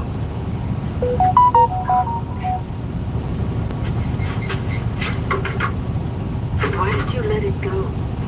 So it's okay for humans to die, but not bugs? Humans and bugs are the same. They both have their own life to live.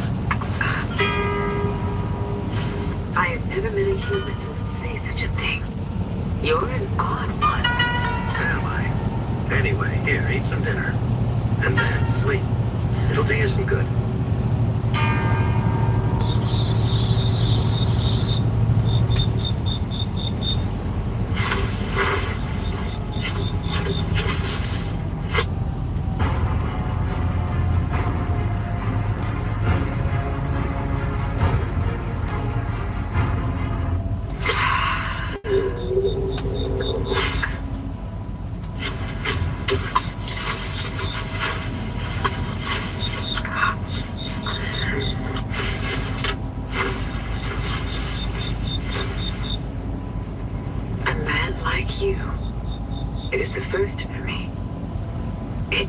know we are both starving.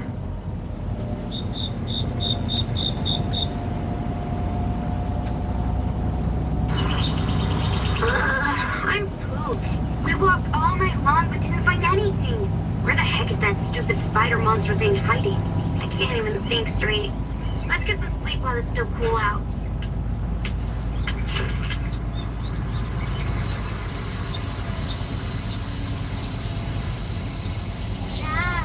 So, Hey, what's that posting say? okay. It says another person disappeared last night, so the reward is going up. Last night? But there wasn't any sign of a monster. Maybe I was wrong about the kidnappings. Okay. Maybe it's not a Plug monster. it in. Hey, will the person who takes people away ever get caught? Oh, you mean internet on the... No matter how high the reward piles up, there's not a single soul in this village who would dare go and snitch to the Lord about it. Okay. Good? Alright. There's nothing in the village for us to eat except maybe bugs and weeds. Guess we'll just chew on some herbs and rest up until night.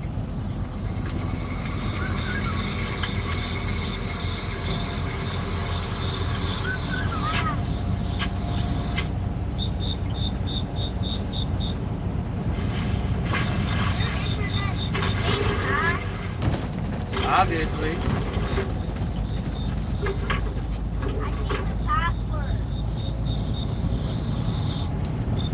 Oh, 274. You're even more emaciated. I just don't get it. So listen, I saw you leave very early this morning. M-O-N-E-Y with a capital M. But I noticed Money that you with a did not capital have a M. torch with Everything you. else is lowercase. Do you have another job besides the quarry and the mountains? Yeah, a bit of a night gig once the moon sets. I would actually say it's my main job. Must be tough. Oh, as far as I can tell, you have some sort of illness. But this village has no doctors. And you don't have a travel pass, so it'll be difficult for you to leave and find one. But I know of a way to get you out of here if you want. Well, it seems I will not find any young prey around here anyway. I would love to leave this place if I could, Yashiro. But I'm afraid I have no way to pay you. I just want you to live. How could I forget? You see me in the same way that you see a cockroach. Yes, you are the same. There's no difference in the value of life. But I certainly do not wish to die. So help me get out. Yes, of course. We'll go as soon as possible. Tonight, after the moon sets and before the dawn breaks, you just rest up until then.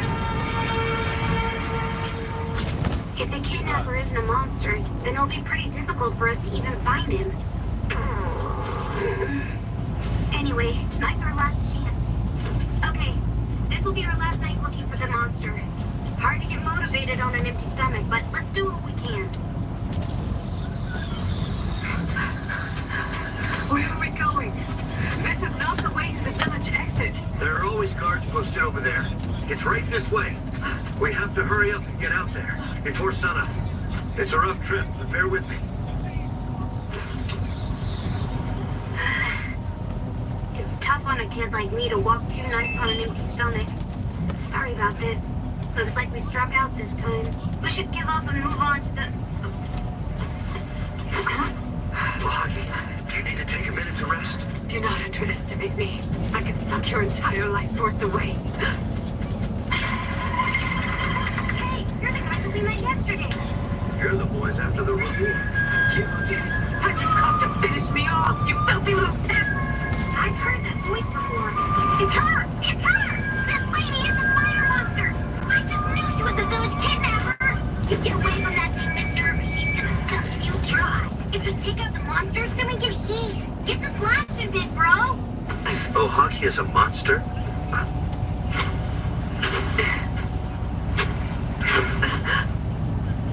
Oh, come on! Don't you get what I'm saying to you? This woman is a monster and also a kidnapper to boot! I'm the one who's the kidnapper. I guide people to escape from this village. Ohagi is innocent. I don't mind being caught, but please let her go free. Please, she's sick and very weak right now. Sick? But why would you want to protect a monster? So you're the escape guide. You caused us trouble. We're the ones that found him first, so you better fork over that reward! There's no such thing. That was just to entice squealers. Talk about being heartless. That's dirty business. You guys are total scum. I'm fine with scum. But if we allow any more laborers to leave and the profits decrease, then it shall be our own heads that get removed. Bring the deserters to me.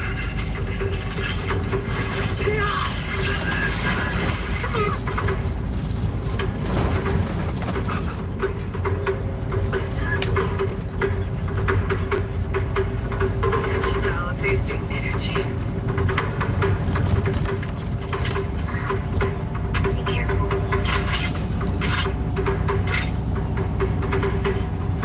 Do you refuse to let me go?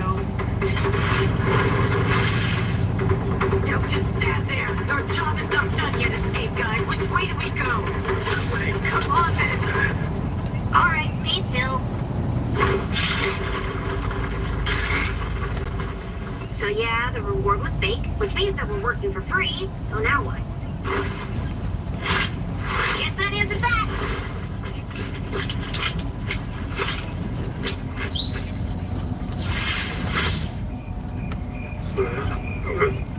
What? Are you scared?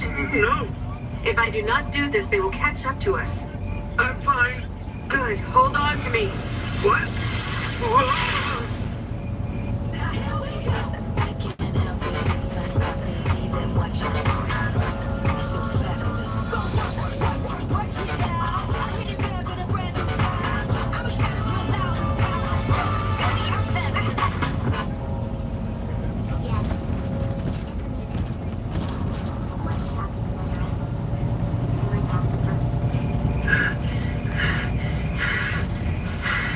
So, you're all in good health now, huh? You can get along without me. Or so it would seem. I have not regained enough strength to get through the mountains. I need the life force of at least 5 or 6 more men. The men that you trained, do they die? I see humans as precious prey. I had never taken a life until that man earlier. If kept alive, a life force can revive. Then I can have it again.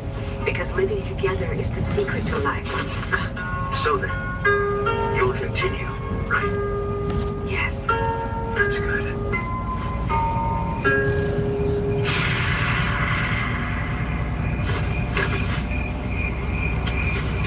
Look at that!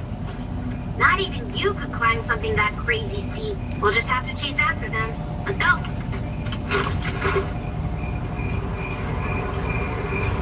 This is the secret passage. It's narrow here, but becomes wider inside. You hear that water running?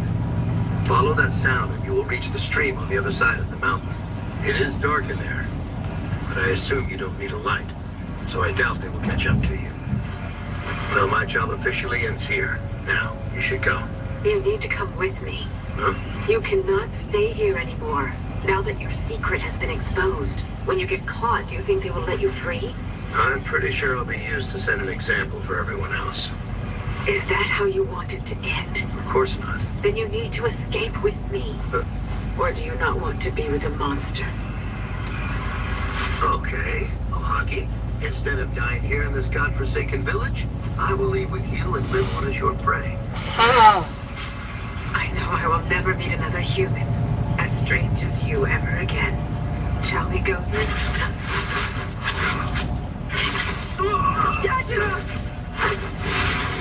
That's what you get for thinking you can betray the Lord. Kill him together with the beast! You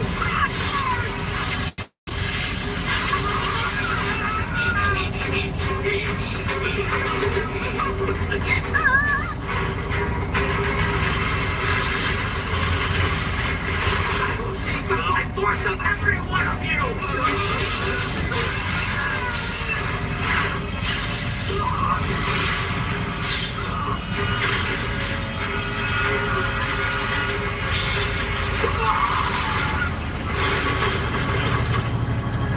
You okay?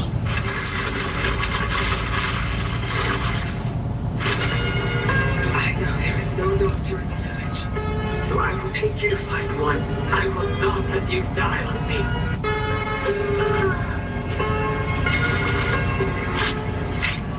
It would seem that one of us must die no matter what. No. You mustn't kill. You don't have to. You have me. Remember.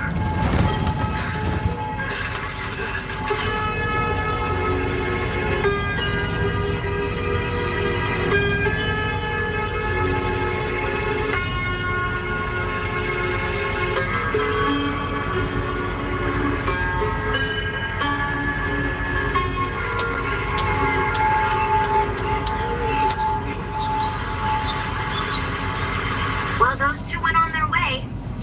Hard to believe there are yokai out there who like humans. The world's a crazy place. But well, I'll say it's a good thing that you have your hearing back now, isn't it? Or else I think the result would have definitely left something of a bad taste in our mouths. Still not talking. What did I expect?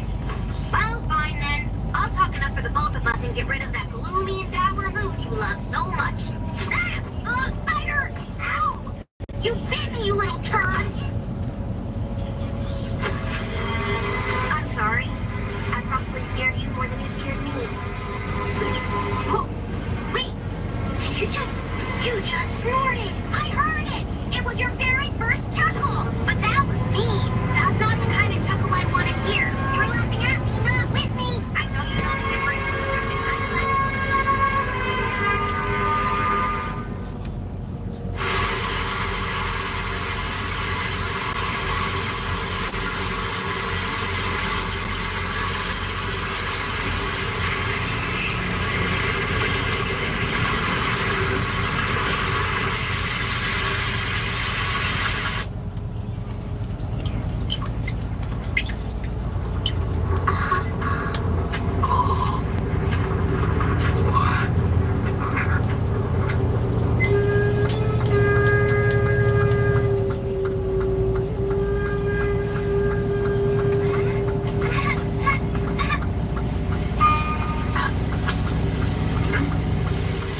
It's raining ash. No, it's the Forsaken Cloud. Find a bride. We must prepare a bride.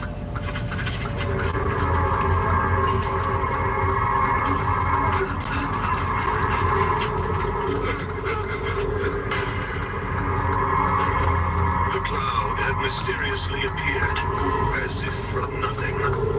It simply hung over the land, as if it had been left behind. The townspeople, the tale of sorrow.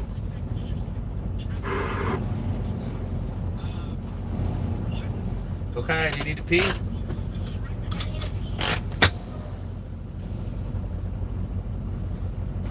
Shoes on.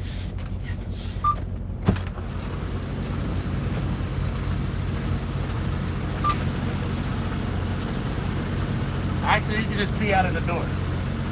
Okay.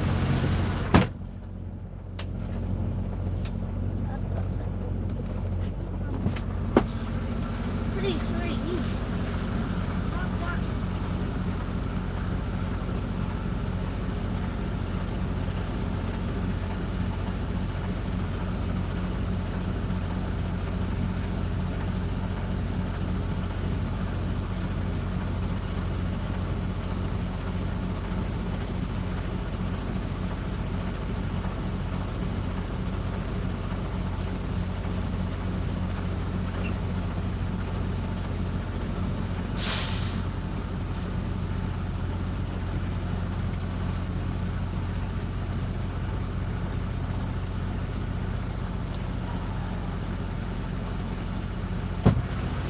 Dad, I can't close my door.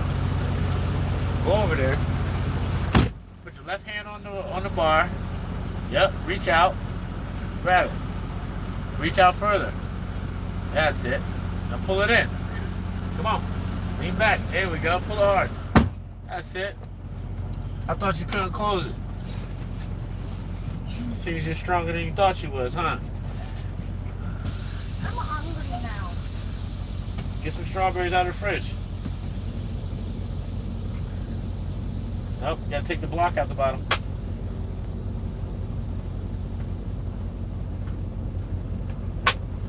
Lift it up just a little bit over the carpet. Push it close. Push it close. Lift it up just a little bit over the carpet. No, put it down. Lift the door up just a little bit over the carpet. Lift the door up.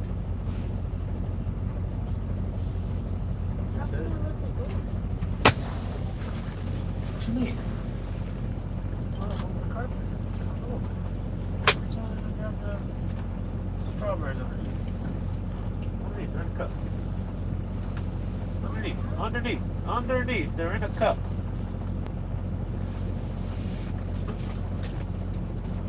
Cup. What do you want to eat?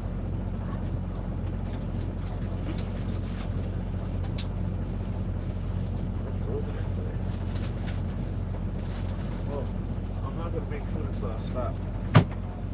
But you can put your shoes on. I can grab you something inside.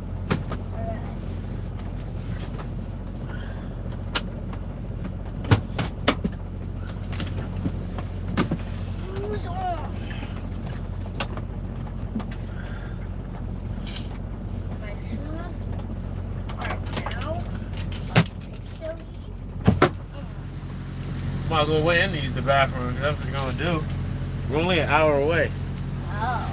Come on. You can't wait an hour? I can wait an hour.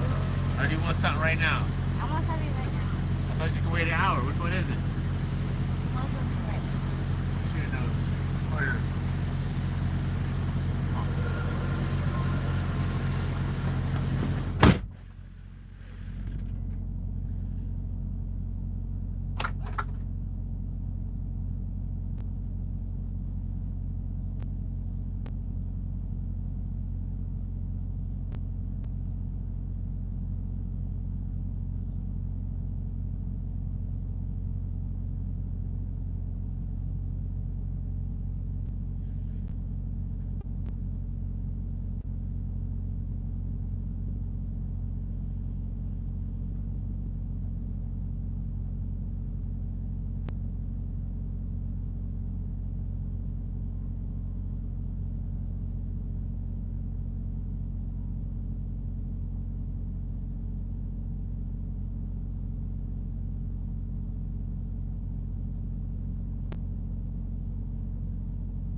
down to what? Okay. Taking off my shoes first.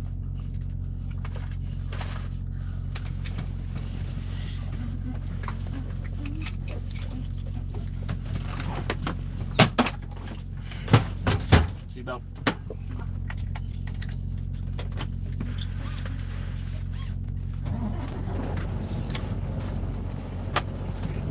Napkin.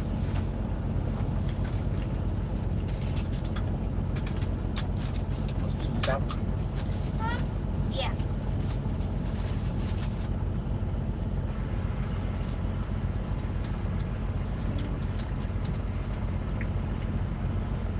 Here, hold it.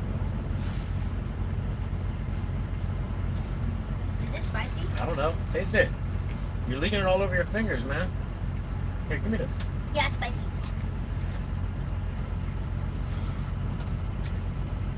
Wipe your fingers off.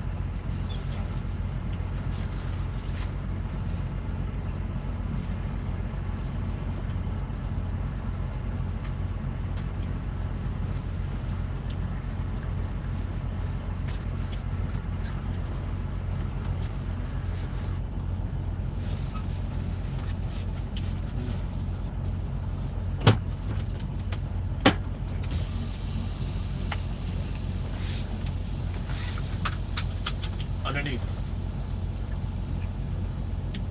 Underneath. Seatbelt, right side.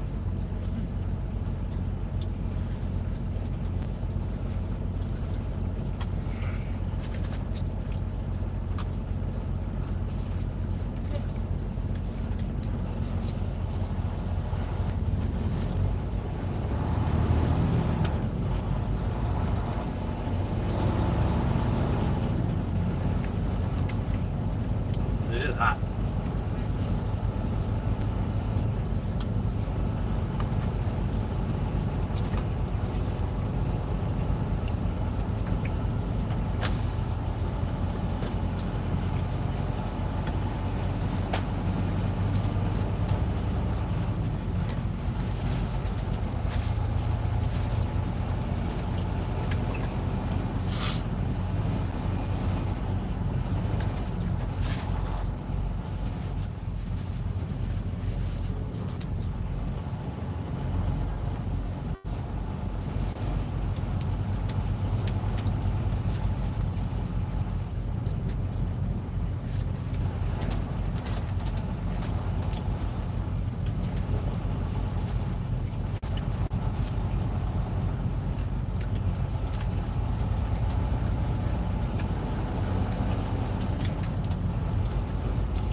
Bite it, man. Put it in your mouth and bite it.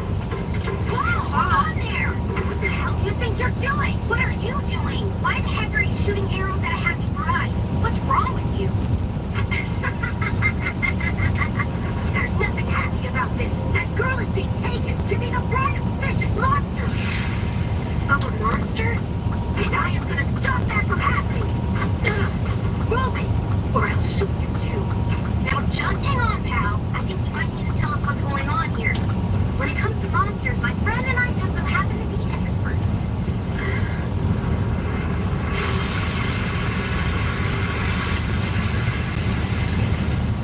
That's it. A cloud floating over the village? That's the monster? That's right. That's what she said. People call it the Forsaken Cloud. They say it first appeared a long time ago, and whenever it did, it took people. So one day, they offered up a beautiful village bride and pleaded for it to leave their people alone. Apparently, it left quietly after that. So ever since, when it comes back, they offer another bride. If they don't, it could get bad and take out the whole village. Even though it's a monster, it wants a human bride? And why so many? It takes them away. Man, I really don't understand how monsters think. So then, I guess your sister was chosen this time, huh? I have got to save her from it. She is the only person here who's nice to me. That's where heroic strangers come in. Tons of monsters. A cloud like that would be easy to beat. Are you serious? However, we do expect a reward.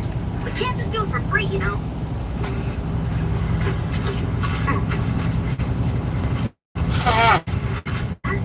They're really good. Not what I meant. Something actually worth something.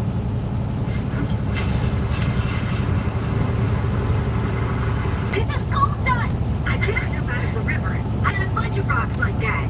You can have all you want. Really? We've got ourselves a deal then. My name's Dororo. And I'm Saru. Saru? You mean like a monkey? That's funny. Dororo's funny too. No it's not. You don't know what you're talking about. Better than Saru. Whatever.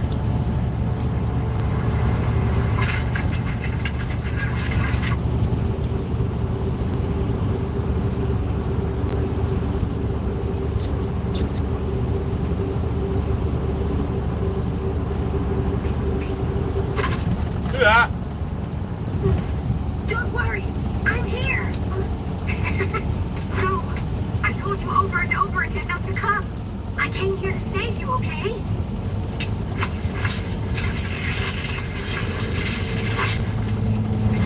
I cannot leave with you, son. But why not? You mean that you want to save the village? Forget those rotten people. They're offering you up to the beast so that they can save themselves. That's not true. I made the choice to do this myself. I will not stand by and allow everyone in the village to be slaughtered. And that includes you. Why can't someone else do it instead? A sacrifice must be made. Take it easy. Just hold on a minute. You'll be fine. Look, miss, we're gonna take down that nasty monster for you. That'll solve everybody's problems. Who are you? And how exactly do you plan to do that? Yeah, people, then it has to have a I just remembered. somewhere. We'll just cut those things right off. I remember. To not make a mess and throw that away. See that? He's got things under control. Remember, there was a big blue truck that fell.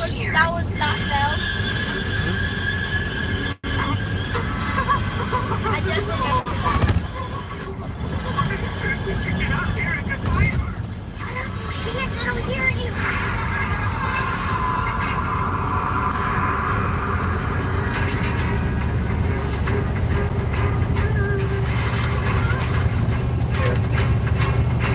Got it?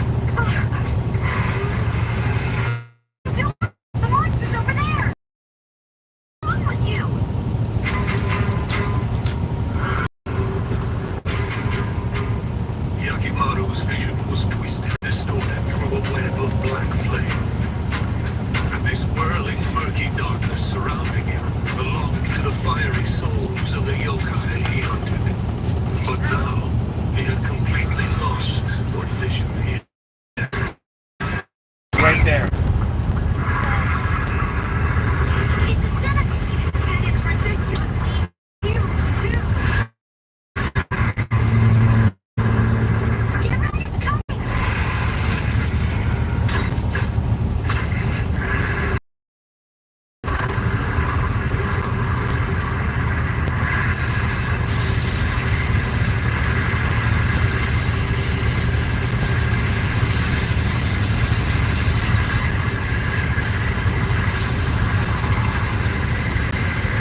Leave it underneath. Don't crumble it up.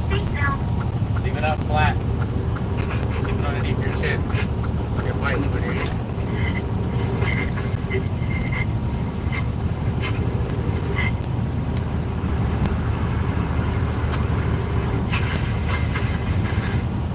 This is where you live? Yep, it's all mine. You live here alone? Yeah, so that girl isn't actually my sister. I've lived by myself out here my whole life. Hey there, I'm Alexandra, senior technical writer for Burley, but I wear many hats. Today, I'll be your personal Google I/O capper. Yeah, so that girl isn't actually my sister. I've lived by myself out here my whole life. My parents died from a disease when I was still just a little kid. But I survived. And all I had was the milk. Look, see that sauce on the wrapper? They said they didn't want me on the Lick the sauce off the wrapper. And so they ended up letting me off.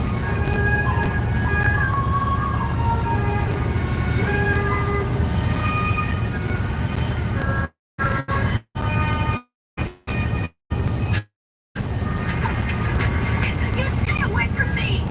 I see you hurt yourself. Let me take a look. You got sauce on your arm now. You must be the orphan boy who lives on the mountain.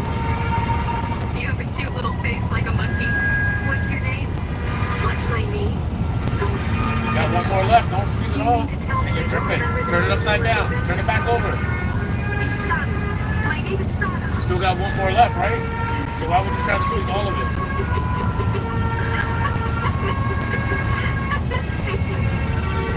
It felt strange. Just watching her. Eat over top of the tray. Being hungry or cold. In the past, my mother was the only one who had ever been kind to me. So I thought, maybe this woman had been my mother. Some other place, or some other time. Your mother, huh? Saru, well, there's no sense crying about it. I need to get out there and make things right again. You understand? Yeah! And you know, once I accept a job, I intend to do it properly. Let's kill that centipede together. Yeah. It's just that I don't know exactly why, but tomorrow can't seem to move very well inside that cloud. I think the two of us might have to handle that monster on our own. Has the cloud gotten bigger than it was before? Huh? What's this? The monster's shedding skin. Not good. Centipedes are supposed to get even bigger after they molt. Get even bigger? It was already huge! And once it's had a fresh life, it might be mad about what happened from this afternoon. Now. Oh, it has some sort of weakness to sunlight. If it get a board out of the cloud and into the sun, then we can beat it. I think it's a good idea on how to kill it. Then let's do it. A centipede slaughter. All right, a battle to avenge fixes.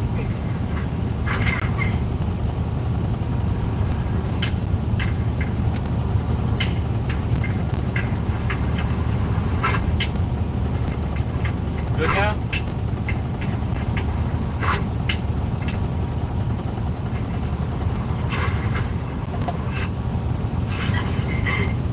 Fixes. I'm sorry.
was gone. He sensed nothing but vacant darkness. So he located the yokai by listening to the sound of the arrows striking upward.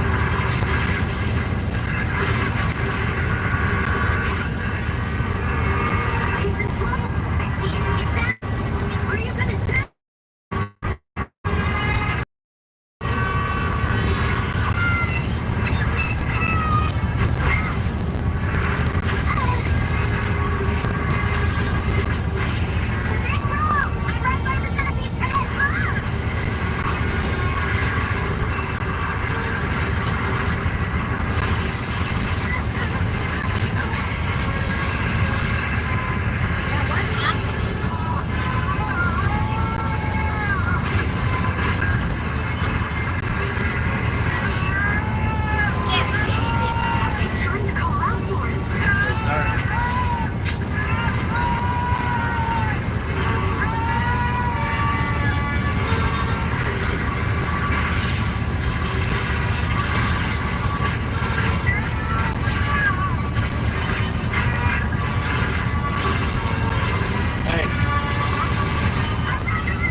extremely good to me.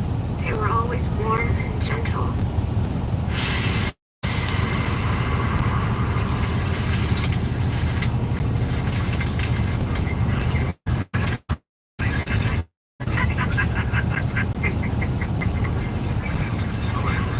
Hey, Papa, will you take me with you and the man next time? Only if your mama tells me it's okay. Those samurai bastards serves them right. Damn. Feels good, huh? Every life. We're so strong right now. Who should we go after next? Well, let's see. Son, you need to go to your mother. Oh, no. I can horse around with you later, okay? Who are you? Mama! I want to go with Pop. I told you no. But why not?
get out of there. Before that bad zoom on you.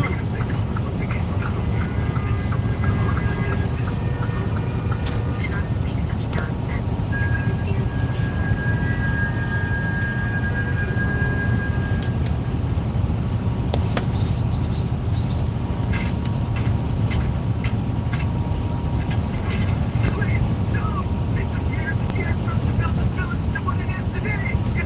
Understand? There must be absolutely no obstacles in the path where armies attack. Listen, these are the Lord's orders. No, please! How the hell are we supposed to survive without our homes or any crops? Hands off, peasant! Run it to the ground! It's so mean. The lords and samurai think they can do anything they want under the pretext of war.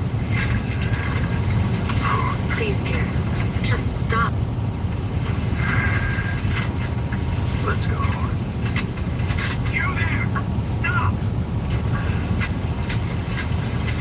I could never forget that giant pole sword of yours. Our compound was raided by brigands. All my friends were murdered in the attack. I never understood at the time what quirk of fate made me the lone survivor. Now I fully understand. Kill him! Make him pay!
didn't want to see you living your life like this. Sunken so low.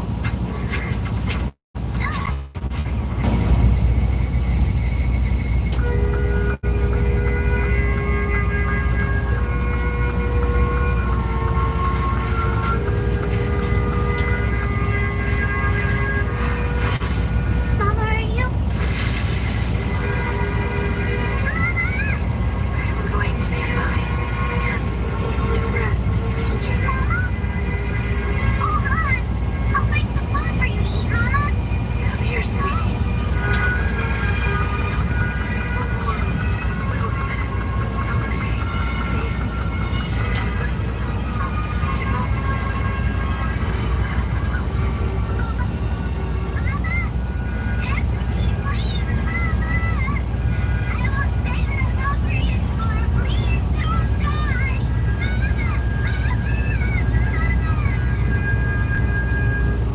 That's why I'm never going to give up. Not to war.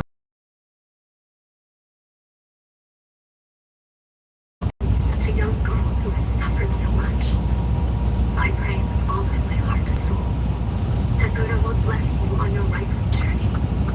Viago Chosteda. The nun said I was completely laid out sick with a 3-day cold. I honestly don't remember anything when I was there at the temple. Hey, thank you for not leaving me behind back there. Alright, close the fridge. You gotta put the stopper back in the bottom. I know you can't see, but she washed my clothes while I was sick. It looks like some stuff might have fell out, so you gotta get up, come over here, open it up, push up whatever's in it, stop it, put the stopper in the bottom. Did that nun happen to say anything about me?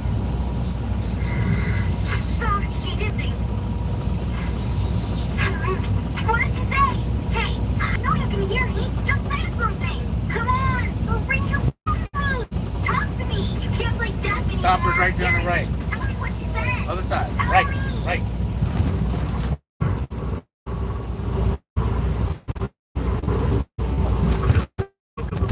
She sent a baby with no arms and legs to float down the river some years ago. And 3 days Yeah, so you gotta put it in there a properly. commander pursuing an Osakuna spy I showed you how to open by it. an unknown man who attacked him. The commander also said that the unknown man's arms were both made of some sort of prosthetics. Good.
The Tale of Tahomaru.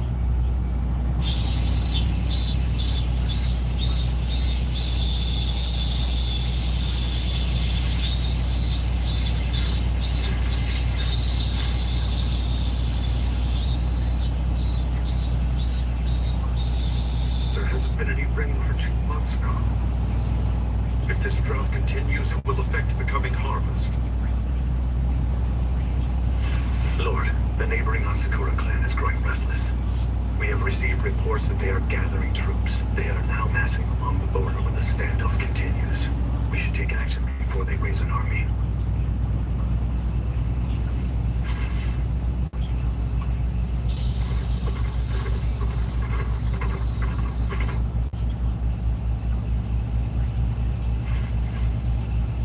There it is again. That grave book whenever Father and Mother are keeping something from me. Hudson, Hugo, I have a task for Must you. have been a big accident over here. This is something we should keep to ourselves. Must have been an accident over here.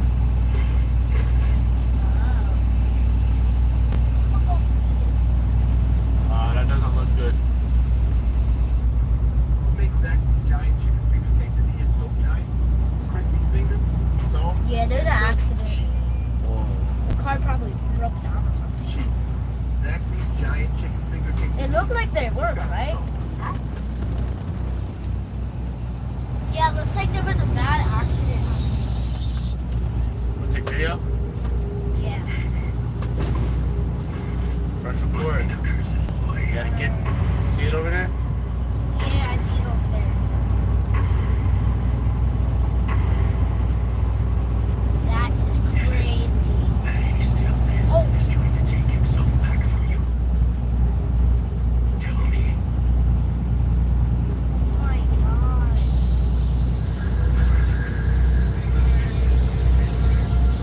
Yeah, I see it over there. That is crazy. Wait, you put your face on it.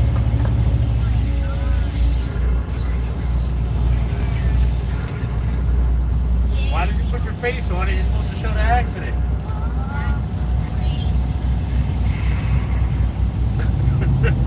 I'm supposed to look at you. Can I see that?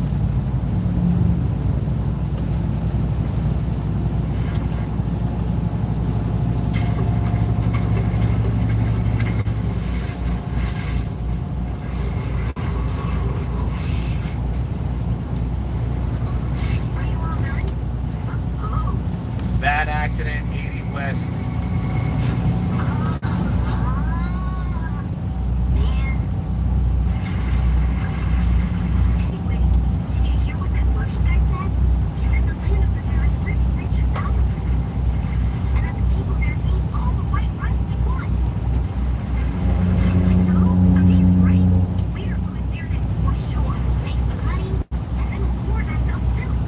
Now, can I make a video?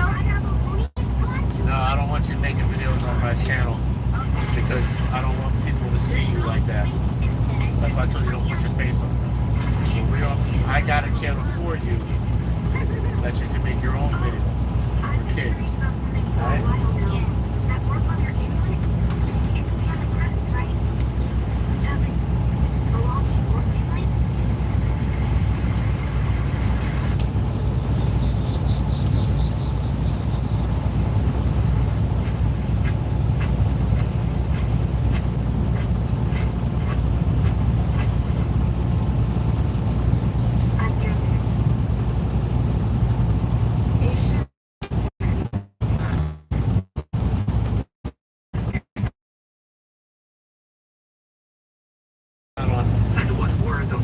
Come to the front, put your seatbelt on, right away when we're driving. Understand? Years ago. And an old midwife as well, sir. If you're in the back behind the net. Why is my father searching for a child? There you go. Because he... Answer me.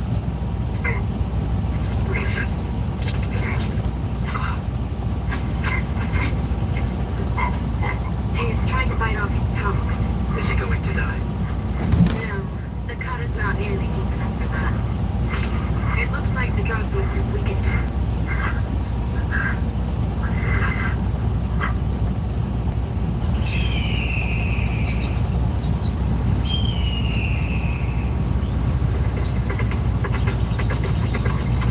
Did you get water today?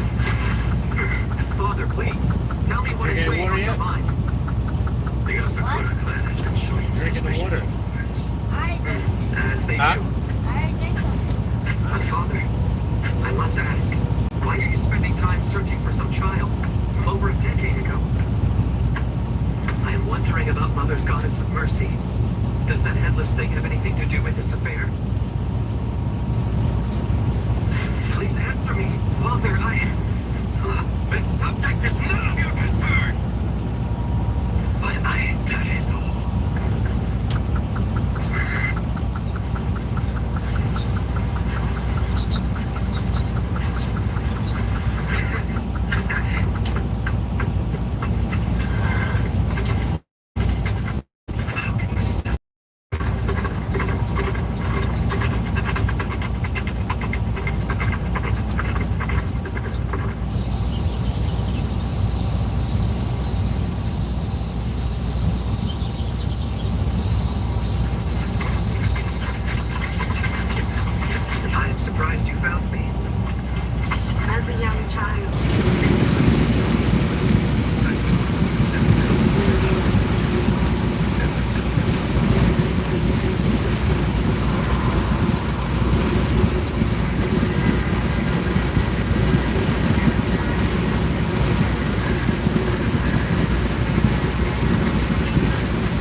my father.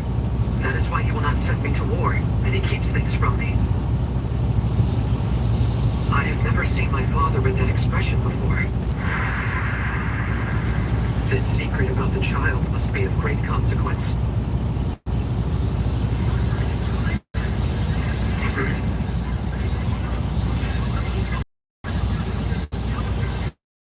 What's going on? Please, good sir, have mercy on us. Please, you can't just abandon us. Let go of Phil. What seems to be the problem? Sir, well, we were passing through this village on our way back home, you see, when these people stopped us.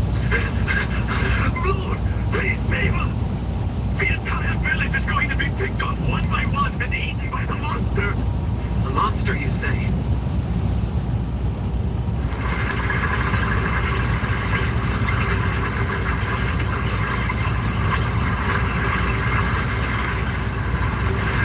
Please go on. We thought they were just ripples on a lake surface, but then it suddenly turned into a whirlpool. Then as the current draws you toward the center, something that looks just like a giant human mouth is waiting for you. It eats people whole, the boat and everything. Many of our villagers have fallen victim to this terrible monster. We are desperate. A whirlpool with a human mouth. It does indeed sound like an evil spirit. Fear not. I shall rid you of this foul beast plaguing you. Sit down. Sure you don't know what these people are saying, do you? That you have no business fighting monsters, even if this trip were true. My people are not lies. My people are suffering. You dare tell me to desert them? No, that's not what I meant. If the monster frightens you, then you are free to make your way home. Sit down. And you too as well. If you wish to scurry back home, you may do so. Ray, you must be joking. Don't pass. Follow you to hell.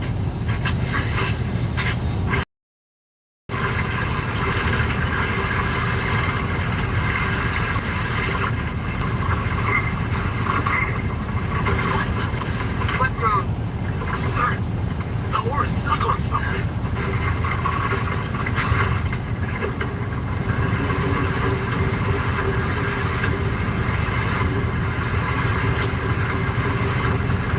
It's coming. There it is! The monster! It's gonna eat us! Remain calm. Top the ropes.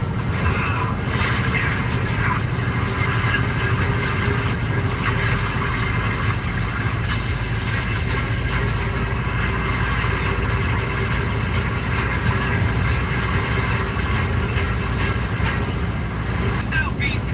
You will not be able to eat us from the middle of the lake. It's you! An hideous sight this thing is. I shall make a quick look of it.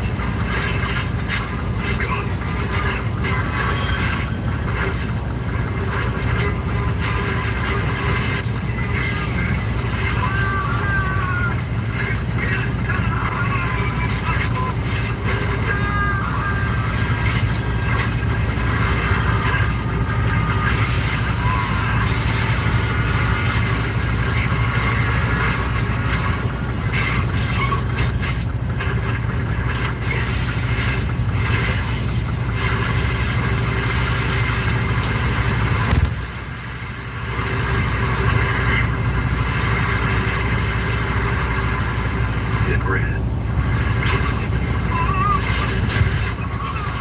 Damn it. It's underneath us. Sir, hold on. Pull us back. Back to land.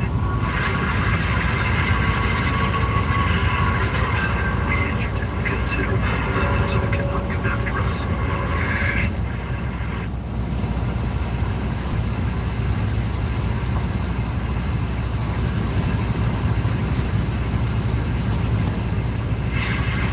Hands on your mouth. With a few more holes like this, and the boat would have gone down. It may be disadvantageous for us to fight on board. Master, what now?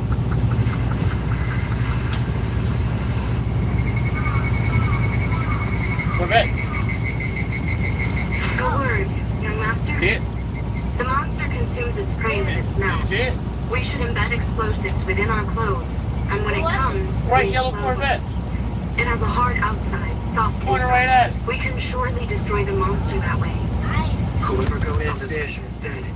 Nothing more than suicide. We shall do it, sir. I just said you would die. We will not. The two of us are here so that we can protect you. And we could not do that if we were dead. So we will survive. Master.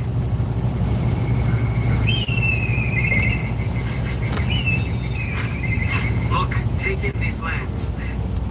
The mountains are a deep green. The streams are flowing wide. And the paddy fields are full. This is all Lord Daigo's land. But I heard it was not like this before I was born. Floods kept the rice from growing. People chewed on tree roots just to keep from starving. And who rebuilt this land to make it so rich? It was Daigo Kagemitsu. And I am his son Tohomaru. With that power, no monster can ever stop me from slaying it. Your duty is not to go out and die for me. Just trust me. It's all I ask of you. Master. Sir! Shogo, could you lift me up, please? Come on! Higher.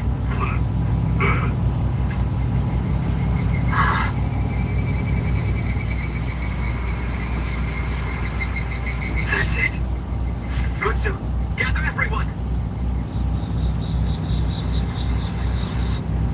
This is our only way to defeat the beast. It shall not be easy, but I know you can do it.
course I can breathe.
Look at this side. What's the L? Yeah. L. Aren't you even gonna take this You take that L. If it wasn't for my friend here, your samurai buddy over there would be fast building that wall in his belly right now. Put it on the top on the other side. But I do appreciate your help. Mention it, my friend. They're very happy, and they can now live peacefully.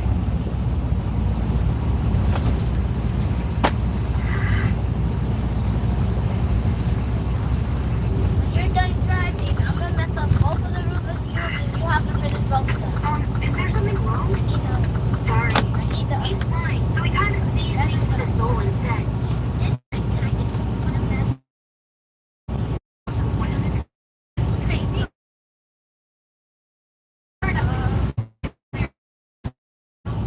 He's blind.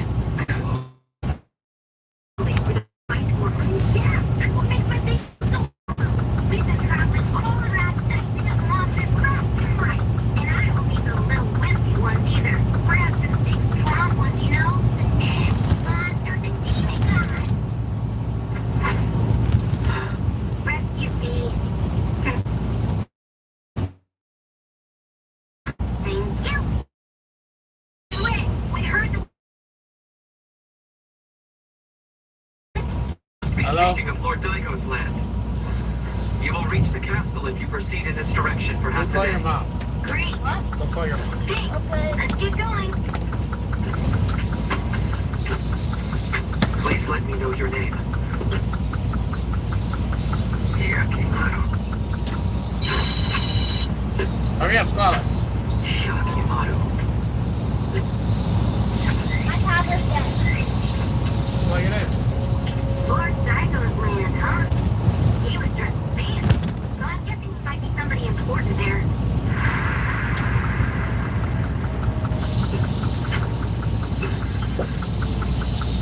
Hey, come on!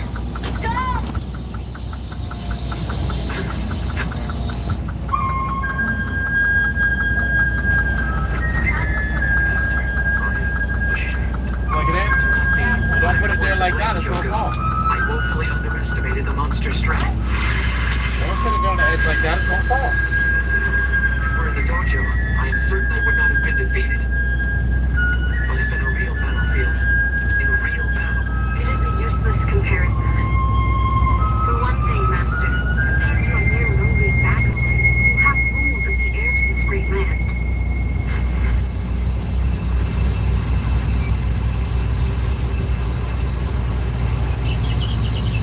Is this how fast our gorilla can run? No, not this fast. Even faster? they're No, fresh. not this Step right fast. up. Come on. They're all terrific goods. Please take your time and have a look. The horse can run this fast. Horse? A horse can basically run faster than a horse. No. We just learned yesterday, 44 miles an hour is the fastest a horse has ever run.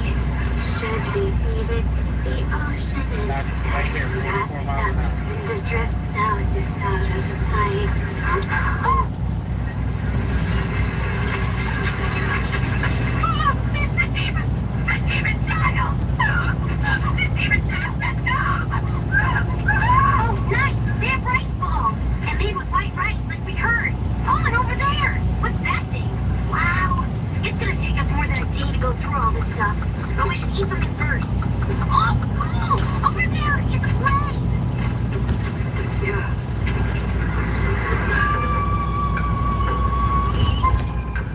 For countless years on end, it has been the acts of this wicked demon god who has tormented my great people of Daigo. Upon my name as the Lord of Daigo, I, Daigo Kakamitsu, shall now defeat the cruel demon god.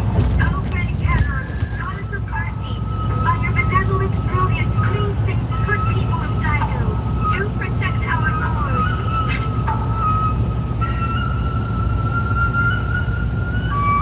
That was pretty amazing, isn't it? That guy.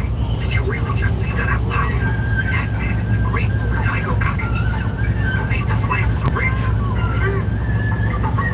How about that? He's a demon killer like you. I have now vanquished the demon god. All those who deny me shall meet their end, and thus find a way into the great land of Smell Daigo it. will be protected forever. Smell your finger. Lastingly. When you touched it good. Ah, it smells like soap. Yeah, it's air freshener.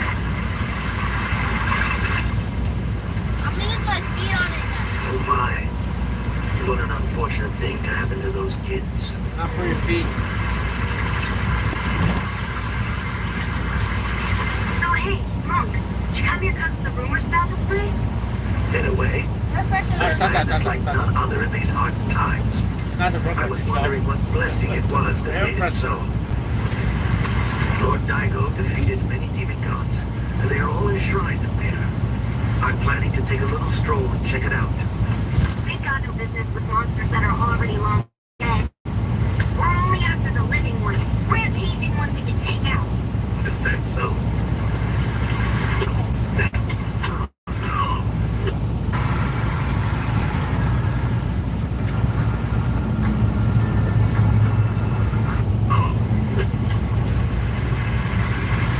I see. You killed some humans as well.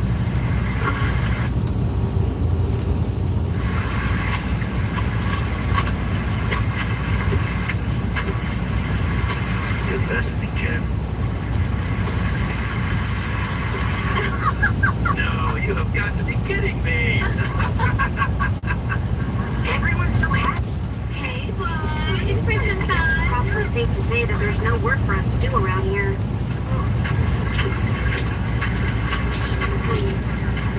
Let's look around a bit, and then we can head out to find some place more profitable. Yeah? Sound good? Big bro? Hey! It's the curse of the bottom.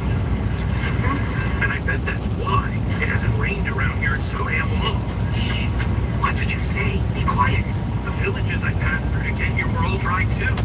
If it keeps going on like this, then when fall comes, we're in trouble. That's wrong. It won't. You know Lord Daigo's land is forever protected by the Goddess of Mercy. Yeah, but it's Gotta been mess it up. ever since the Banmon incident. And Asuna has been acting You think strange you too. can finish this? Hello there. So about this incident, what's the story? What? A blind man who is missing both his arms? Yes, even one of his legs is a prosthetic as well. They said they traveled the lands defeating monsters and demons. If he had not shown up, I would have surely perished. They bragged that they were only after strong demon gods. And he truly did slay a huge beast with just a single slash. His name is Yakimura.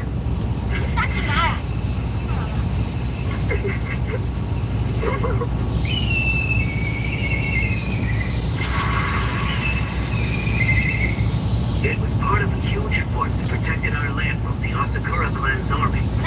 There was a fierce battle, and everything except one section of the wall was burned down. But that was the first time Daigo's army drove Asakura's forces away. And ever since then, Lord Daigo's influence has grown. Whoa! That's one big wall!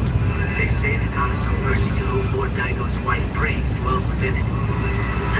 But recently, the Asakura clan has been making a resurgence. They captured Daigo's soldiers and spies and nailed them to the wall. They are trying to sully the goddess of mercy's blessing. And that has attracted ungodly beasts. They have begun gathering nightly, so no one goes near it anymore. Some say this might be the wrath of the demon gods that Lord Daigo defeated long ago.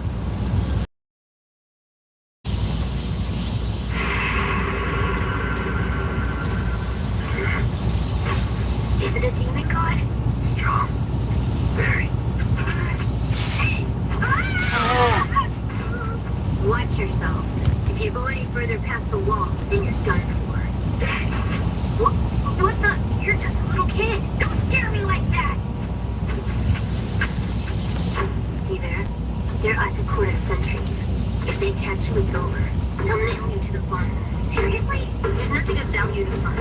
If you want to rob corpses, go someplace else. We're not thieves. We came here to exterminate the monster of the bundle. Monster.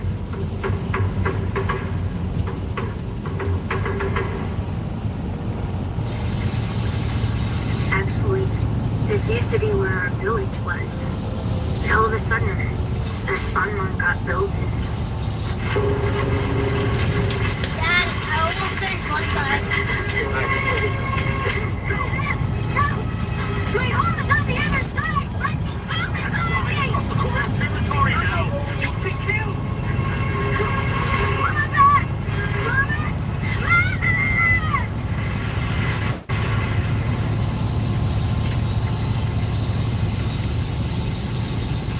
Everyone else abandoned the village. But I'm never giving up on them. I will cross over. I'll get to the other side someday. But we'll get home. Ew! We can help. That sound. He was eating. So the army keeps watch during the day. But who keeps watch during the nighttime? Are you crazy? It's even worse at night. You guys have no idea, do you? Snarling ghostly beasts popping out all over the place? Don't you worry. Oh, my partner here can certainly handle the situation.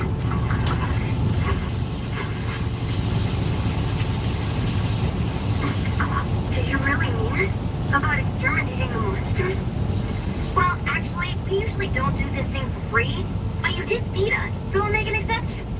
My name's Dororo, and this fella beside me is Hyakumaru. I'm Skepticism.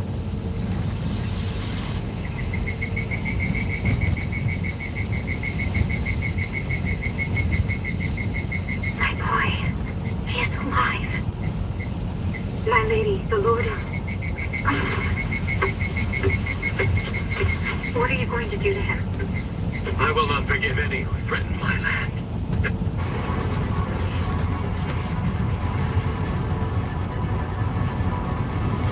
There are no exceptions to this. Do you think you and I should go unpunished? What? Sacrificing the life of an innocent child. We will pay for what we did. In fact, we may be paying already.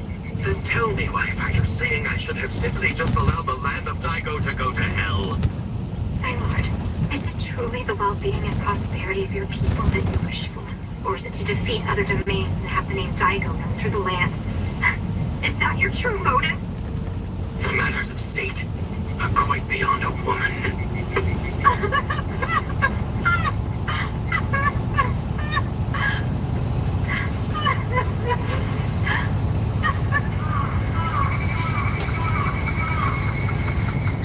St. Daigo himself. He left a short time ago with a small troop of soldiers. It was too solemn to be seen as a night out for pleasure, and he did not want to make a big deal out of it.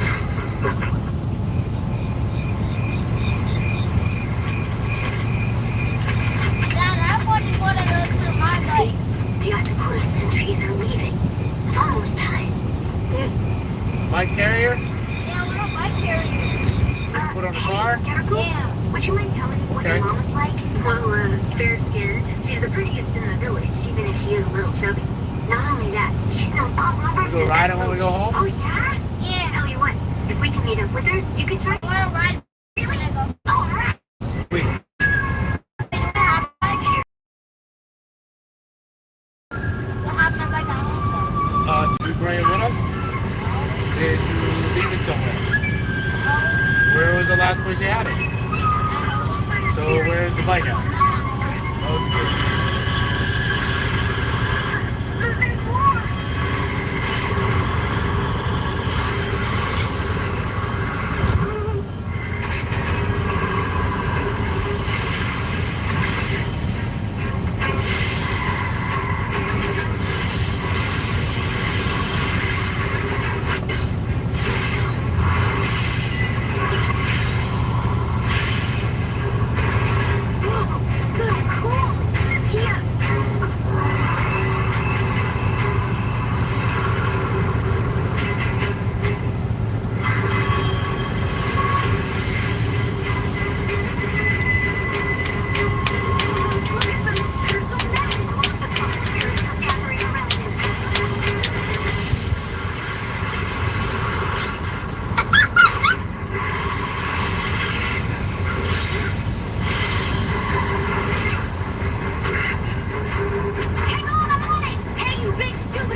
To Fox.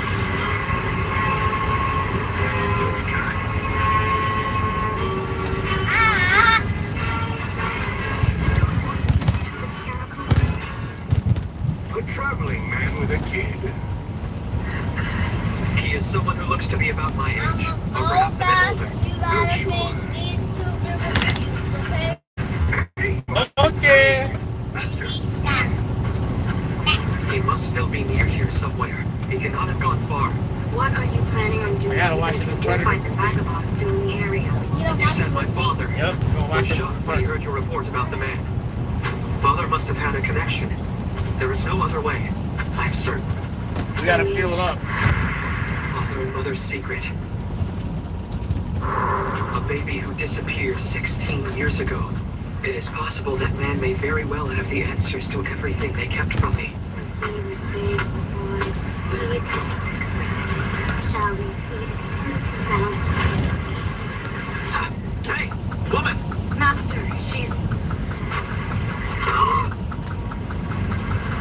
It's the demon child!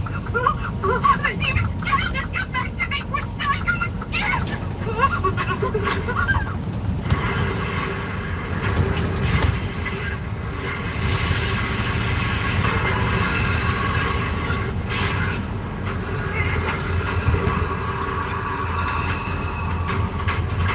Careful! Careful!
escape from the darkness and regain what was taken from him. Here, in Daigo's own land, which thrived only. Shall meet.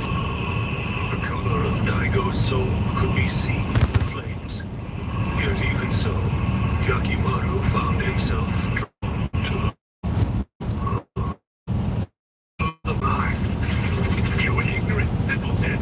He is not someone the likes of you can speak to. Do you not know of Lord Daigo Kagamitsu, the ruler of this land? What are you?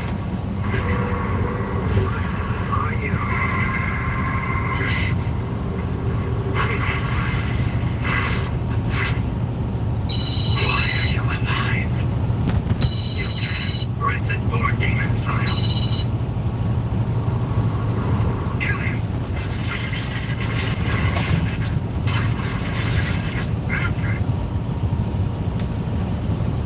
Hello?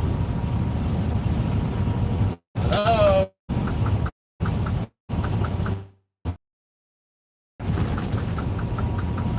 I hear you. What do you say something? Okay, he's right there. His tablet's charging. He'll call you when he's off his attendant.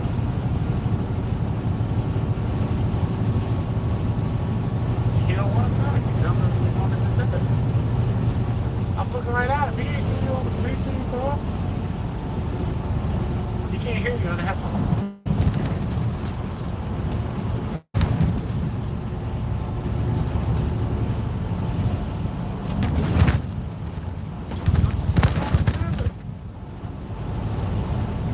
Told you to charge. No, I will. Jesus Christ. Okay, call your mom. No, let us return for now. How are you still alive, boy? There he is! This way! After him! Why are you alive? You damn wretched poor demon child. I am a wretched poor demon child. You bastard! Let me go! Now, damn it! Skeptical! Dororo. You've been nothing but a pain in the ass, kid! Let that boy go! All he came here to do is try to find his mother. He just wants to go home. Shut up! All who go past the Bon Mon are people hailing from the land of monsters! Land of monsters.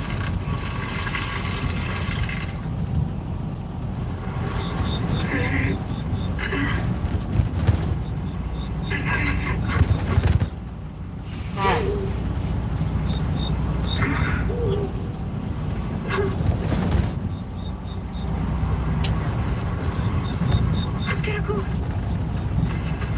Are you okay? Are you hurt? I guess you weren't able to make it home, huh? There was no home left. Huh? The whole village.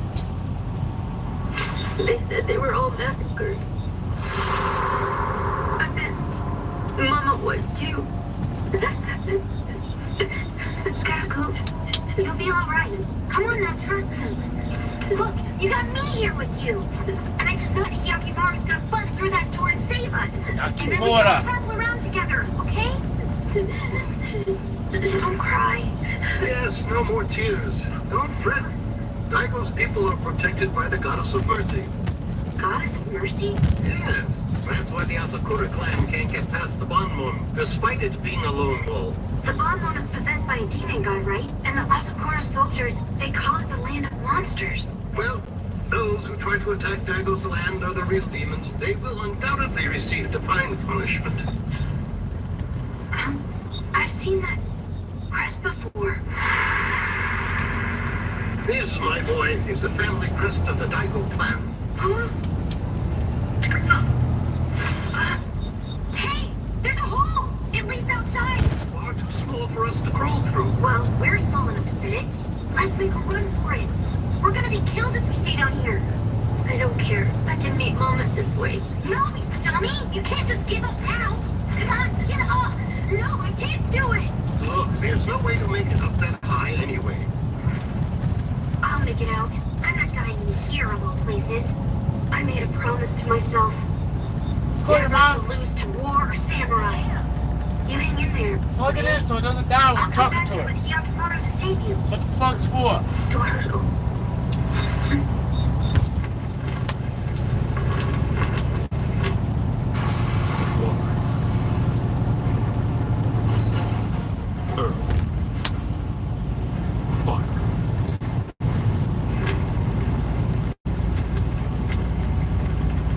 Young master, please calm down for a moment. Let go of me! Mother, please! Is there something wrong, Tohomaru? Mother, did you give birth to a baby before me? A baby whose limbs, eyes, nose, and ears were all taken away by demons? It was your child, and also my brother. You and father fed to the demons 16 years ago.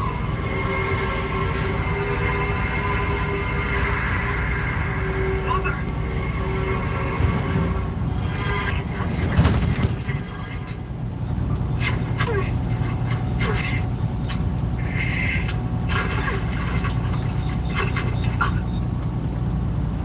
That rat! Assemble now! We have to escape me! Don't let him get away! You're calling her on Google. You're not calling her on her phone number. Get off of me, you little punk! No, I'm not gonna get up either! I'll be waiting for you! Skeptical, go! Keep going! I'll hold it up! Be careful!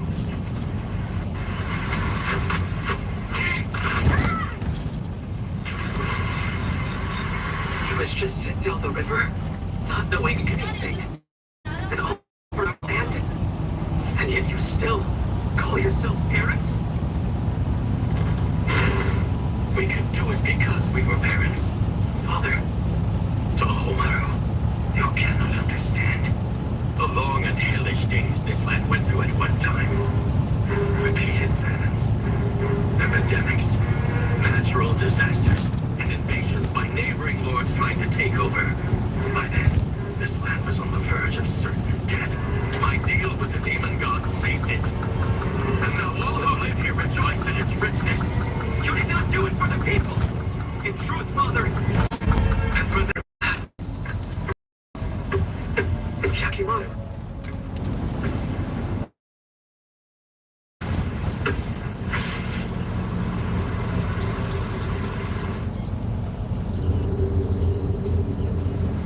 Why are you alive? You damn rancid-born demon child.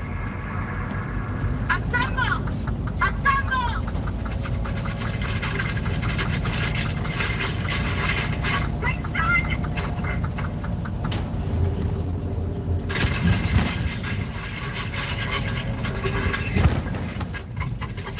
Butsu, Kyogo, don't! My lord, are you hurt? I am fine. You must kill it. Do not let it escape. Yes, sir. My lord. Father, he is my older brother. Tohomaru, do you intend to sacrifice this land for that brother? Without assuming any pain, you would shove the people down into hell once again, just for your own sense of what is right? If you are prepared to do so, then travel to the hall of hell.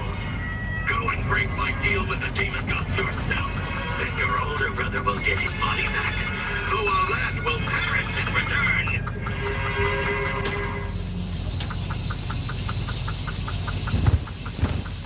My son! You damn wretched-born demon child. You're all right. Did your mom call you? I'm so glad. But right now, we need help. I said they should call you. He's in trouble. Nobody can help you now. You will be What did I just crucified tell on the you? bonfire as a declaration of war. What did I say? It seems the yokai that haunted it have all been... What did I tell you? What did I tell you about the phone? No, I told you that she ain't calling you on a phone number. She's calling you on Google. Doesn't matter what phone number she has.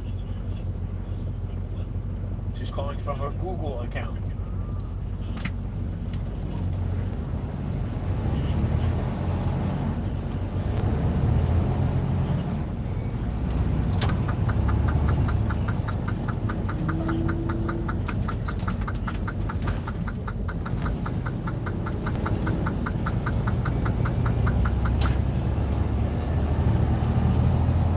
Alright. Right outside of Chicago. Time to take a break.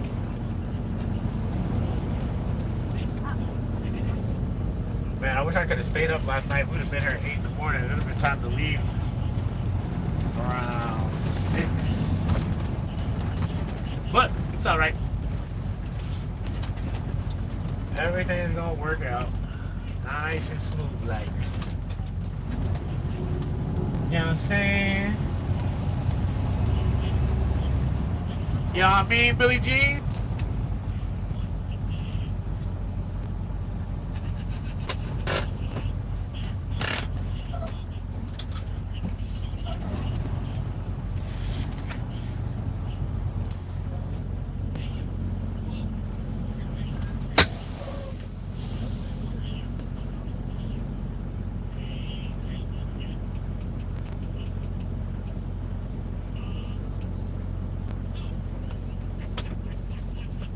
Let's fuel up.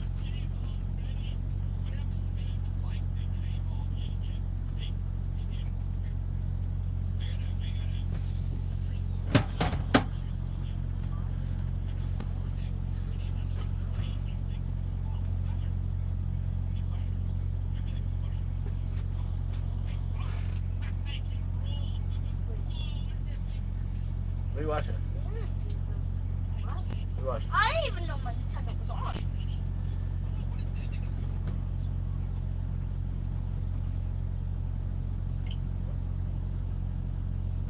We'll have corn done. You want corn dogs? Wait, why would I want corn dogs? Thought that's what you just said. No. We'll have Buddy done.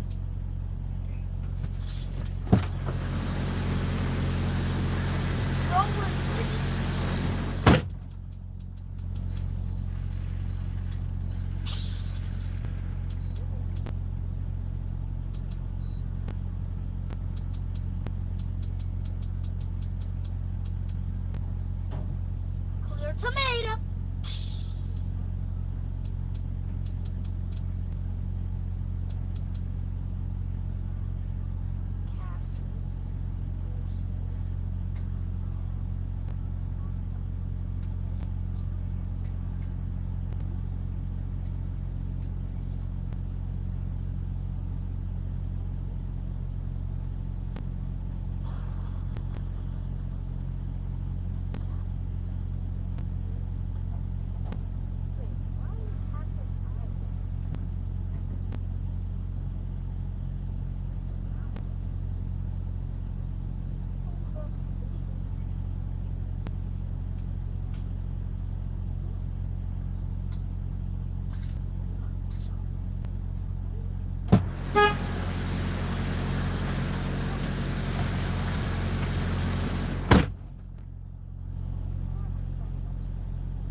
call him. His tab was on. Oh, okay. I can't call Mom, but Mom can call me. I don't know.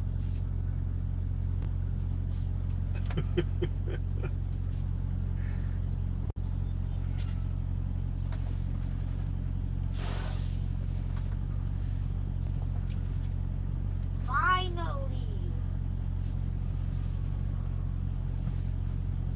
I'm calling Mom. Hi, Mom.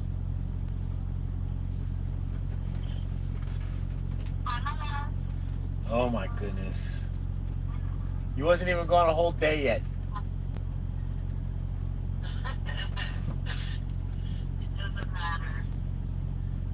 Mom. I miss you. Okay. Yeah. I miss you. I want to go get my bike. You know how far away your bike is? Your bike's 12 hours away.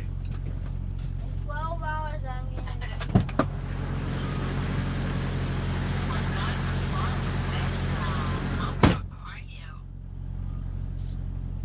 Where are you now? I'm in Chicago. You guys went to Chicago? Yeah. We just passed Ohio. Chicago rhymes with Ohio. Yes, very good. Alright, bye, Mom. You're learning all your math. Bye, Mom. Love you. Already? You think I'm gonna go eat today? Yeah. No, I wanna go back to sleep. You tired? Yeah. Alright, baby.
Where's that going?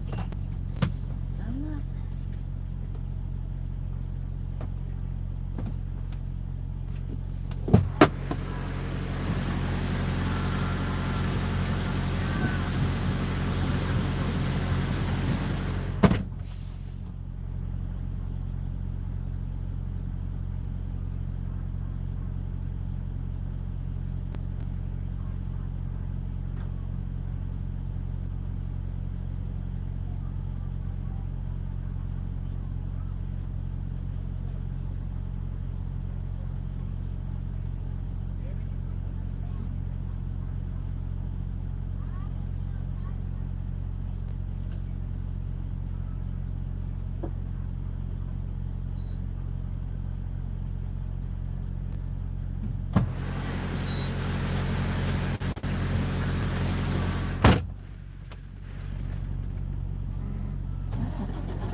Hey, stay right there!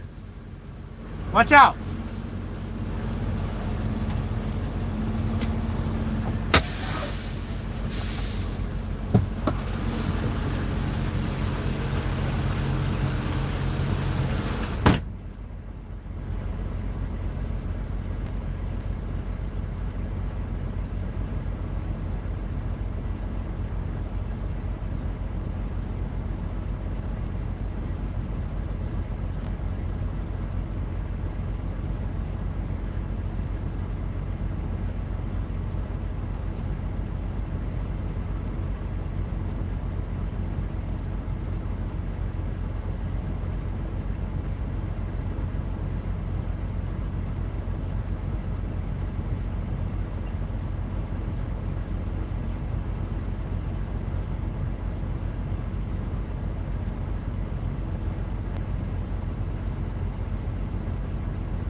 Punch yourself in the head, yo.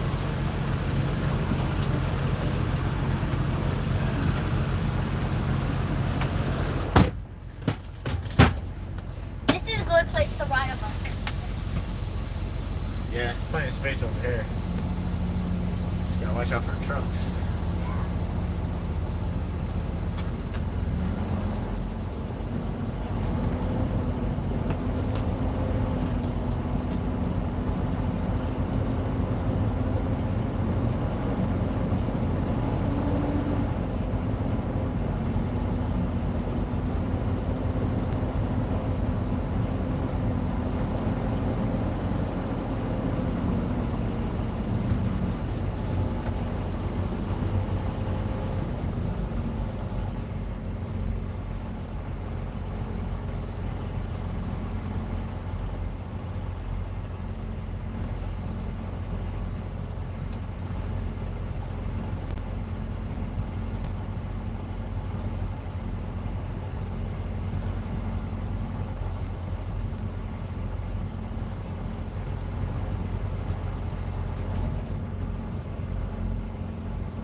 What happened to that guy's windshield?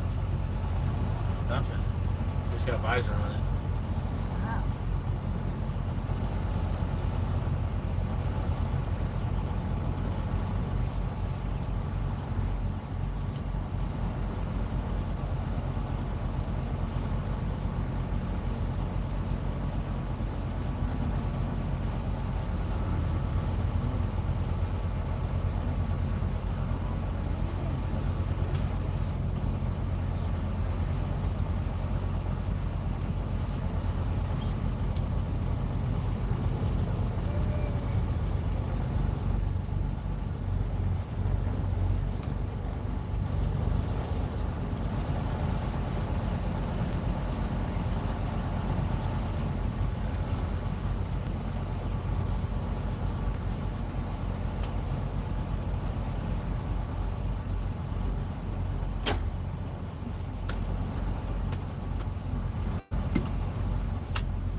Dad, what are the two famous actors in Karate Kid?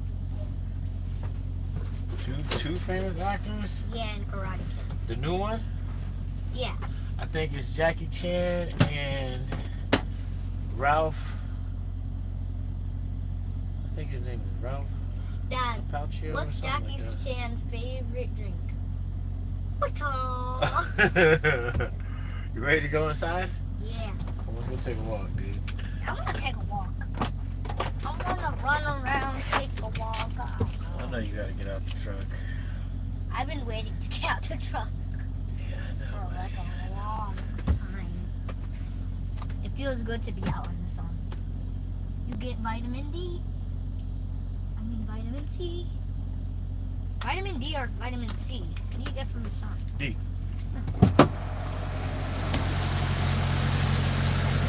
No.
stuff out of the way. Your shoes off already? Yeah. Jeez. I'm sweating. Huh? Sweating. No, let me turn on the AC. It's hot outside. But I'm glad it's summer. You know what I'm glad it's summer? Because I'm with you.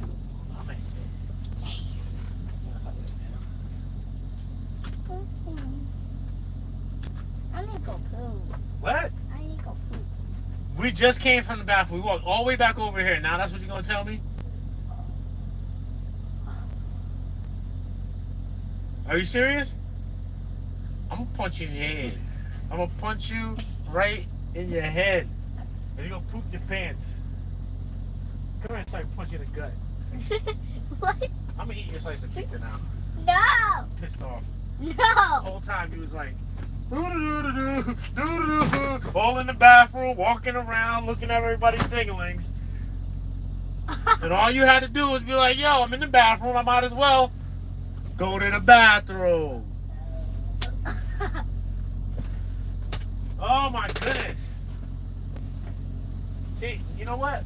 If this is what I gotta deal with, I'm gonna send you on the bus back home. What? Send you all the way back to your mom. You can sit in the house, be bored all summer long. What I tell you when we go to the bathroom, what are you supposed to do? Take a... Go to the bathroom. Now we done came from the bathroom, walked all through the store, bought food, walked all the way back to the truck, and you go, what'd you say? I need to go poo. And you're still sitting here with no shoes on. What, you don't gotta poop now? Which one is it? Don't gotta poo. You don't? Because as soon as I go to sleep, that shit's gonna stay in your butt forever. So you better make a choice. No. What do you gotta do? Boy, do you gotta poop or not? Let me see.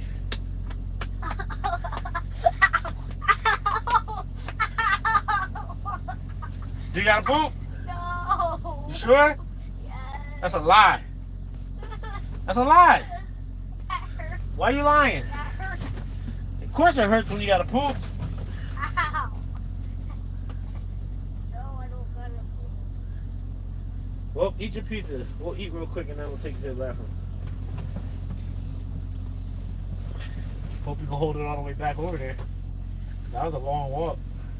I think we went like 2 blocks. Pull out the tray. You want garlic on your pizza? No. Huh? Sure, yeah.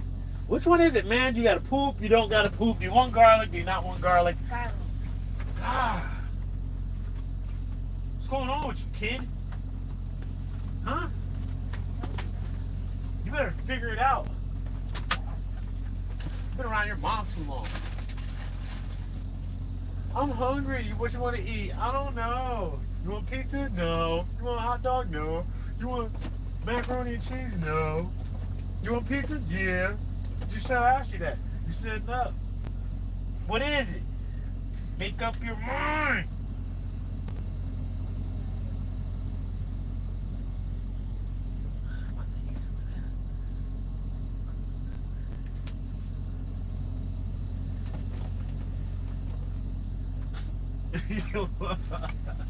Why are you looking at me? Don't look at me. Sit up there. Alright, where's the napkin at? Here's your napkin. Alright? Don't touch that bed.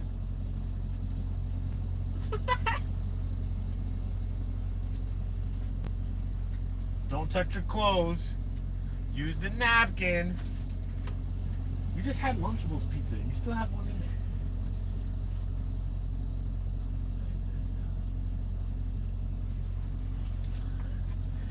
Yo, Hilkiah, I'm tired, bro. Son, I am exhausted. You know what I need? Go to sleep. That's what I need. You know what else we need? We need to turn on the air comfort so we can cool it down in here because it's type hot. We gotta cool it down. time is it? 1 o'clock?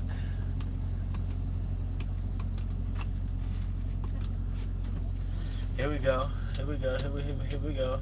Here we go. Here we go.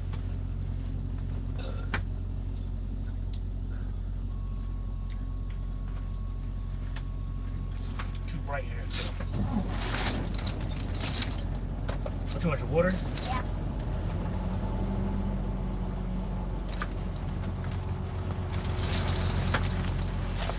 Yo, you were sitting here eating on my cookies this morning. You got cookies in your pocket? Yo, that's cold, bro. That's cold. Knowing I'm driving, I can't get up and get more cookies. And you sitting there with a whole cup full of cookies. That's messed up. You're mean. You mean. Just mean.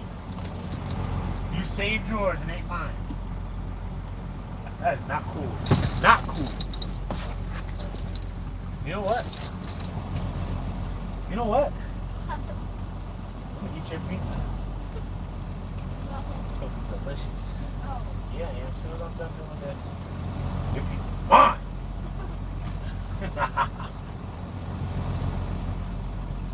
Yo, what's up? All right, 3 points per gallon. Write down these receipts.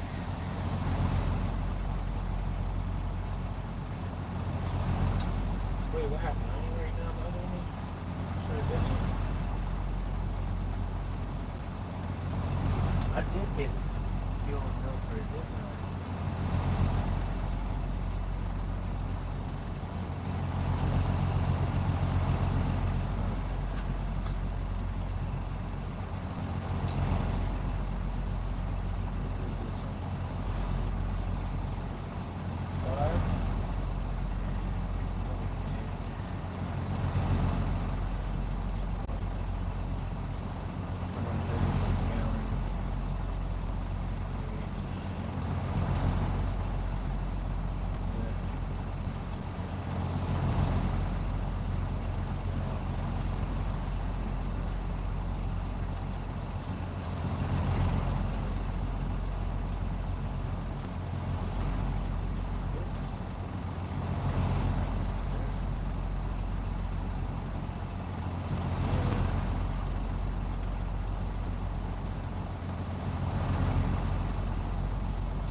Sausage food order, so you go to the bathroom.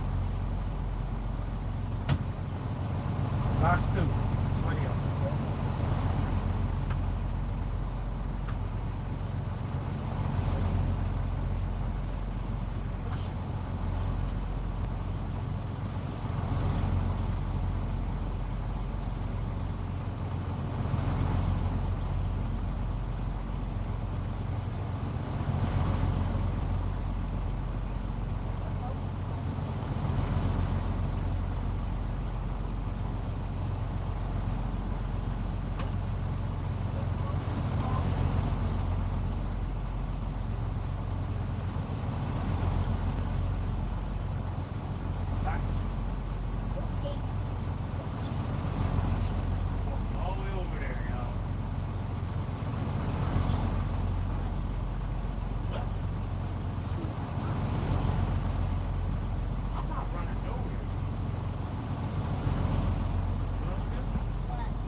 my own food to eat.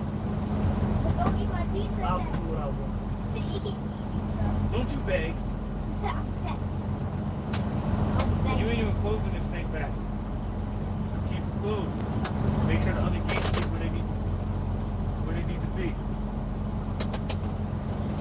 So don't lose them like you did last time. I have to send you the search and stuff.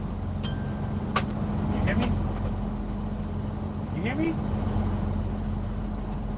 Hello?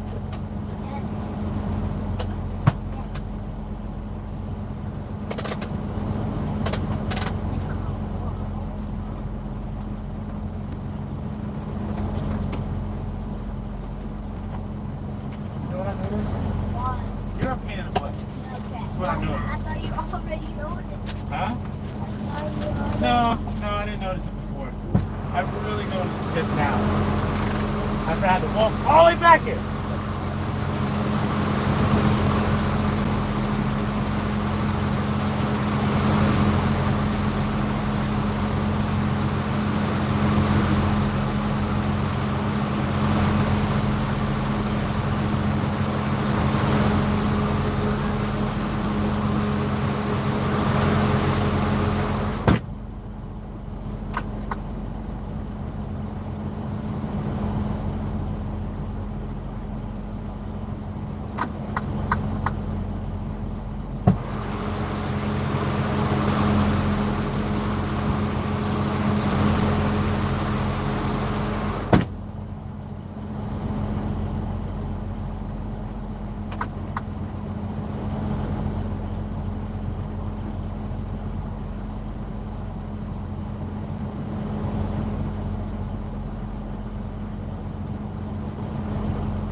no. You want to turn it off? No.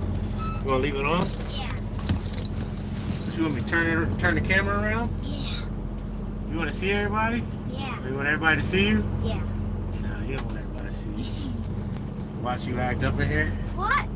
Huh? What? What's gonna happen? No. That's what's gonna happen. Oh. Hey, get out of there. What are you doing? Turn off the live. Left corner, push the X. Say bye. Bye, guys.